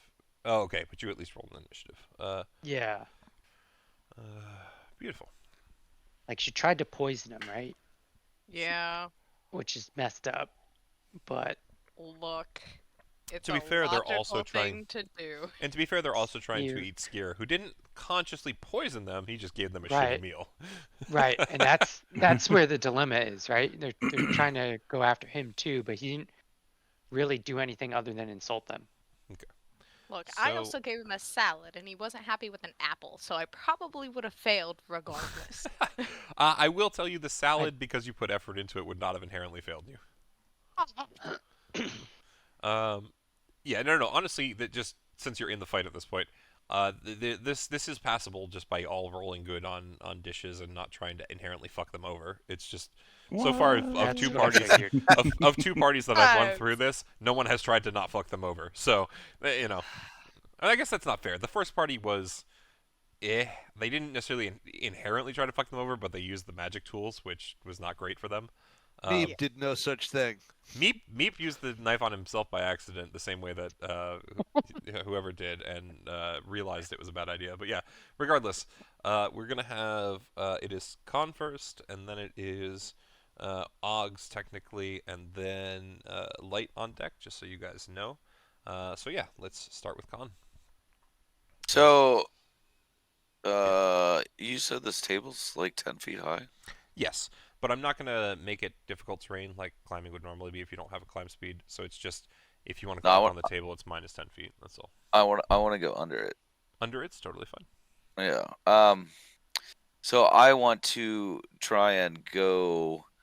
If they're focused on them, I'm just gonna try and stealth and go under it so I can attack this guy. So are you stealthing as a bonus action, hiding as a bonus action, or a main action? I guess is the way to put it. Oh, is stealth your action? Oh. So yeah, to hide is an action, but you, because you are a rogue, can do it as a bonus action. That's kind of what I was trying to point out to you when you were making the character. So you can run under the table and then choose to bonus action hide and still get one attack with your main hand weapon as an action. You just can't do the dual wield attack afterwards. Okay. Yeah, that's fine. I'll do that. Okay, that makes a lot more sense. Yeah. Yeah, no problem. Go for it. Okay. So move yeah, under the table first, then roll a stealth for the hide. 15. Okay. And then go ahead and move to wherever you're going. And if you choose to attack someone, I will probably roll a perception check. So you're going to move up to cloaked guy. Okay. So I will, because I forgot to do this a second ago, sorry. As they declare that they're going to eat the two of your teammates, the one in the cloak does throw his cloak off and reveal this kind of monstrosity beneath, just so that you are aware. Oh, Jesus Christ. You move up on that, and it's going to at least see if it can see you for the sake of not necessarily getting fucked by advantage attacks. It is not going to see you. So if you are going to attack it, you would have advantage, as you are currently hidden from it. But once you attack it, you are no longer hidden to anything, just so you know. That's fine. I'm going to attack it. I'm just trying to clarify for you because this is the first rogue that you've played. So, Mm-hmm. but yeah, And so then that will definitely hit. 18, and then I'm going to sneak attack it for another 4d6. Yep, absolutely. 4 for another 15. Beautiful. So that's what 29 total. 20. right? 24. Oh, I'm sorry, Yeah, 24 total. I'm sorry. I was here, math. Your math broke my brain Yeah, for a yeah, second. yeah. I was like, wait, how did you get I there? added 5 extra for some reason. I don't know why. Yeah, okay. Yes. So 24 is that and that. Okay. Fantastic. And then I also am going to, now that I've hit it, I'm going to move away to here because 5, once 10, I've 15. Yep, you're good. that should be 30 Yeah, because you're good. then that lets me uncanny dodge it, right? No. So uncanny dodge happens anytime or can happen anytime you take damage. It's a reaction. Oh, not that one. There was a different one where cunning thinking of, action. Oh, that's a bonus action though. You're thinking of I think fleet footwork or something. Oh, you don't have to do anything for that except for attack an enemy. Once you attack the enemy, it can't reaction you attack or fancy footwork. You. Yeah. Okay. Yeah, you knew what I was trying to do. Perfect. Yes, Go. you're good. Yeah. Okay. No, you're good, man. Okay. And then and then I'm gonna look at the party and I'm going to say crustaceans has been cut. Conde la Forte. Inigo de Montoya. Oh, that's the hard vibe I'm getting Gloomhaven at all this over point. again. So Oggs, you are on board. Yeah, I guess I'm gonna have to do a thing. So, guess I'll back up and ice knife this guy, the crustacean. Yep, absolutely, totally fine. Actually, hold on. I'm going to reckless attack that, so I have advantage. Oh, that's a melee weapon. Never mind. I think you have to melee for reckless, yeah. Yeah. That is correct. So I'm not doing that. So then I will, I'll still just ice knife that guy. Alrighty. A 9 will not quite hit. Yikes. Brutal. That's the one problem you generally have is much like Chris. You can build the most interesting character, but the dice just generally don't roll in your favor when you want them. So, it twists the knife. Yes, sir. Go for it. Magic. Oh, wild and actually, magic. I owe 3 of you some blessing things. And the ice knife still explodes. And it would have to make that dexterity saving throw. Ah, that's totally fair. So it makes a dex saving throw. What's the DC? 14. And 3. It does not. So it takes the 6 cold. It would take 6 cold damage. Beautiful. Okay. Yeah.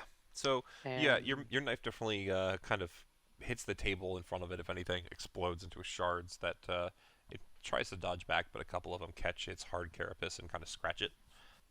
Yeah. So then, wild magic.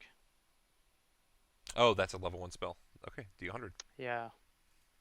And you will get your thing back. So go ahead and roll that D100, my boy. So wild magic surge once per turn. The DM will have you roll a D20 immediately after you cast a sorcerer spell. Oh, that's right. You actually have to hit higher. 1 first or whatever. Might be. Not used to running it. But, yeah, I don't. So I hit an 8. It says first level if you hit a 1. You're fine. Roll. So no wild magic. You're good. Doesn't jump into it. My mistake there. So that was an attack. Yep, that's an action technically. Action. Yeah. So I can bonus action. Correct. Yep. Man, I have so much stuff I can do. Yeah, I'm gonna bonus action rage. You really do. At this point. Okay, so do me at that point. You do need to do an actual roll, if I remember correctly, on the table because that one just happens, right? Yeah, this is a different table. This Yes. is I will Oh open God, yours did you up. take Wild both wild Surge. He magic did. classes? He did. That's why I said his I build is did. fucking amazing. I really find it super interesting. All of you have super interesting builds to me. Actually, if anything, Chris, yours is the least interesting by the build. It's just an interesting background. So So this is it's what a very 3 crazy. is. Yep. So next minute you can see any invisible creature, correct? Oh no, I'm Tangible looking. spirit. Am I looking at the wrong one? I'm looking at the wrong one. That's why. Oh, you got your flunk. Okay. Where is it? Match over. Yep. Okay. Let me take a second. So I don't know if you want to do that one or not. That's up to you. No, that's fine. Just trying to find a quick little. Alrighty. Avoided So, that. just continue doing your turn for now, and I will do this in the Yeah. background. So at that point, I'm going to grab my spear and my shield. All right. So you're just gonna ready them at this point. Yeah, I guess that's fair. You Yeah. already used your action in your bonus action. Okay. Open with this. Okay. So after him is I told you light. Yeah. My turn is pretty simple. I'm going to cast Hunter's Mark on the crab. Okay. So I think it's a bonus action, right? Hunter's Mark is a bonus action, yes. So go right ahead. Main action. And main action, well, I'm gonna use my movement to get over to here. And then I'm gonna use my main action to hide. Great. Okay. Let me just do this quick. Catch up with where I should be. So the flump. Let me go back to your. You don't really need the stats for it. It just looks It's not like a it. stats. I'm just going to put a picture down. So it's one creature of your choice, Fred. So which creature do you want to choose within 30 feet of you? Well, I mean, if this thing's gonna explode and do damage, probably gonna put it like here. Right there, you thinking? Yeah. Alrighty. So that's where that is. You guys just watched as on Og's, or not even. I guess it's during this turn. Theoretically, it happens all at the same time, right? So just light in this instance, as you're running, you watch as the thing just appears on the table in between these two. Everyone else, same thing as you're doing whatever you're doing. Just this random weird thing suddenly appears. If anything, you'd almost watch as Og's kind of glows in a magical shimmer. And screams out, and then this thing appears in the same flash of that same shimmer. But you can't necessarily tell that it is inherently linked; it just kind of looks like it. But yeah, so that's just to retroact that little bit on Og's turn. Anything else free action wise you want to do there, Claw, or should we move on? No, I'm good. Just Do you want want to have that thing explode? It happens at the end of the turn, not at the end of yours. At the end of the cycle, as far as if I'm reading it correctly. That would be the round, right? Yeah, I'll read it again. That's what I thought it was. It says at the end of the current turn. Oh, I guess so. Yeah, I might have been reading it wrong. Okay. It'd be dexterity 14 again. Yeah, that's fine. Okay, so then I will do that. So it's 1d6 or 2? Because I don't have the table open anymore. It's 1d6. And it's half if they save or none? None. Okay, Doesn't... so roll a d6 for me. Yes. Beautiful. Full damage. Awesome. Okay, yeah, so you all would watch as the flump explodes into a bright shine of sparks and disappears. You would watch the bug creature kind of recoil a little bit from it, but the big fleshy guy doesn't seem bothered at all. Otherwise, you ended your turn, correct, Light? Yes. So, at that, it is the big bug guy's turn. He is going to take to the air. And he's going to start flying. Oh no. Yeah, he's got wings. That's what those little things are in the background. Make sure I'm using them right. Yep. Okay. So he flies to he's kind of hovering just over the surface of the table. And he's going to reach down towards you, Khan.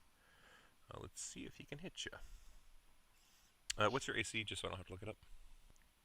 Conde Leforte? Blake's muted and doesn't realize. It's 16 in D&D Beyond, but it's 17 on Roll20. I don't know. 17 because you have both your weapons equipped, right?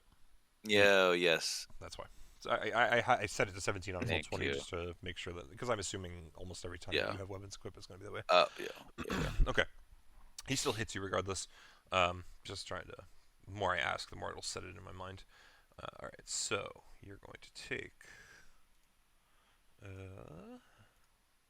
total of 15 bludgeoning damage, and I need you to do a grapple check. So that is going to be athletics or acrobatics, your choice. And then... Oh, I still have advantage on. No, that's fine. Still first number. With an 18, so basically what happens is he kind of reaches out with a giant pincer, and he snaps down on you. And as he snaps it closed on you, you realize this pincer has a lot of kind of gripping force on it. So you do your best to duck out of the way, and as you duck out of the way, it still clips you and does a good amount of damage, but you don't get grabbed by it. And you kind of recognize that this thing seems to be trying to, get you, hold you. Once again, though, it is going to reel back and try and hit you once more. And 12 plus 6 is 18, so you are going to get hit for another low roll, so another 10 damage, bludgeoning total. But once again, you need to do a grapple check with acrobatics or athletics, your choice. 15. So with a 15, you don't quite escape this time, and it is going to grab you up.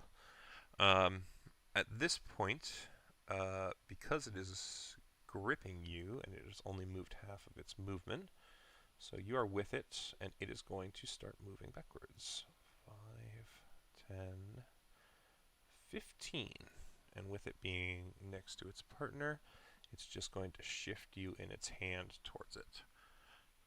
So you all watch as this thing picks up Khan, and it just basically drags it back towards this large, fleshy, tentacled creature. Nothing else has happened to him so far, though, and it is now Lanny's turn. Okie doke. So, would Lonnie. I be... Damn it, Lonnie. Gotta get it right at some point. Either one is okay. I'll get there. I do want to pronounce character names correctly. Just gotta get there. Would I have to like dodge around? No, Only you can right move through here? your teammates as a free, for free. It's not super critical. I'm in the way. Well, would I need to jump on the table of it being so high? No, it's or kind of no? like I said before. It will take 10 feet to get up on the table, but it's not going to be difficult terrain or anything. So Okay. that's 30 feet to be up there specifically. Okay. If you want to try and jump off your teammate, I wouldn't be adverse to making you both do some sort of roll and see if he can help you get up there with a little less movement, 5 feet instead of 10 or something. Step stool. I don't mind doing. I don't mind my doing shield kind up of like a step. interesting stuff like that per se, because you guys are both kind of new to my DMing style. Has to be within reason. You can't just be like, I pull a nuclear bomb out and kill everybody, of course. But And I get launched at I yell at thing, him, and- "Hey, put your shield up!" and I jump off his shield up onto the table. Okay, that's kind of cool. We can see if we can make that happen. What's your opinion, my friend? Do you want to attempt that? Step or jump no? Salem. I just look back, brace, hold my shield up at an angle so you can just run right off it onto the table. Okay. We're doing it. If that's what you want to do, give me an acrobatics, Lonnie, and we're gonna have you do a strength saving throw for me. Strength Skier. saving. Yeah, I think that'll make sense for both ends. Okay. That is Somebody's gonna go prone. that is a 17. Okay. So you have no trouble vaulting up off his shield, stepping up onto the table, and instead of the 10 feet of movement, we'll only take 5. So to be kind of on that purple there is 25 feet instead of 30. Okay. And in your case, Skier, you kind of she launches herself up off your shield, and you thought you'd braced yourself really good because she's a tiefling, she's a woman, a thinner enough frame that you're not like, it's not a guy running at you in full plate armor who's gonna knock you over, right? So you thought I should be okay, but she fucking vaults off your shield with the strength far outclassing what you thought she had possible. And you almost, you're stumbling backwards one or two steps. Whoa, okay, oh, Jesus. But you do manage to catch yourself just barely at the last second and not fall prone. Whew. Did it look cool? On her end, absolutely. She landed hero pose and everything. Your end, Worth it. you basically are like stumbling around like a half drunk. But no one was watching exactly, me. that's very true. Except for Oggs. When you look, Oggs is staring straight at you. I just put my finger up to my mouth. Conde the Forte sees all. He's not. You do hear that, by the way. You way. absolutely. You don't even see him. You don't know where the fuck he is, but you hear Conde the Forte sees all. This guy. I mean, you're like right in front of me, dude. Alright, so Lanny, technically you've only done movement. That was not an action, that was a free action. So what else are you looking to do? You're at 25 feet. Yeah, so because I have 5 feet of reach with my battle axe, and I have 2 attacks per action. I'm gonna attack him twice. Okay, And I'm so gonna use you both would my technically hands. need to be here for 5 feet of reach. Oh Unless- no! Just so you, I mean, unless I'm reading it wrong, battle axe doesn't actually have a reach on the weapon, right? Reach means 10 unless feet it from says where- reach, then It no, it says does not. 5 feet reach. Yeah, so usually unless that means that's 10 it's, technically. No, usually that just means it's like 5 feet around you. So Ah, any of the okay. squares around you. But that's, you still have enough movement to get there. I was trying to give you enough to make sure you could, so. Oh, okay. I wasn't sure if I could walk that one more 5. Yeah, that's why. since So I by 30. jumping him successfully, you saved 5 feet of movement. That got you close Okay. enough. That was my goal. Bet. So. Worth it. Perfecto. Yeah, exactly. So wait, I wouldn't be able. Can I technically touch him now? Yeah. Or no, I Yeah, could. you Okay, could. then I'm gonna not do that, and I'm gonna do inflict wounds instead. Alrighty. Doop. Gotta touch that thing. Yeah. That's a 25. Hey man, that's a choice. That's a nat Ooh. 20. A 20, a nat 20. Okay, so nat Yeah. 20 is going to Oh be my double God. damage. So you Oh. will roll what, 60, 10? 60, 10. Hell yeah. Good use of a spell If slot, that's it'll- for sure. If it'll let me roll it, thank Yeah. you. It will eventually. Flag that thing for crit and murder. Murder. That is 27. Harrison, what? Where is he? 27 total. Okay. And that is necrotic. Yes. Yeah, that's a good damage set. All right. Beautiful. Very nice hit. So you reach out and you touch this thing. It's kind of sitting at a chair at the table. So with it being there, tucked up to the table, you're still able to reach out and kind of touch its chest.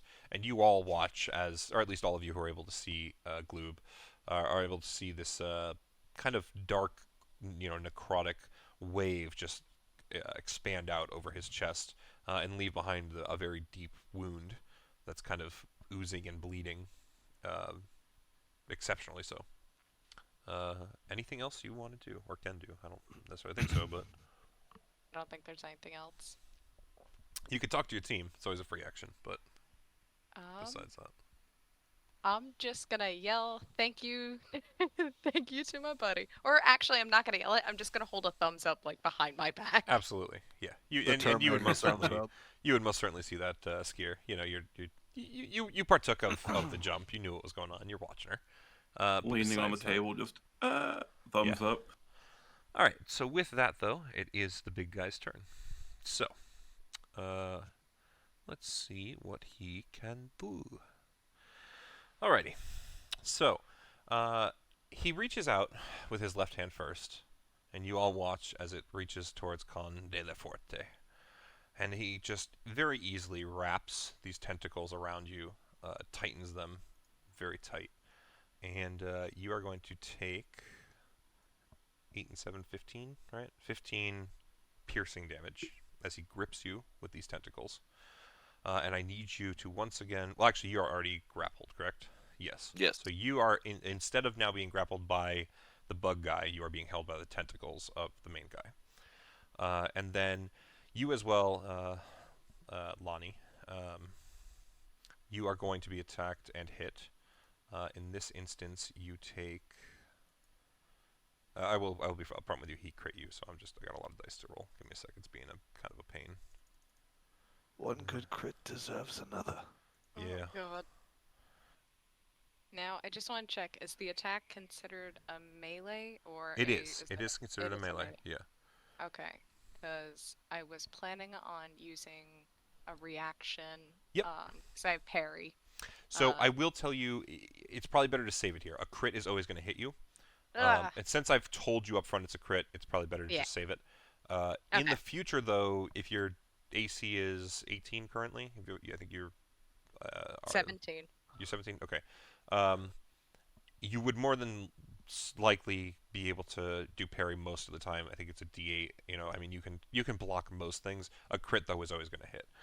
In this instance, it is 31 total damage, and that is piercing, the same thing that Blake was just hit by. I just want to double check that. I'm reading that right. Yep. And I do need you as well to do a grapple check. So acrobatics or athletics, your choice.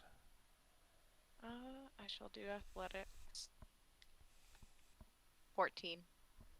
So at this point, the tentacles also wrap around you. You are currently grappled. It doesn't stop you from attacking, but you do currently have no movement, and you are kind of moved by this giant fleshy creature. And then, because he now has 2 people grappled, he is able to pick you both up. Oh, actually, sorry. That I think is a tentacle attack. Let me double read that. Gotta wait for next turn on that one. But he is able to pick Khan up. He reaches you up towards his mouth, and he tosses you in. So you are currently residing within this man's head. You are going to take some damage. Actually, I have to roll for it. That's fair. Gotta be fair. Your beef Wellington tastes so good. I'm going to eat you. Well, actually, the one who cut himself was you, right, Fred? Or no, who used the knife? It was me. Yeah. You are currently on the menu in a particular way. He will indeed hit you with a that. I'm actually not going to be that up front. You are going to take low roll. So you take 10 piercing damage, and then on top of that another 8 acid damage, but the 8 acid damage reduces your overall health total by 8. So essentially, I take another 8? You take 18 total. It is 10 piercing and 8 acid. The reason I'm being specific is because, like, Oggs has a rage going right now, so the 10 piercing he'd reduce, but the 8 acid he wouldn't. So for you, it's just 18. And the 8 of it is reducing your total health by 8. So you know how at the beginning... my max health. Right, you know how at the beginning Maui gave 3 people, 5 extra health? This is doing the same in the opposite, but by 8 instead of 5. Okay. Yeah. So I would like to use Hellish Rebuke. Cool. Great choice. From this attack. Fantastic choice. Yeah. Go ahead. You can click and roll that. Use. Ooh, that's big damage too. Fuck yeah, dude. All right, so you light up a fire in this thing's mouth as it crunches down on you. It still doesn't, kill you outright or anything. So you can tell it's not going to swallow you, but you're figuring, the more I can do to this, the more it's likely to maybe spit me out, right? Let's see. I actually have to do the roll. I forgot. That's a 2. Yeah, it ain't fucking saving. So yeah, it definitely fails that. So it's going to take the damage. But you do find, even though you're in its mouth, the flesh in its mouth doesn't seem to blister or bubble at the sign of the heat. He definitely kind of does he starts huffing, almost like when you bite like a fucking pizza roll that's too hot or whatever, right? But as far as that's about all it seems to happen, and you're still kind of stuck within its rows of sharp teeth. But you definitely damaged it as well. You can tell you hurt it, just maybe not as much as you would have liked. Does that fuck his grapple? Not currently. Okay. You're currently still stuck in the teeth, or in its mouth, I should say. And as far as you can see, Lonnie is still held within its hand. That was just more me. I will tell you, because your character's in its mouth, you can tell very clearly there is only room for you in there currently. So unless it somehow swallows you and or spits you out, you don't think anyone else is coming in with you. So there's that. Nice. And that is also the end of its turn, so we will be going to Skier. Condale Forte feels. I thought there was more. It was cut off by the gurgling noises. He just feels. That's it. He just feels. He just feels. I love it. You don't know what. Only Forte knows. No. Oh, wonderful. How rough does Condale Forte look? Condale Forte I'm gonna say feels bad. Yeah, he feels bad, but you can't quite see as well. Or you can't quite see him very well, I should say, in the mouth. But he's in that thing's mouth, so it can't be that great, right? So what I have planned will either go really well or really poorly. So he's gonna find out, right? So he's not technically a part of the creature just because he's in its mouth, correct? Right? If you do something to the creature, it will not carry over to him. Yeah. Okay. The voice of your conscience in the back. Do it. This is Palpatine. Do it. Do it. Do it. Yeah. Do it. I just yell to the creature, "You are not gods!" And then I will cast banishment on the big guy. Okay. So I will need you to roll it for me just so that I can. Yeah. Okay. So. It's a saving throw. Yep. Alrighty. I'm Charisma hoping just save. from the way he talked. I Yeah. was like, Charisma save. What's your actual save DC though? I can look it up if need be. spell save DC is 16. 16 charisma. Okay. That's a 19. He's gonna save that no matter what. Is it at least a half effect? Not You say really, you rolled a 19?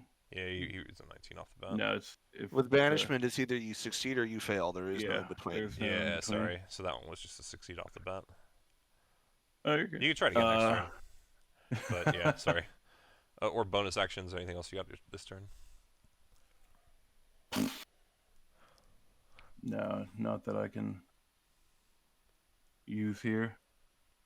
I will move up to right about there. Alrighty. Still a good I choice. have 40 feet, so that should be able to. Yeah, you're fine. Like I said, the table's not that critical. So. Yeah. Alrighty. In that case, it is Elijah's turn. Cool. I'm gonna twin spell enlarge reduce. Are you moving to the table first?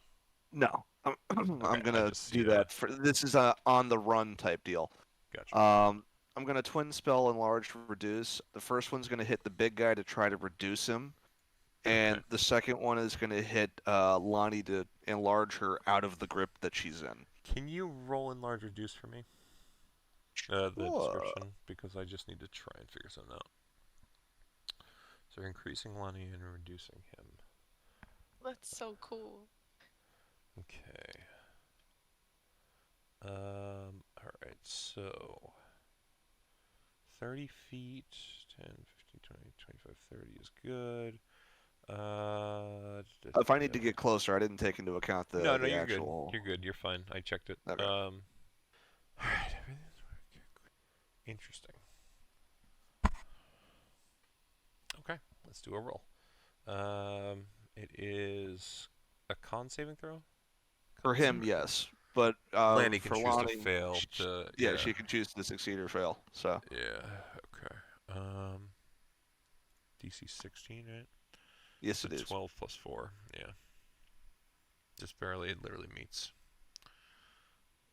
I actually wanted that one to fail, I'm not going to lie. Because everything it's wearing or carrying means that it would have also shrunk Con in my mind. Yeah, that's what I was actually thinking. I was totally thinking here that. for. I kind of Yeah. wanted that to happen. I'm really not Yeah. gonna lie. That fucking sucks. I mean, air big. Oh god, but yeah, Lonnie is definitely going to increase in size unless you have some reason to resist it, Lonnie. Nope, no reason at all. All right, so we're gonna make you a little bit bigger. Look at you. Look Huge at that. bitch. Yeah. Ooh. Yeah.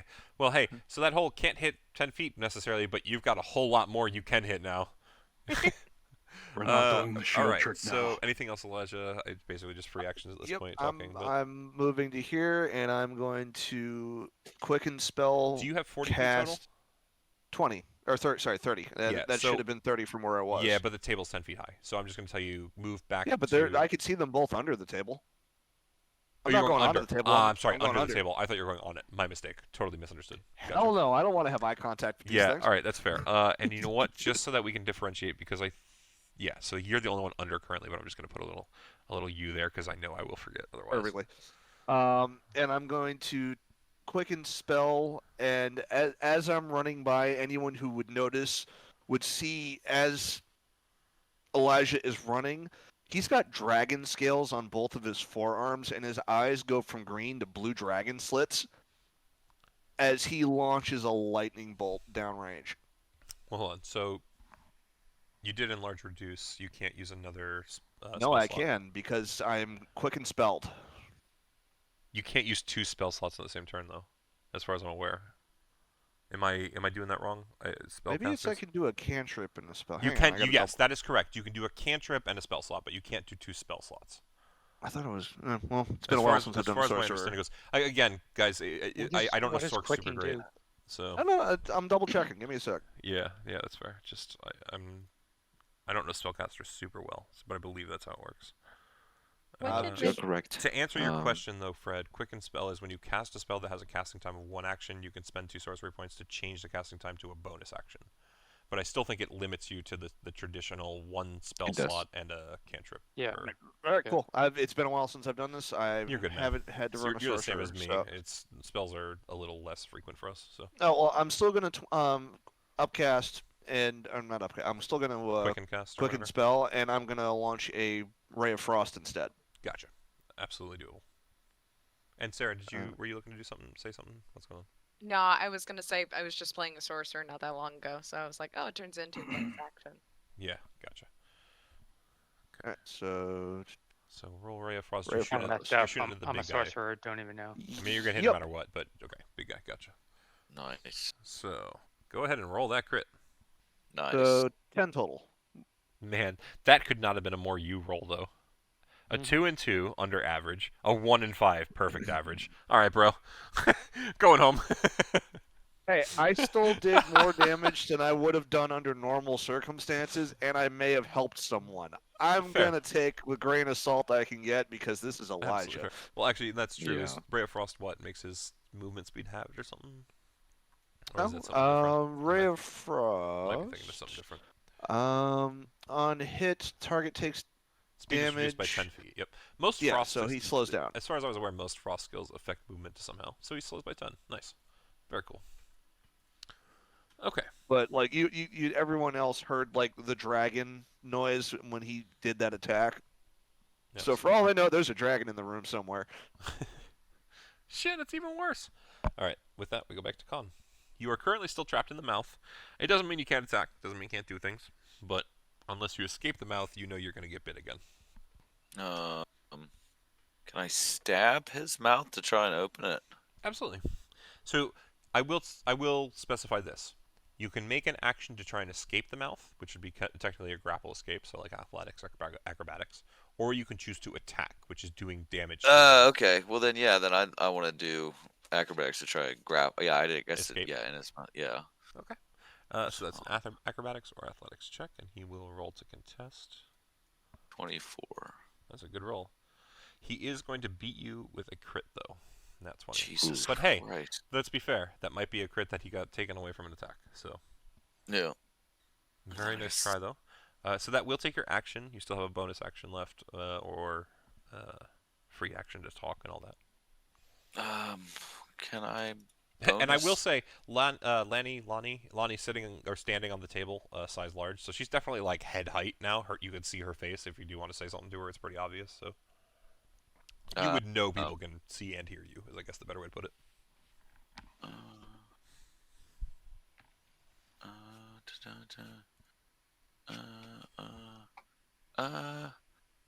So can I bonus action attack? You would have to have swung an attack with your I'd have main to action. the first one. Yeah. Okay. Well, then I guess the only other thing is my cantrip Thaumaturgy? Yeah, that one. Still an action, I think. So I think Is it's an that- action, but what are you trying to do? Oh, it is. If it's I was just something trying to for- yell loud enough. If you want to, for- that's what I was about to say. If it's something like improving the volume of your voice, I think Yeah. that's okay. I'll let you get away with it. If you had wanted to like somehow spark a fire in his mouth, like that would have No. taken the action. But to make yourself louder, go ahead. You can get away with it. That's fine. So what do I- you want to say and make sure that people hear is probably the better way to. I'm just gonna yell because I guess it makes my voice loud as fuck. It'd just be like, "God de la Forte feels Wonderful. close to the line. I don't know how much longer we'll hold on." Wonderful. Yeah, you all hear that in a booming voice. But otherwise, we will end your turn there and go to Oggs. Okay, so DM question, if I move to this spot up here, is this flanking? Ooh, because you can reach. I will tell you that the rules these enemies work with is if it's within their reach, then technically flanking counts. So I will say yes. If it works for them, it works for you. Okay, 5, so 10, 15, 20, 25, I'm gonna 30, go 35, under the 40. table Okay. Yep. and go there. Yep. Okay.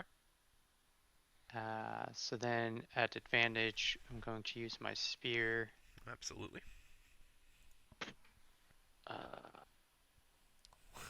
Go. I'm sure you can't Fred roll this too bad. There's Yeah, one. that's. Oh, that was an advantage, I Yep, guess. got one more. Come on, baby. Nope, Okay. don't quite hit. Man, you and Okay, so Chris that's- are just like consistently the ones that I can expect to miss with advantage. Yeah, that's my Well, first fuck you attack, too. right? Listen, I'm just saying both of you have that curse. At least you're not alone. Yeah, yeah. And I guess my second attack. This time I'll actually click advantage. There we go. That'll hit, most certainly. So 6 damage. Alrighty. Anything else you want to... Well, actually, so it's 8 because you add 2 6, from rage? Yeah, plus 2 from rage. Alrighty. Bonus action is going to spawn that thing again. Place it good here. call. Okay. Right here. And then, yeah, and then I guess it's the end of my turn, so... You're going to pop it. Okay. Kablooey. And that was a dex save, if I remember Yeah, correctly. 14. Okay, that's a 16 on die. That one passes. This is a 9 on die to 13. That one does not. So d6 for me. 3 damage. Awesome. Alrighty. Yeah, so that thing once again pops. You would notice the fleshy guy actually seems to his leg kind of like warbles under the blow. You can kind of tell it seems to have done damage, but the hard carapace of the bug guy seems unaffected in this instance. Nice. Otherwise, that's your turn, yeah? Yeah. Okay, so back to Light. Well, everyone's focusing on the big guy, and I don't think they need help with that. Alrighty. Plus, a lot of the stuff that happened over there just kind of so sudden. Yes. So I'm just gonna keep focusing on the bug guy. So I'm gonna come here. I'm gonna do 1 attack with my longsword and 1 unarmed strike. So 1. So Light, you. Oh, and I ran do under have the advantage because I I was was gonna say you ran into the table hiding. and hid, right? Did you do a stealth roll? Because I'm trying to find it. I don't know if I'm Did I missing not? it. You might not have. Just roll it for me to set a DC, and so I can roll Sure. something. I'm looking for it quick, but I don't see one. So, okay. So I'm still gonna roll against it. You're attacking the bug guy, so I'll only worry about him currently. Let's see how he does. Please stop rolling. That's a 5. That's actually not gonna see you. Okay. Yeah. So you do have advantage at least on the first attack. Okay. So 22 will Just hit, but if you rolling. want to roll for crit, feel free. It's a 25, better roll. still even better, but not quite a crit. Regardless, yeah, you know what? I'll even give you the more damage on the 11. It's 1 more. It's not that much, but Sure. That does get affected by Hunter's Mark. Oh, Yep. we'll add the Hunter's Marks later. well, and actually, you know what? Let me actually mark it so that we have that reference for later. Target. There we go. Because I forgot to do it earlier. Okay, so it's only Hunter's Mark though, not favored. No. Oh, that's right. You have to hit Well- it first for that, don't you? Yep. Mm-hmm. Yeah. Okay. Gotcha. Go ahead. Go for it. So 11 damage. And I'm so not gonna far. make him favorite just yet. I don't think. Okay. So 11 so far. Do you want to roll the Hunter's Mark hit? I'll do the Hunter's Mark at the end. Gotcha. So that's the first attack. Second with unarmed strike, which I don't think that'll hit. No, that will not. But I will do 1 key point to do flurry of blows. Alrighty. So that's 1. Still I'm not quite hit. hitting. 2. That most certainly will. 5 and 6 and 11. Okay. God damn, dude. So So go ahead and that's roll that 2 for hits, I wanna Hunter's Mark say? as well. That is 2 hits. Altogether. Okay, so that's 2 Hunter's Marks. 1, Is that correct? Yeah, I believe 2. so. And since I crit, I do get this. Roll 1 to 20 and attack with 7. Okay. So I guess I'll roll a Character. d4. Go for it. Alright. Oh. Which creature do you wish to choose? Actually, in its creatures you can see. So the only creature you can currently see, or actually you can see 3. Yourself if you're allowed to choose yourself. Yeah, I'd say that's fair enough, I guess. Or Oggs or Elijah. He's also under the table. I'll give it to Oggs. Alrighty. So He's Oggs, currently You could not also really. give it to the enemy. you could technically give it to the enemy. Give them disadvantage on ability checks. But attack advantage on attacks. I mean, they don't seem to attack much, really. So yeah, actually, that's not bad. I'll give ruined it. the big guy disadvantage on ability check. checks. Engage Rick, attacking only. We'll just do this to try and remind us. Okay. It altogether was what? Can you end that at any time, or what's it It say? ends at the end of my next turn. Oh, okay. Alrighty. That's everything?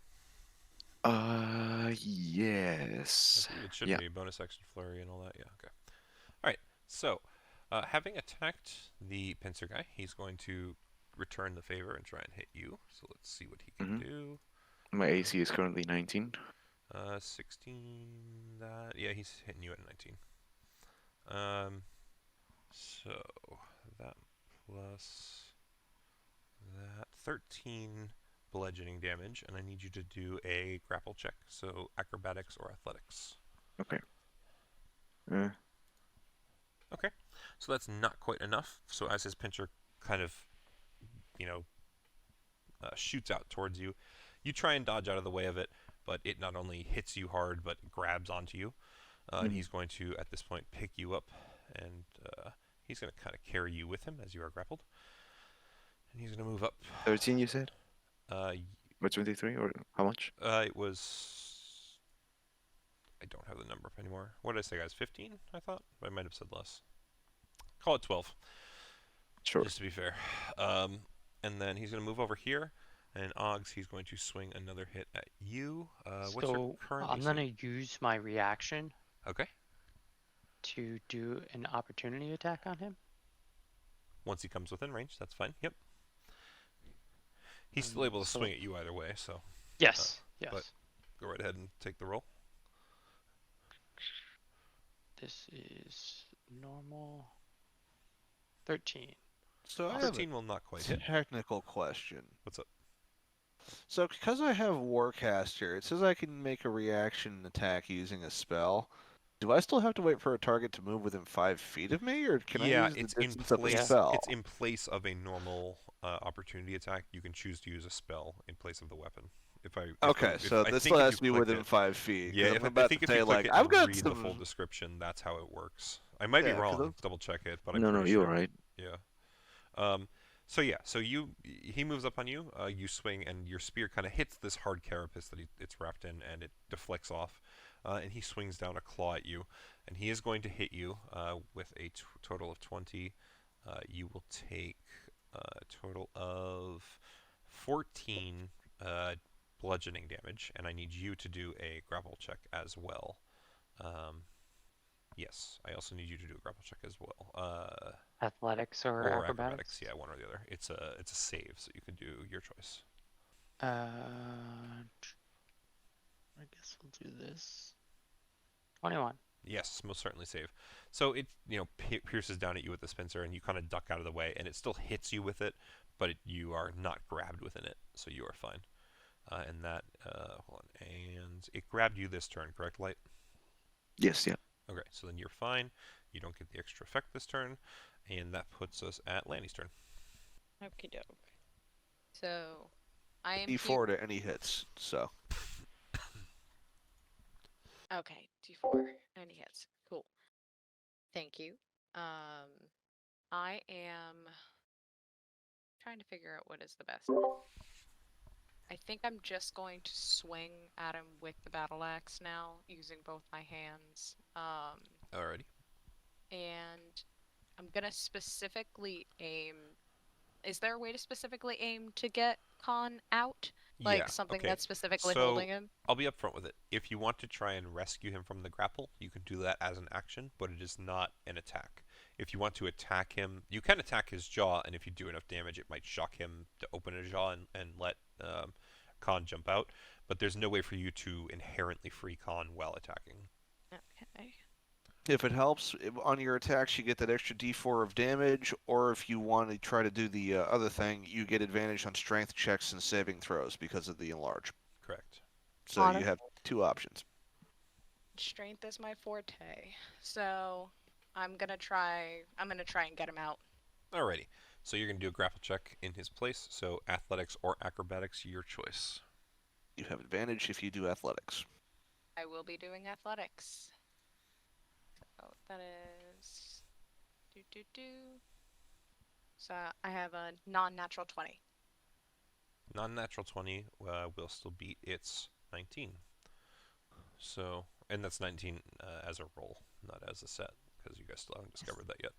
But yeah, so you're still on top. You kind of wrench its jaw open, and Khan, at this point, you will pop out to the closest available space, which is going to be on the table next to her. So you're kind of safe for now. That will take your action, but you do still have a bonus action available. Yes. I'm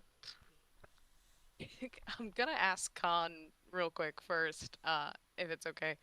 Are you planning on attacking something again? Or are you gonna take a break for a little while after almost being potentially eaten? Khan never takes a break. Awesome. So I'm gonna turn to my buddy next to me, and I'm gonna cast Sanctuary.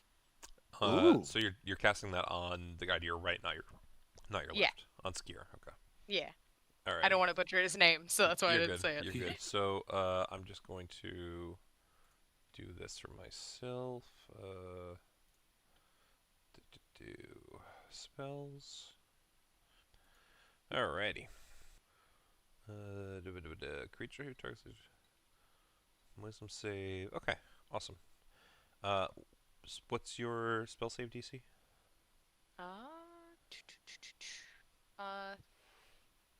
Let me find it. You know what? Just hold on to it because I'm sure I'll need it whenever he is attacked in the future. Cool. Anything else you want to do on your turn? I still have movement, right? I believe so. If you wish to try. I am just gonna take a few steps away because I prefer not to be grappled again. So I'm gonna go right over there. Okay. So, Eep. right. So because you're moving, do you have mobile or anything that stops it from attacking you after you've attacked it? Well, actually, you didn't even attack it this turn, even if you did, technically. Didn't, but I do have a feat, that I believe stops attack of opportunity. Let me take a look here. Or something of that kind, if I can find it. Alert, observant, and tough. Nothing that I see unless there's something in your class, which I also don't. Nah, that would have been it. I was just thinking of the alert thing. Yeah, so I think that stops you from being surprised, but it can still opportunity attack you here. So when you're in this space or this space, we'll say that one just for clarity, trying to move away, it will try and take an opportunity attack at you. So let me see. That is 7 plus. That's not going to hit you, so you're able to escape over to where you wanted just fine. Boop. It is its turn, however, at this point. It currently doesn't have anything in its mouth, but it does see light is currently captured by its friend, so it's going to reach out and try and hit him. It will hit you, Light. So you will take 18 piercing damage. And I need you. Well, actually, you're already grappled by its friend, so you now become grappled by the tentacly fleshy monster instead.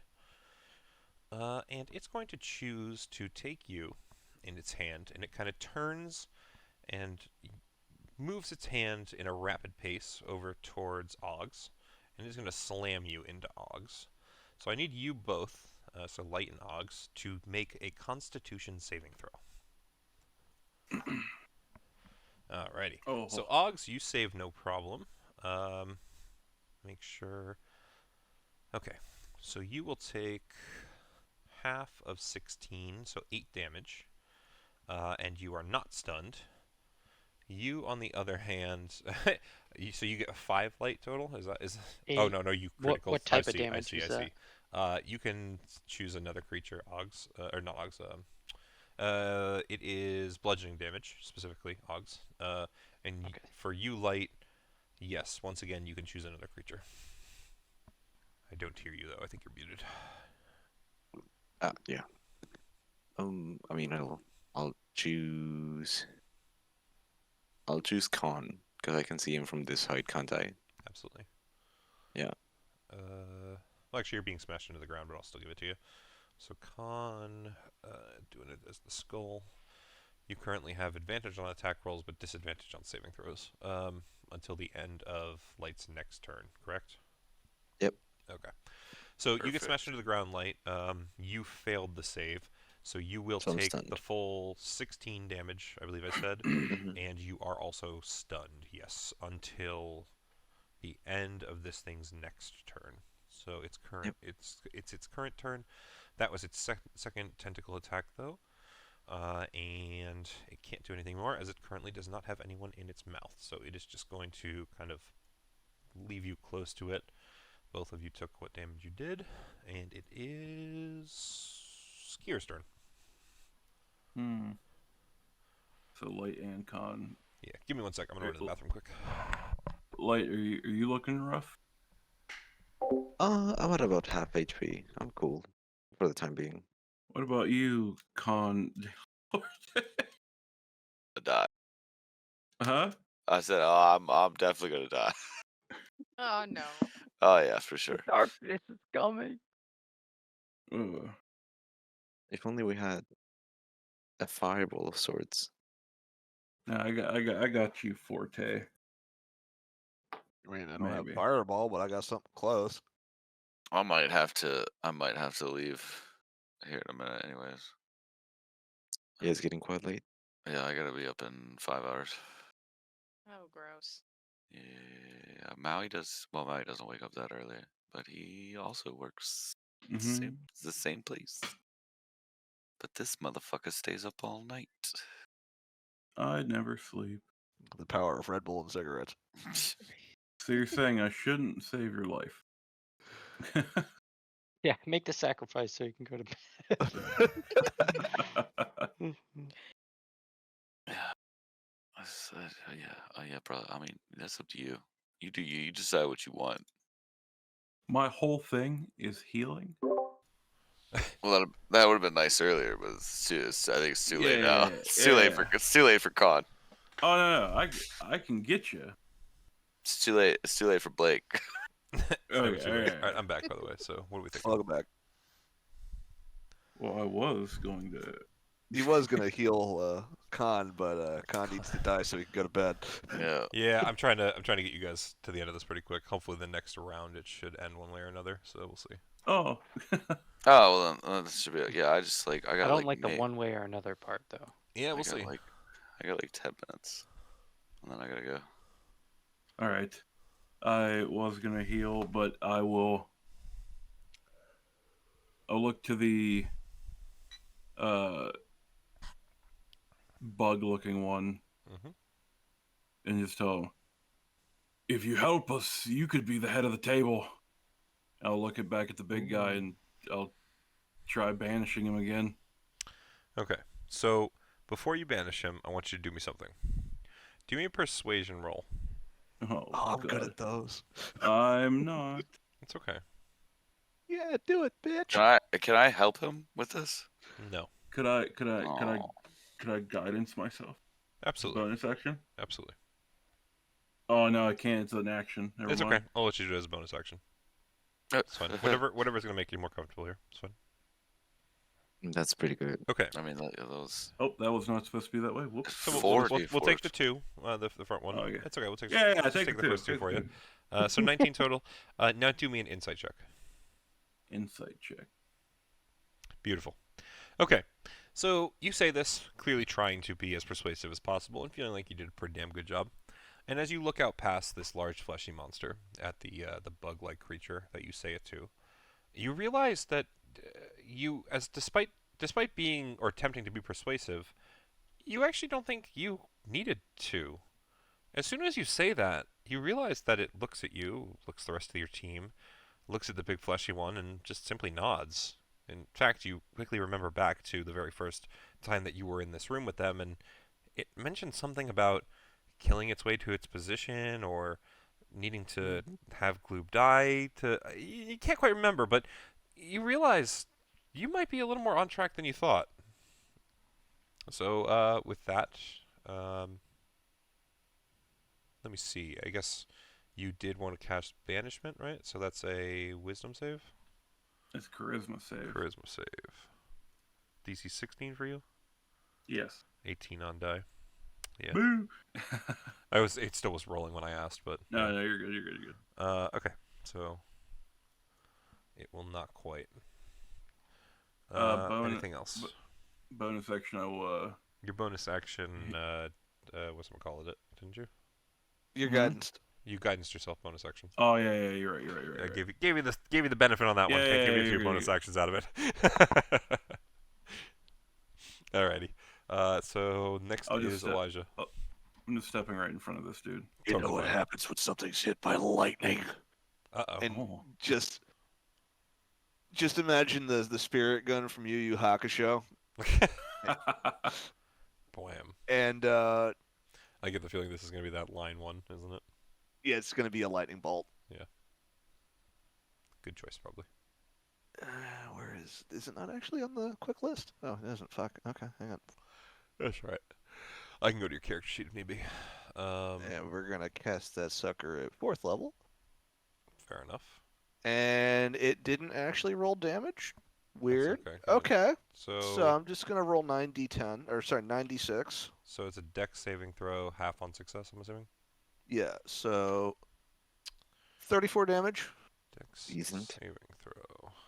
I have to get one 13 low roll plus and one 3. high roll in there, so. 13 plus And there's 3, a you're plus 16. 5. Okay, so 34. Hang on. Yeah, tell me a total of this one, I guess. So. So just checking for it's a You're good. 16 dex roll. It's a total of 39 damage because there is a feat with me being a elementally affinity with lightning. Yeah, you lightning. get your extra charisma modifier or whatever. Yeah, so plus 5 to that. So 39 total? Total of 39, yep. So we'll have it to what? Call it 18, fair? 19 because in 38 instead of 39. Yeah, that's fair. Okay. All right. Well, I gotta fix the spell sheet so it actually does what it's supposed to do. Yeah, I know, man. Welcome to Roll20, right? All right. Anything else? And while that lightning is flying down range, I will quicken spell and do a ray of frost again. Alrighty. Just that fleshy. Yep. Just target fixation. No, you're good. I don't think a 10 is gonna hit him though. No, it will not. Alright, well, You're do over that. there too. Yeah. and being the child that Elijah is, he is gonna run the fuck the other way. Fair enough. All right, Con de la Fuerte. What are you doing? Con de la Fuerte. I'm going to attack with advantage due to light.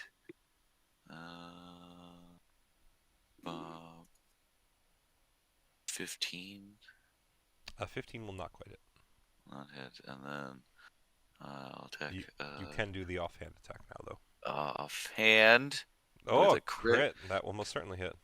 And then, so then my sneak attack, because Which it's you advantage. double as well because it's crit. Oh my god, I don't know how to do 8. Just roll it those. twice. That's fine. This should kill it theoretically. I mean, your damage is not all getting through, but it should still be pretty 10, good. 22, So 22, 32. 32 total. 16. No, never mind. Pretty damn. Pretty. So the big guy is bloodied. Basically, barely. He's like gripping onto the edge of the table to hold himself up. Light in one hand, staring at him with like a fervor in his eyes, but is barely hanging on still. This is a test roll. Please ignore. I'm dip setting off here. Alrighty, you attacked him, so he can't attack you back. You're good. Yep, and then I'm just gonna do a quick Cool. Works now. cartwheel off the side of this table, holding my guts in pretty much. I'm just imagining you just did a Zorro off the table. Yeah. Nobody hurts Don de la Fuego. Flips Della off. Fuerte, yeah. But yeah, as I'm cartwheeling, I'm like, Conde de la Forte. You're all still massively impressed by this, despite the fact that he is literally wrapping his arms around his nearly spilling intestines. But yeah. More impressive that way. Yeah, I guess so. With that, we go to Oggs. Alright, I'm gonna give myself advantage with Tides of Chaos. Yep, that's fine. And I'm gonna attack twice with my spear to the big guy, I guess. So the first right? one has advantage from Tides, for sure. Yeah? But does it carry Yes. over to both of the round, or just the first? Tides reckless would attacking, it be would. on I'll tell one you- attack roll. I'm just trying to know that just from to know the Yes. move. I will tell you from where Skier is positioned, you'll have advantage on both anyway. But Oh, okay. I wasn't sure if you're gonna give it to me yeah, there. you could have asked. Okay. But, either way, you'll get advantage on the first one from that, and second Okay. one from flanking then. But I just wanted to know how the move works, just for future reference. Yeah. So. 22. 22 will hit. Yes. A 4. Any extra 4 damage? plus 2 is 6. Alrighty. Not quite enough to kill him, but hurting him much further. And attacking again. Oh baby! Crit. Nice. Roll a 1. 11 total. 13 total. 11, 12, 13. Yes, 13. 7. Okay. Yes. Um, So he is bleeding from almost every orifice on his body, including his fingers, which you didn't know were orifices. Nice. God, weren't you being And, helped by those? Can I spawn the thingy here? Blow it up? You can definitely do so. Oh yeah. That's such a I'm fun, not gonna pop it down. You will. So it's dex save. Is it half damage Dex on save the save? 14. No damage on a save. All right. So big guy passes 17 plus, and the other guy will still have to roll it though. He fails 7 plus, so that's not gonna. Yeah. 1 damage. What? Oops. All 1 right. Well, force damage. I got that one. There we go. you still hit him. Still hit the bug guy. But yes, so that flump explodes again, and that'll be your turn. This guy is like barely hanging on. I want you to kill him. He's just fucking succeeding at this point. All right. Character B is Light. See if you can finish him for me, Light. Okay. You're still held, but you can still swing. I'll still swing. 13 will not quite hit. That won't 10 be will not there. quite hit. You still have bonus actions. Flurry blows. Go Sure. for it. Mallow it up. You're not swinging as high as him. 16 will not quite hit. Sorry. 23 will. There we go. There we go. 9 damage. You want any other damage on that? I will tell you don't need it, but it's as much as you want to stack at can't. this point. No, I don't have Oh, he's anything. not the one who's Hunter's Mark. That's right. He's not the one. Alrighty. Yeah. So at that, you will do enough, however, that the big guy. So basically, he's holding up Light towards his head to try and bite him his next turn, and you just watch as Light swings with his longsword, but he can't seem to really manage a meaningful blow. And just at the last second, he pulls his longsword to the right with his right hand, and he darts out with his left hand towards this thing's jaw, and he hits it in just the right way that he knocks its lower jaw up into the roof of its mouth, and you all watch as just this one last seep of this sickly looking blood dribbles down its jaw, and it falls down onto its ass first, and then backwards onto the ground, almost pinning the bug, but it steps kind of out of the way in time, and it is most certainly dead. Its kind of arm falling to the ground, and Light, you spilling from its hand, finally being freed from its grasp. As this happens, the bug looks over. It sees the violence that has occurred. It sees the dead body of Gloob, and it screams out, You have given me my freedom from the great Gloob. Now I, Gloog, am the one in control. You have given me all I have ever dreamed. Thank you. Thank you dearly. You may go upon your way. and with a wave of its claws, all of you find yourself majestically disappearing once more into the void and reappearing in the kitchen of the Mysterium How'd I barracks. kill him? Almost as if nothing has changed. I would have given you if we'd had time. Sorry, buddy.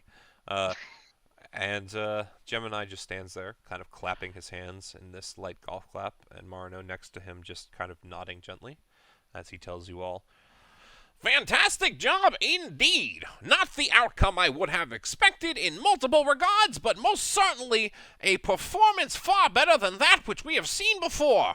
Thank you, and I will return you to your lives as promised, unless, of course, that is, any of you wish to stay for perhaps another round in the Mysterium. And with that, we will officially call it to a close. If you guys have any RP you wish to do, or any questions or anything like that, feel free, of course. If you want to hang out, of course, I'll also be around for a little bit. But anyone who needs to go to bed, you have successfully completed Foodstival for the Damned. Sweet. So, Thank you guys. All right, I'm out of here. absolutely. Later, We'll catch up with you See soon. you tomorrow, Blake. It's Bye. pretty late, so I'll see ya. Absolutely, guys. Have a good night.